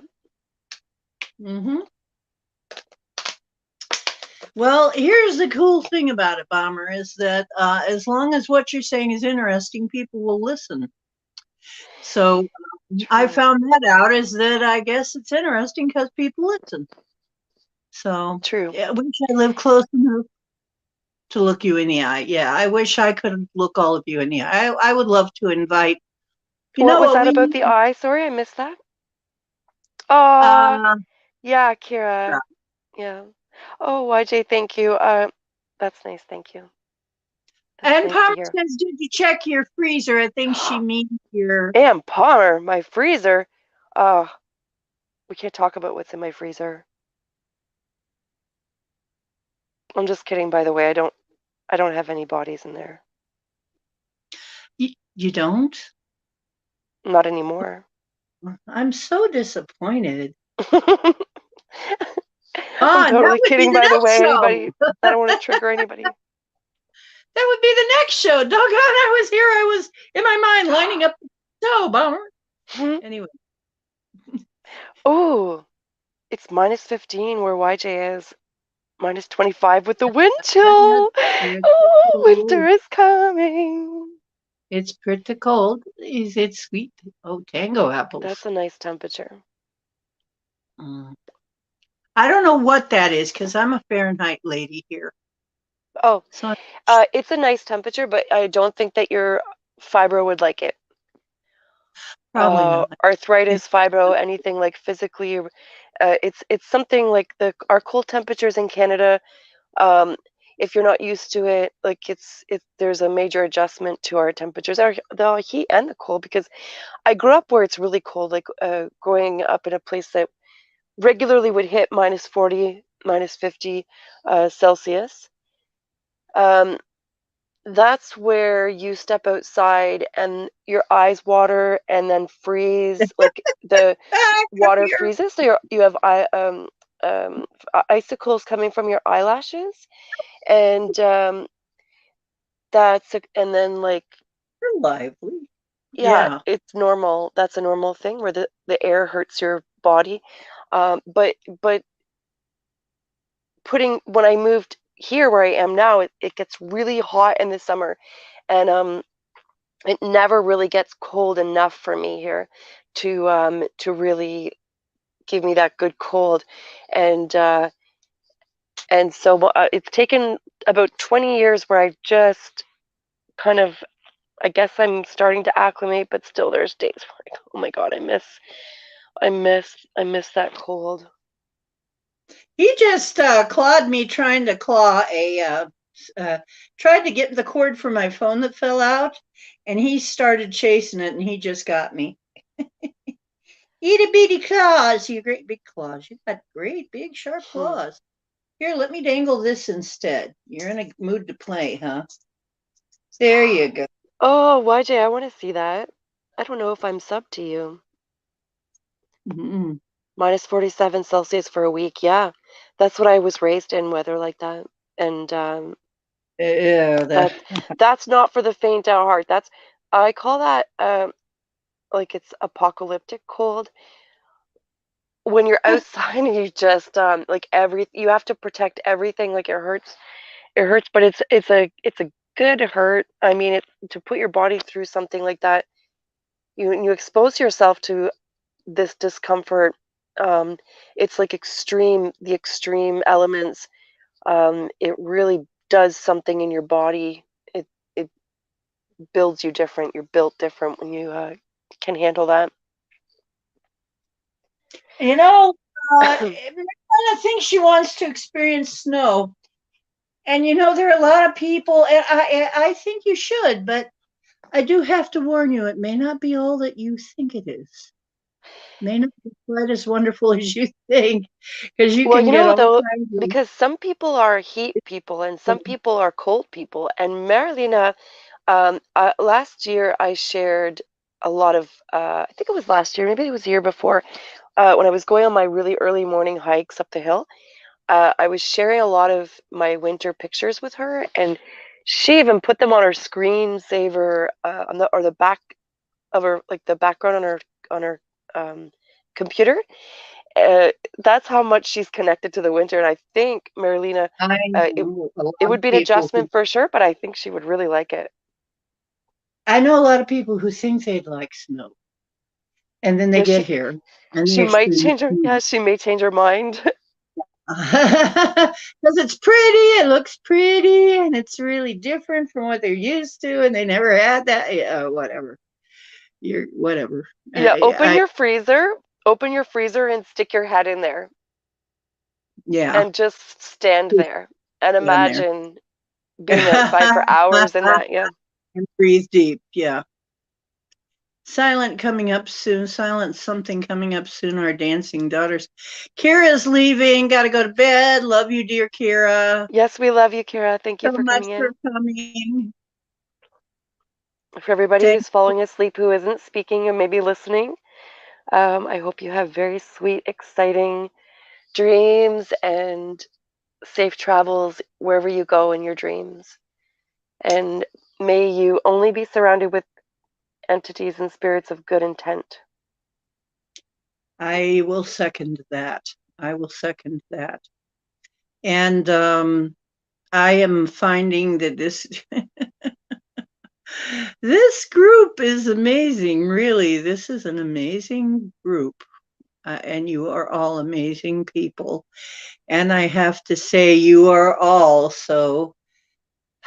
You're amazing. You're just amazing and awesome. Um, Speaking of amazing, Ann Palmer had no heat for almost 3 months last winter, November through late January.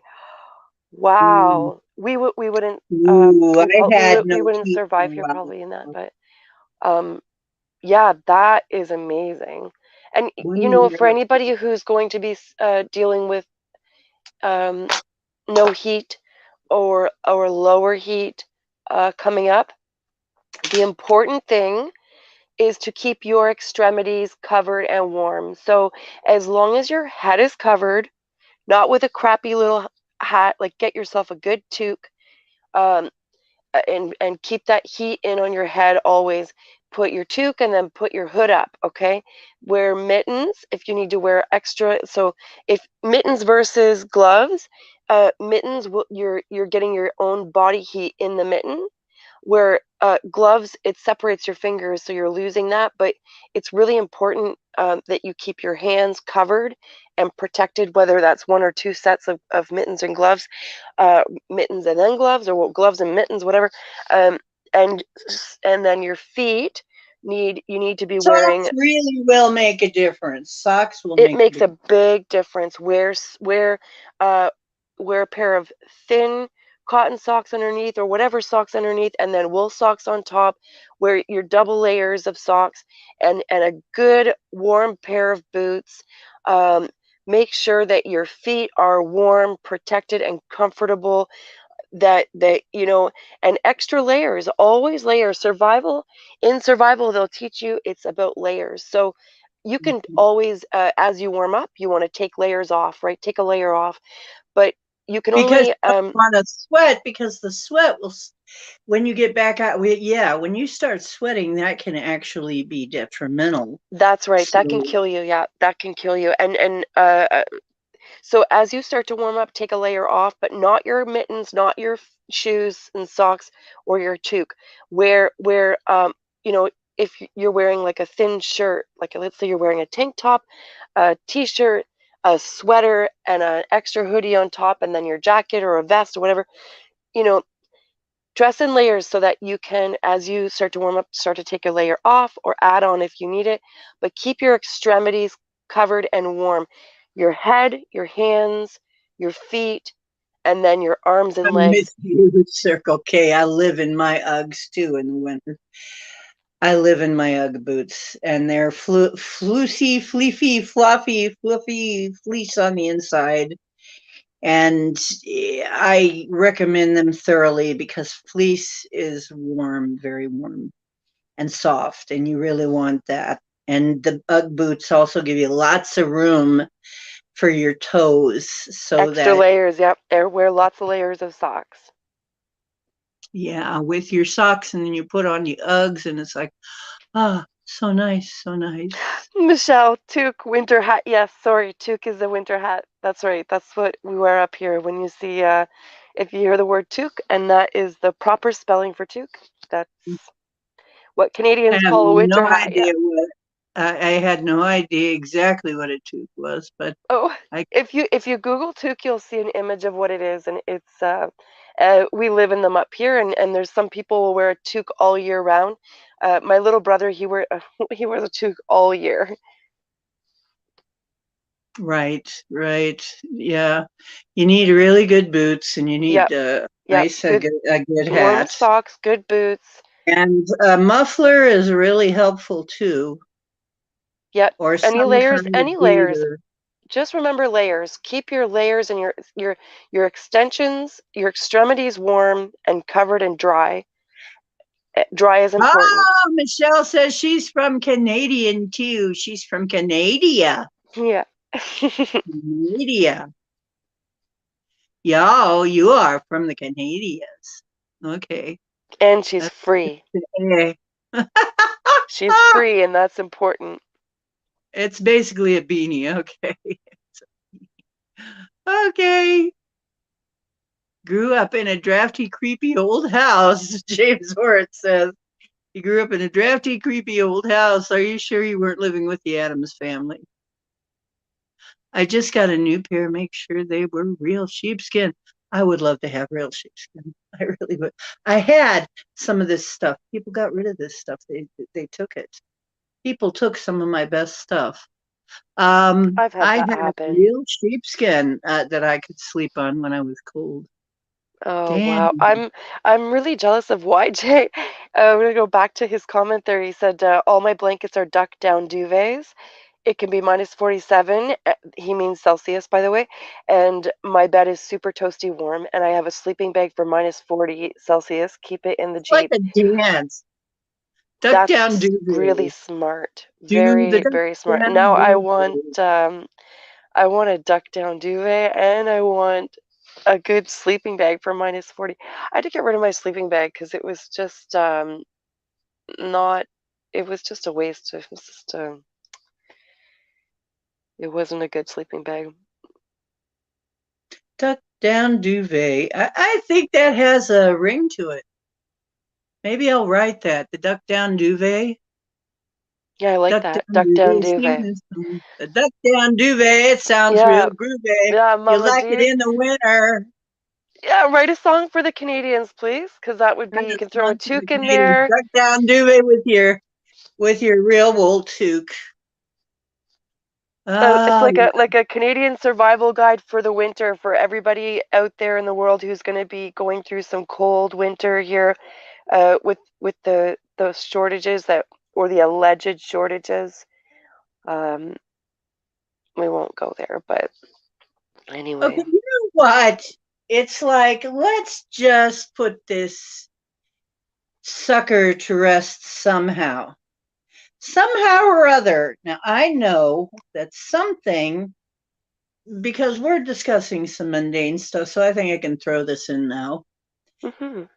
Because this is back to the woo, because this is a woo channel, Oh, we're is all about the woo. we can influence this, okay? I think we can influence this. We don't have to put up with this just because they say we do. And this is good practice to see if we can exercise our will, okay? Right. Um, Step out of the narrative, step out of that brainwashing and make a choice and do something about it. Like, let's not be that generation that says somebody else is going to do something about it. We need to act now. We need to act yesterday. Everybody that's come before us, even the people with good intent, there wasn't enough people who are awake to what is really going on to um, for us to see big changes. But the more those people spoke, they shared the truth, the more people wake up. We're at a point now where we're at a significant amount of people right now who know the shit going on out there, the truth and reality, and that we're being lied to constantly. We're at a really important point in history right now where we can make a difference. Anybody who says we can't make a difference, that we can't do anything, yes, we can. Look at what we did. Look at what the truckers did. Look at what the Freedom Convoy did. mm-hmm. Well, I'm sure that Cowboy would agree with that statement. Look, we can change these things. We can change these things. These things do not need to happen Yeah, the and they don't way that expect we it. are being told. Yeah, Yeah, they don't and need they to don't happen the expect way it. they expect. We'll do it our way. We don't They need think no there's stinking badgers. Yep, they've got a plan and they think that it's all going per plan, but not right now. Now they're starting to panic because they know that right now what's happening goes against their plan and they don't know what to do. There's no what ifs because they never But expected us to wake up they're to out this of degree. time. They're They're out scared. of time. Yeah. They're out of time and This they're is scared. It's it. This is it. They're going. The big. Okay. Anybody who think, as far as I can tell, and I have been wanting to say this again to remind everybody, as far as I can tell, and as far as I can see, and what my messages are, is the big baddies are gone. They're not here anymore. They have been booted from this planet. The big ones. That just leaves the underlings. Okay, they're still underlings. There's still a lot of mop up to do, still a mess to clean up. However, the brains of the operation is gone, and that's why you are seeing some of the stuff you are seeing, and that's why it is so stupid. And the same old trite stuff that you've seen over and over again is because it's like you take a sock puppet, you take the hand out, and what is left is just the sock. Okay, what do you think you're looking at? There ain't no brain there. The brain has left, okay? The The big emperor brain is that was not wearing running any is, clothes. yeah, it's gone, okay? So that means this is our chance. This is our chance. Decide that this is yours to change if you want. I Yeah, mean that we are you magicians, can. Michelle. We are magicians. And Mm, that's where when I was mentioning about witches the other day and how I don't see them the way that most people do, um, or how some people do. To me, I see everybody as a witch, and not in a negative way. To me, a witch is creating something. We're YJ had mentioned about creating something with intent, and that's a perfect way to describe how I feel about this. Especially like when you go in the kitchen, you're going to cook something, you're going to play around in the kitchen and put all this stuff together, and you're going to create something. Whether you're building something out in the shop or whatever you're doing, you're creating something. And that to me is magic. And we are all witches in our own way.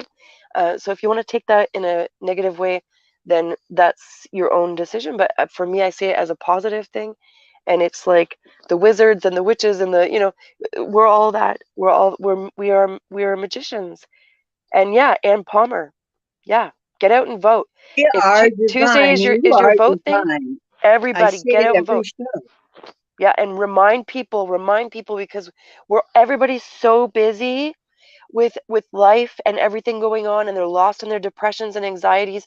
Um, keep reminding people to vote. If there's information you know of that will help people make decisions if they don't know what's going on, share it, get it out there, share everything and anything that will help to wake people up and get them out there to vote. It's so important. And I don't know anything about any kind of voting going on here in Canada right now, but they try to cover that up when it happens locally for sure. But yeah, get Hope out and vote. Grandpa Sniffer's got to go. That's all I know. Grandpa Well, I feel Sniffer bad for has got him. to go. Goodbye, I Joe. Goodbye, Joe.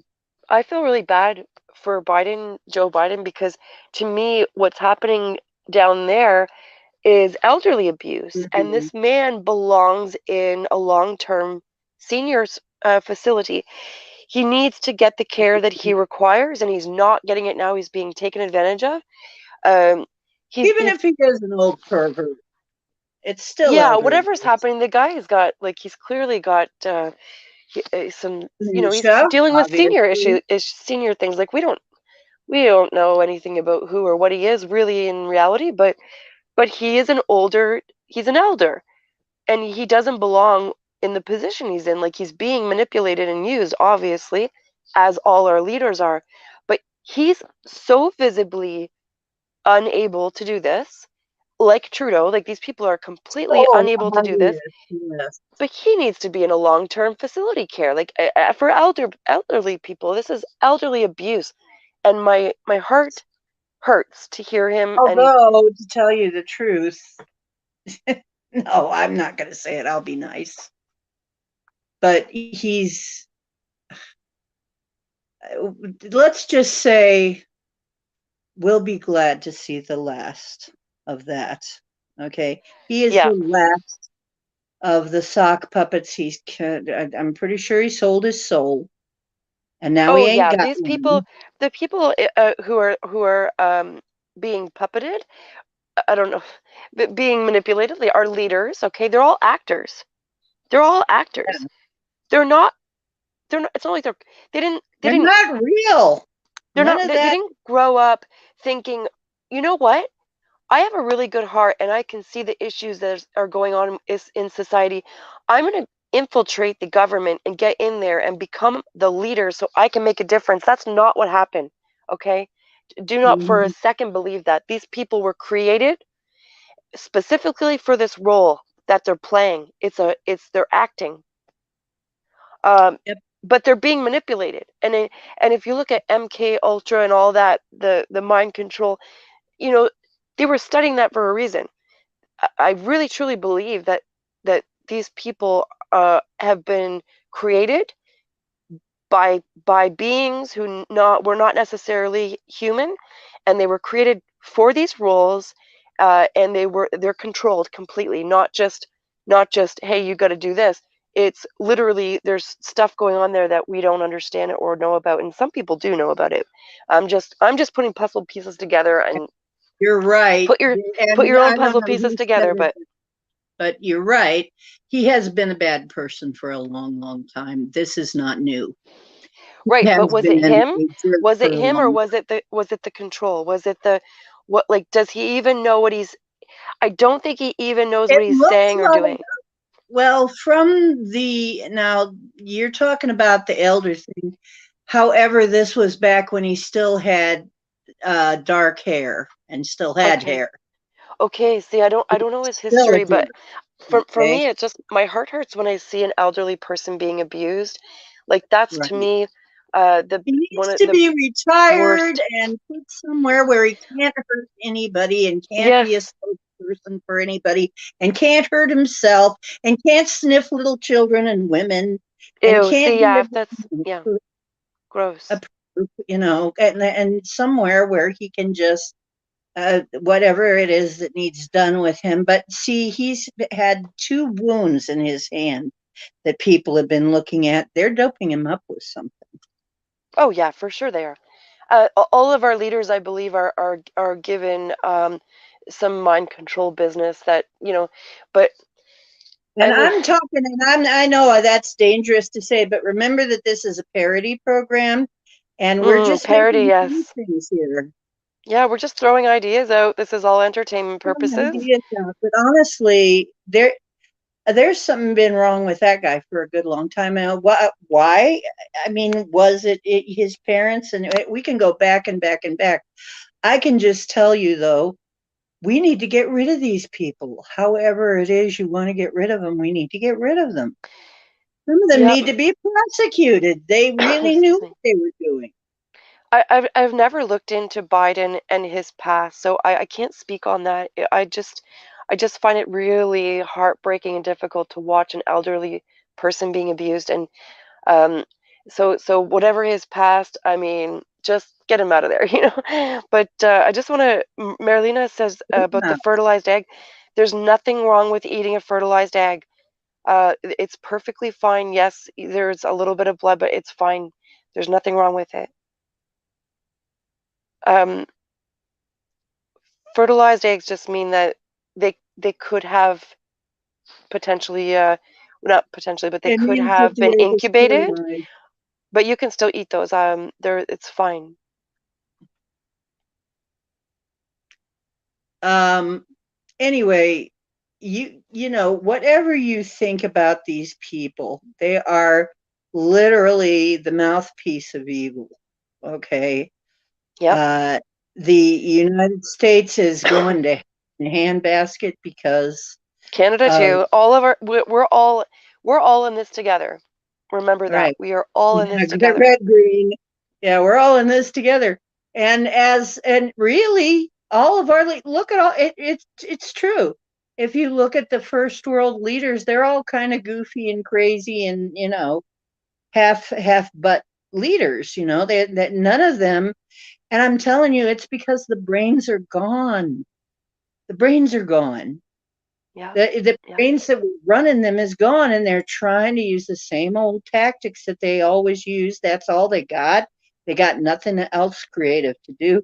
We're going to easily win over them. This is our time. We've got to shake ourselves out of this lethargy of it's bad and now Right. you We've got got this, guys. We listen. We're gonna win. Okay. Victory yeah is inevitable. That has got to be your new motto. Victory is inevitable. That was our motto up here in Canada during the convoy. Um, Victory is inevitable. We are winning. We are going to win. We are the ones. We are the creators. We are all creators, and we're all of the creator's energy, that source energy. We are all of that light. Harness that and know that you are also a creator. And mm, together we will I win. Victory is inevitable. I say that every show. I say, remember, you are divine, you are creators, create well and wisely, because you can change all these things. We can, a lot of us are finding we can do things like manipulate the weather and other things. I mean, some of us can manipulate other things. It's just you can bring blessings. Some people find they can make crops grow bigger.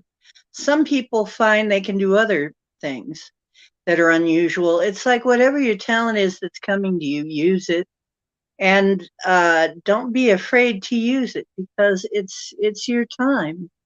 It's us. to do that. It's up to us to make the changes and let the world know what we want. Let the energy know what we want. The times of change are coming. All of the They're retrograde here. planets. We've They're got here. 7 Change is planets. here. It's happening now. It's right now. Mm-hmm. The It's planets are going retrograde, and that is going to make things. That's going to upset the status quo, which is going to be just enough for us to come in there and sweep up. Okay, yeah, yeah. it's We're going to we're actually already at, imagine a mountain, you're going up a mountain. We're already there. You know, if you look at all the people who are waking up and the bad guys are not winning this. We've won this. We're just you know, how does it go with the battle and the war? We I I can't remember how I worded it before another time and it was perfect, but I can't do it now. But anyways, we've got this. I've got some Victory, beautiful moon victory is pics I inevitable. took too. The one in Marilena, the thumbnail, the one in the thumbnail, the picture in the thumbnail I took last night. The thumbnail for this show. The way the clouds were, it looked like the moon was staring at me. oh, I like that. You gotta take a look at Marilena that says picture. she's not permitted to eat fertilized eggs because of the potential of life in it. I'm just curious, is that are you is that a religious belief or what is that I'm not really sure. I'm just curious why that wouldn't be why you are not permitted. Like who is Right, not permitting you? YJ. Full. She'll tell you. What full blood moon visible at 3 a.m. in North America. I expect major change that day. Yes, YJ. It just so happens that the full blood moon is on our election day. Yay! So there you go. It's like a sign. Let's get to it. And oh, you guys, November 8th, and there is going to be an eclipse. Yes. So, and it's going to be a full eclipse of the moon on an election day. Things are going to change. Extremely. Things are going to change in an extreme way. I don't think I have to tell you what is probably going to happen. Okay. So is this your main election? Like as in whoever wins this will be the next president? Midterm. Oh, I'm not sure. I don't know about American politics very well. What does that mean? Well, you know what? I really don't want to go into American politics too much here as far as how Just they the function, Coles because to notes, tell even you the truth, just the Coles notes would be like what? okay, to tell you the truth, to tell you the truth, our elections have been probably rigged for quite a long time anyway. Absolutely, they have, yes. And so midterms is when we decide who's going to run for. You know, To be so president. people Okay. don't say they're going to run until after the midterms and how it's looking. Yeah, a lot of times, like Donald Okay. is saying, Donald is keeping it. He's saying, I am probably going to run, probably, very probably, but he can't say it's very out of Yeah. turn to say you're running until, you know, we find out Right, how. right. Okay, and YJ says midterms is for all the jackasses in Congress. State Yeah, election. Okay. for All the right. jackasses in Congress. And so it's just basically how the complexion is going to look at midterms, and then after that, after we find that out, then usually people come up and say who is going to run. Um, yeah, that's a better way to say it, YJ. Yeah, midterms is for all the jackasses in Congress. That's better. Oh, You're Marilena explaining it much Marilena better says than I am. But after that is when we find out who's going to actually, we decide who's actually going to run. And so it's not, we're not, what I'm trying to get at is we're not doing that election yet, that big, you know, election yet, but we are doing it. It's going to make a big difference who's in the Senate and who's in the House, and Mm-hmm. what Okay. the percentages are. Yeah, Michelle says two wings of the same bird. You know what I always say is two broken wings on the same dead bird, and it's time to Yeah. replace the pet because it's all the same. It's all, you know. Marilena, I just want to go back to that with the fertilized egg. She says that energy as a higher frequency being, we aren't allowed to consume lower energy life forms that create life, laws of the universe. Um, so as humans, we are animals though. And so I'm not sure with that, like if that's a religious belief. Um, but um, but Hi, Gemini we Moon. Gemini as Moon made it humans in. are oh, hi, Gemini. Hi. You're late. Maple shots for you. Lots of maple shots. You know what? When you were talking, Bomber, about how you kind of will just be talking about something because your brain is just not working quite the same, and so on and so. You know, my grandma couldn't read, and she would do things like she would be very funny and very charming. She learned how to be very funny and very charming because she couldn't read and never to, was she wasn't in school. I think she was only in school till like the second grade or something. My mother only until the fourth. My mother did the same thing. She didn't know a lot of things, and she was very charming and very witty. And she learned how to be charming and witty because she felt it deflected from the fact that uh, my mother also had some brain damage problems from the time she was little. She was a preemie child. So it's kind of interesting that you brought that up. A lot of people, that's what they do, is they become, if you want to be successful, you got to be something. So if you can't, and that was, who was that? Jimmy Stewart. It was a Jimmy Stewart. He said the line was, my mother always said, to get by in this world, you either need to be very, very wise, or very, very like charming or something like that. Yeah, and Michelle Pleasant, says she very adapted pleasant. and compensated. And that's so accurate. That's what we do because when you're given limitations, you need to compensate. You need to adapt. And And actually, I the can person that helps me is she's got brain damage too. She's got brain damage too, and she has found ways to compensate her. Whatever you have, you find ways to compensate around that. I think probably because I had a lot going on with me, and not being well, I probably learned to be a more creative person in some ways because I had to be creative because I had to get around the troubles that I had. I learned a lot about herbalism because I was sick. I learned a lot about a lot of things. yeah. You compensate, and you know what? I think we do that on purpose. I think maybe sometimes we set ourselves up like that because otherwise we would just be living life and not really developing those skills. Yeah. Yeah, I mean, imagine if you were living the perfect ideal life with no struggles, no stress, no trauma, no issues, no nothing. What are you learning? Yeah. And so really, I think sometimes we allow this to happen to ourselves so that we can uh, get to work and develop something that we need to develop. Like, I would probably have never gotten my ass in gear to learn how to play guitar unless I was poor. I was so poor at one time.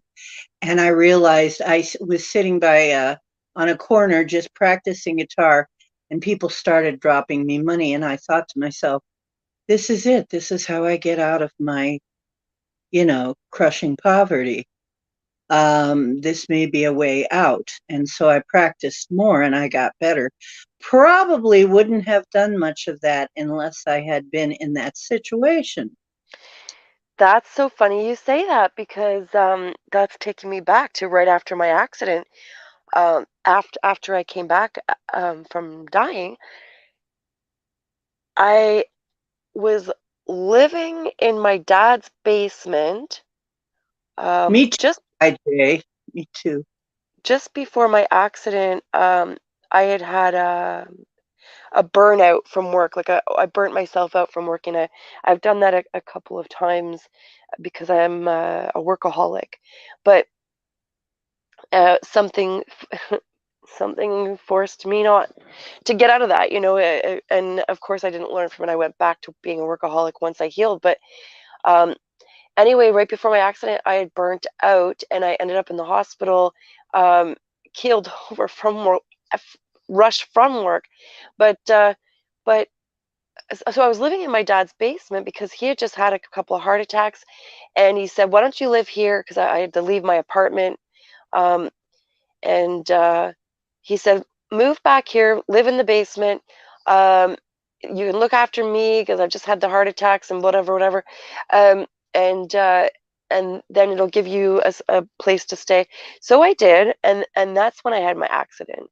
Was during that time. So I was I was staying in the basement and alone, right? Like my dad's upstairs, but he was, you know, he, my dad was my dad, so it wasn't like he was coming down to hang out. Okay, um, and I had bought myself a guitar a year or so before that, and I didn't actually learn. Like I learned the beginning of a couple Nirvana songs, and um, I don't know, maybe like one other thing I should.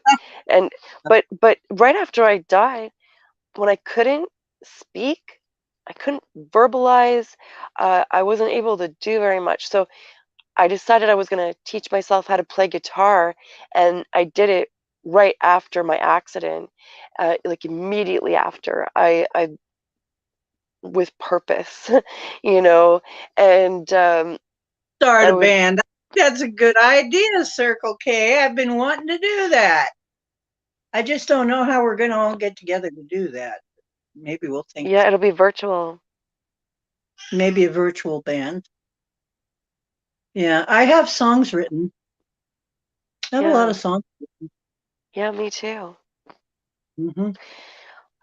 Yeah, so I taught myself how to play guitar, and so I don't know like the proper notes or whatever, but I taught myself chords, and when I was practicing, you got to build the callus on your fingers, and so I would play until my fingers hurt so bad that it felt like they were gonna bleed, and then I would take duct tape and rip strips off and wrap Maybe. strips of duct tape around the tips of my fingers so I could keep Yeah, practicing and duct keep tape, playing, duct tape and again.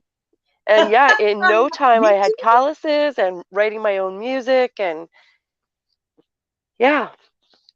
And the other thing Oh, was the with brain my is dreams because, redundant. I sorry? was just talking about Circle K was saying she heard the brain is redundant. Heard about a woman who had a grapefruit size of her brain removed and had it together mentally. And I know a guy who was, well, I talked about him. He was missing half his brain and he was still up and running around. So, yeah, He was still what, sorry? he was still up and running around. The only sad thing is nobody was taking care of him. He wasn't taking very good care of himself. But Mm, he was missing half of his cranium, literally half. It was like his whole, I believe it was this half. It was would be the left half was gone, hmm. just gone. He was scary looking, and he wasn't taking good care of himself. And he was in the soup line, and nobody was taking care of him. And he was homeless, and I That's don't know what so happened to him. devastating. I don't know what happened to him, but nobody was looking after him, and I was really sad about that. It was like, wow, that's, but somehow he was getting by. He was still talking and walking and doing. Because we're resilient, like all the things I've gone through my own all my own experiences. There's no, like, I shouldn't be here, but I am. So of course I should be here because I know, and I do understand that there's a greater purpose and reason. It just doesn't make sense with everything that's happened, how I would still be here, how I can still be here. Like, it just doesn't make sense. But you hear these stories of people online, just like, brain, like, mind-blowing experiences that people have, and they overcome. We're so resilient. Mm-hmm. Listen to the purrs. I'm such a lucky woman. Look at Oh, that Marilena, I didn't handsome go back to boy see there. Marilena. I like that. Let me go back and see what else she's got here. She Yeah, wrote, there's a lot of talking going on. They're really talking about a lot of this stuff. yeah, she said, we are high frequent beings in an avatar body in a 3D to 4D day world. Yes, we are. Yes, we are. Animals are second D frequency, however, pure souls. Yes. So what I meant by us being animals, we're classified as animals. Our human meat suit, the meat suit, is part of the animal thing. But yes, that's our spirits and our consciousness. Like, that's a totally different thing. We're just wearing our meat suits. But the way I see it is, my meat suit is an animal, and I'm an animal. I know when I'm in the woods, I know I'm an animal. I Well, the can. meat suit is an animal. The rest of us is an That's right. eternal soul, That's right? right. That's right. So The if that avatar helps is an out, animal. like, if I've It's I've heard about um ashram and things like that, where they don't consume things like that. So maybe that helps you to connect better to your spiritual self. And if that's the case, if that helps you, then absolutely, good for you. Keep up doing whatever helps you to connect to your spiritual self and consciousness. um, I just sometimes I try to disconnect a little bit because it's so freaking intense. Like, I sometimes I just want to have a human experience. Like, I'm in a meat suit and I'm here for a human just gonna experience. have a So, like, There's let me another have a human song. experience. But An experience. it's That would be a good song. That would be a good subject for a song. Let me have a human experience. yeah, I'm here, and that's what we're supposed to be That's doing, right? fun. So, but yeah, it's Maybe. difficult, and it's like impossible to not impossible, sorry, but when you're out and about and you're meeting people, it's really discouraging after you've died when you meet people, because you already know you're going to have nothing in common. Superficial things for sure, but um, to really connect deeply on a soul level, um, for sure that's going to happen. It'll happen.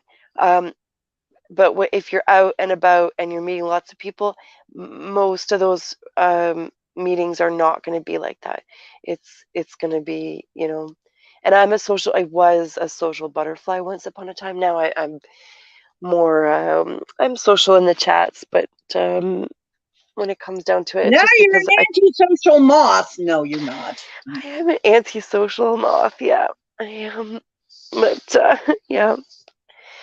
Anyways, you guys, you know what I'm saying though with that. Like, once you come back from this experience, when you're here and you're living a human experience, you relate to people who can relate to you, who have shared experiences, and like, Yeah. not a lot of people are out there in the streets going, "Hey, I died, and this is what happened to me." You know? But we need to. And we need Yeah, to and have and more I know that people. there's a huge community online who are near death experiencers. But as I mentioned in the last show, I don't gravitate towards that group because I really want to hold on to the image, and the sense that from the experience that I had personally. I don't want to lose that, and I don't want anybody else's stories to overlap or alter my experience, if that makes sense. Like, you know, when somebody's telling you a story and you can visualize it so clearly that it almost feels like it happened to you. I don't want that to happen to me. It's so important to me. And maybe this is wrong. Maybe I ought to be communicating more with people who have had these experiences. It's maybe just not time yet for me, and I know it's been 20 years. It's not ready yet. Yeah, because you know Yeah. what? It took a little while for me too. Look, I haven't But even shared remember, these this was experiences. over 35 years ago for me. I'm This sorry, was how like long? over 35 years ago for me. Wow, yeah. When did you start sharing it? How long after did you start sharing it? I tried to share it immediately. It didn't work. It didn't go over very well. It Yeah. was too early. Only Yeah. some people could handle it. It was still too early. So it took a long time for me to really be able to share it, like just in the last maybe 10 years or so, that long, for me to really be able to share it. I shared a little bit before that, but then there was such a backlash. It was like there were so many people that were saying, that's why, you know what? That's why I say on this show, we respect experiencers. If you experience something, even if it's different, I may disagree with you. But if that's your experience, that's your experience. You know, I'm not going to sit there and say you didn't have that experience. Right, I'm right, not going to sit there and tell you what you experienced. right. Um, so, oh, by the way, I got to say, it's nearly 5 hours. And at 5 hours, I am going to cut it because I'm getting tired. And as much as I love y'all, I got another show to do tomorrow, and I hope Hmm. you come. And where we We'll be will there. We'll talk be there. again and we will have people on. And if you want to come in and talk, you can come in and talk, and we'll talk about all kinds of things, I promise. And you guys are, That's my cat, oh, there's sorry. a baby. Yeah, she knows. We're very connected and she knows that means that we're almost done here. She's gonna get, oh, she wants to snuggle. Yeah, She wants that's to, why, dear. That's why Cowboy is scampering around here doing things. Is because it's almost my time, Mom. You need to cuddle me. Mhm. Mama Gia, I just want to say thank you very much for having me on to share my experiences. I don't talk, like you can hear I'm losing my voice, like in both last show and this show, I'm losing my voice. I don't speak very much, okay? Like Well, if you I'm with spoke my a lot friends, tonight, girlfriend. yeah, It was like almost 5 hours here. yeah, just I've been the last little while, I've been really feeling drawn to share my experiences. And I Hmm. know that that is part of my purpose that it's important to share. And Next time, maybe I you'll haven't talk been, about your. I would like you to talk about your Sasquatch stuff. oh no, I'm not ready for that yet. Not ready? Um, I'm not ready for that. Okay. But like Righty. I might share a few things, but I'm definitely not ready to share that. But um, Okay. the thing, like a lot of this stuff, all of my experiences really, I've been holding in for all these years, and I think, excuse me, I don't think it's healthy. I think it's part of possibly some of my pain uh, like, because I'm holding so much in. And Yeah, I know that, I, you know, I I hear that a lot. Once you start to let that go and let it flow through you, then it can flow through instead of getting clogged up. And yeah, yeah. and this was one of those things. My near death experience is one of those things that when I'm online, um, and I see in the chat, or not in the chat, well, in the chat too, just recently, but in the comment section under videos, excuse me, you know, Ah, people. thank you, YJ. Oh, sweetie pie. Thank you. You know what? I really, like I said, I gotta cut it now because I know, but I know this. You will go on because you know what, and you'll go on until your voice completely fades. Because I do that too. I do the same stupid thing. It's not really stupid. It's just once you start rolling, you want to keep rolling because it feels good. It does. It feels good to finally get it off your chest, sweetheart. Yeah, there's just a lot. There's so much, but it's okay. There's So I'm about to cut it, but oh, dog face! Hey, Simon came in. Hi, Simon. And I love G'day, you guys. mate. Thank you so much for coming into my show. G'day, Thank you mate. so much. We are going to be on tomorrow, and I will drop a link tomorrow if somebody wants to come on and talk. We'll talk about the same cool stuff, all kinds of cool stuff, just like you always do. You guys come in with so much that I almost feel like it's stupid for me to, it's like, what subject can I put on here? Well, it's going to be something else different anyway. So you're all so smart. You're wise. You got a lot going on. I love you all. Bomber, I'm sorry, but No, it's I okay. know. Thank you for Say having me, goodbye. and Say thank you everybody goodbye, for my listening. sweetheart. And Simon, g'day, mate. That's I had to get that out there. He heard me. Okay. All right. Okay. Love you. Bye. Okay, there you go. And then I'm going to say goodbye. Tomorrow I'll be on again, and I'll be looking forward to it. I always look forward to it. Um, Sorry you came in so late. We missed you. Good day, mate. Um, I'll let you say hi, and then I am going to say what I always say. I understand, Marilena. It's good to see you too. And may everybody stay well. And I really appreciate you coming to the show. I want to thank you. Um, I just want to remind you once again that you are divine. You are creators. And I would ask you to please create wisely. Be mindful of your words. Be mindful of what you do. Because what you do, if you're a magical person, carries more weight than a regular person would. Because they're kind of mindless, a lot of them. You being mindful and being magical, what you do matters. It matters a lot. So you have a responsibility. I hate to tell you. So create wisely, please. And and always tell people you love them when you love them, because many people will be leaving. There'll be a lot of people leaving in the next couple of years. And thank you for the love you show. And thank you for the wisdom you impart. Thank you for the sharing you do. You are a wonderful crowd. I have the best crew. I feel that you are the best crew on here.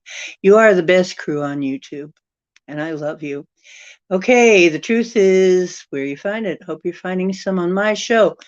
Hope to see you tomorrow night.